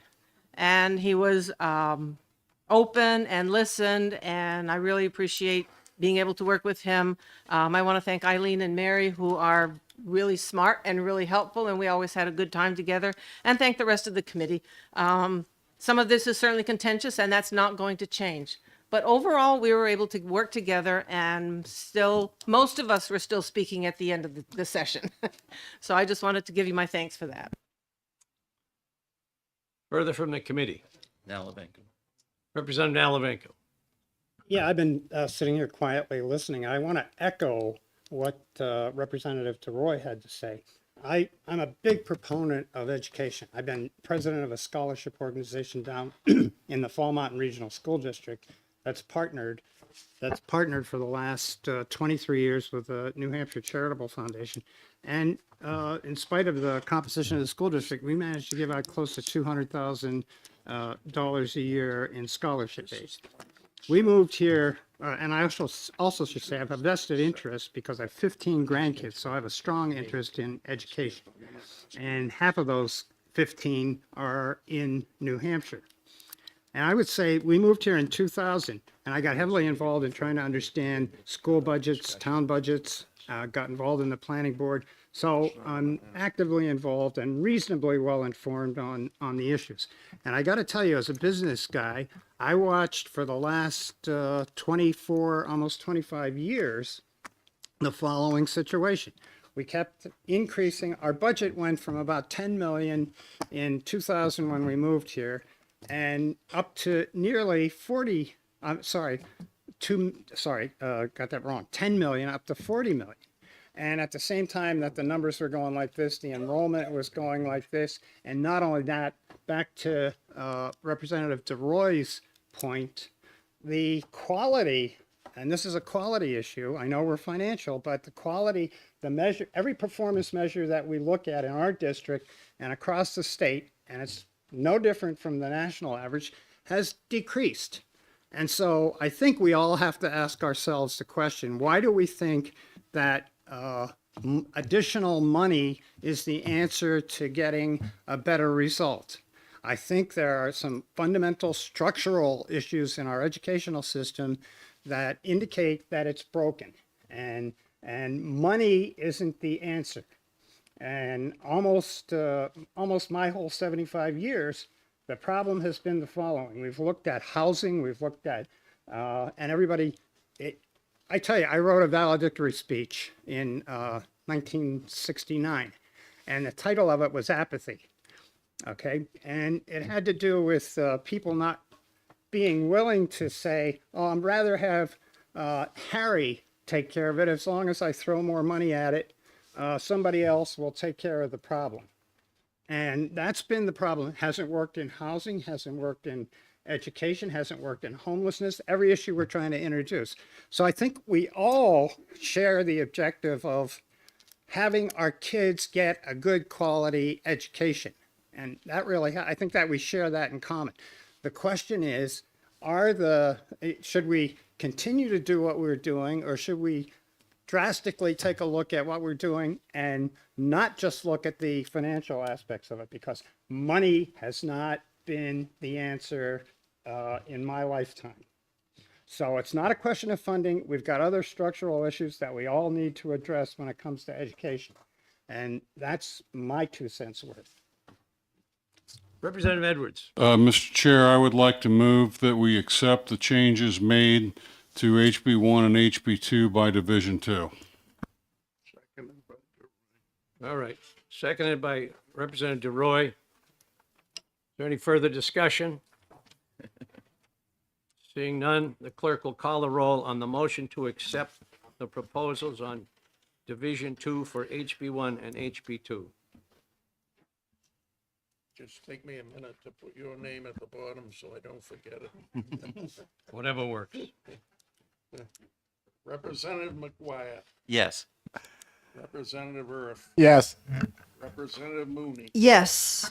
Representative Edwards. Yes. The clerk votes yes. Representative Bean, Yes. Representative Campbells, Yes. Representative Papavucci Miller, Yes. Representative Sweeney, Yes. Representative Daniels. Yes. Representative Seaworth, Yes. Representative DeRoy, Yes. Representative Nalvanko. Yes. Representative Wallner, No. Representative Leachman, No. Representative Murray, No. Representative Ebel, No. Representative Taliski, No. Representative Harkin Phillips, No. Representative Stringham, No. Representative Priest, No. Representative Rung, No. Representative Munns, No. Representative Kelly, No. Chair Weiler. Yes. It is 14-11 Thank you. in favor. 14 to 11. All right. Is there any further business to come before us from Division 2? Seeing none, No, sir. let us announce tomorrow, I think we're going to have some bills to look at, and Division 3. and Division 3 after that. Or is it the other way around? Or is it Division 3? I believe it's the other way around, It's sir. Division 3. Division 3 in the It's morning. a Thursday, is that right? We're looking at Tuesday. The bills are tomorrow. Afternoon, Tomorrow, when is Division 3? in the morning. I hope in the morning, yes, sir. Okay. All right, Division 3 in the morning, what time? I'm sorry, Mr. Chairman. Mr. Chairman, Janet is correcting you. Bills are first. Start at 10? All right, 10 o'clock, we'll have 28 bills to vote on. If your motion is ought to pass or inexpedient, one of those, then please be working on the report, so we'll have them right away because of the short schedule we're working on these days. And then we'll get through those and then go to division in the time after that. So have your ideas ready, and some of these bills have been before your division already, so you've already discussed them and voted on them. And remember, whoever made the motion in the division will probably be called upon to make it again and also write the reports. And if there's a minority report, please point it out right at the time when I call the final tolls. Representative Telersky. Janet's just trying to get your attention. I have packets of the bills that we don't have. If you want them prior to tomorrow, you can get them from me now. If you want to wait till tomorrow, I'll put them at the desk. So it's whatever you want to have. But it's like, Division 3, you're getting it 1 and 2 bills because you don't have those. So if you want to take a look at them, and I've got those 5 revised fiscal notes as well. Most important person on the committee, the den mother, Janet Clay. Standing ovation. Come on, Janet.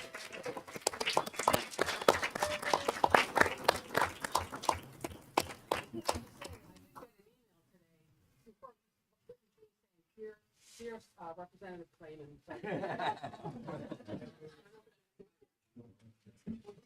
All right. We are adjourned. Thank you all for attending. This is one of the committees where we rarely see a vacancy. Thank you for that.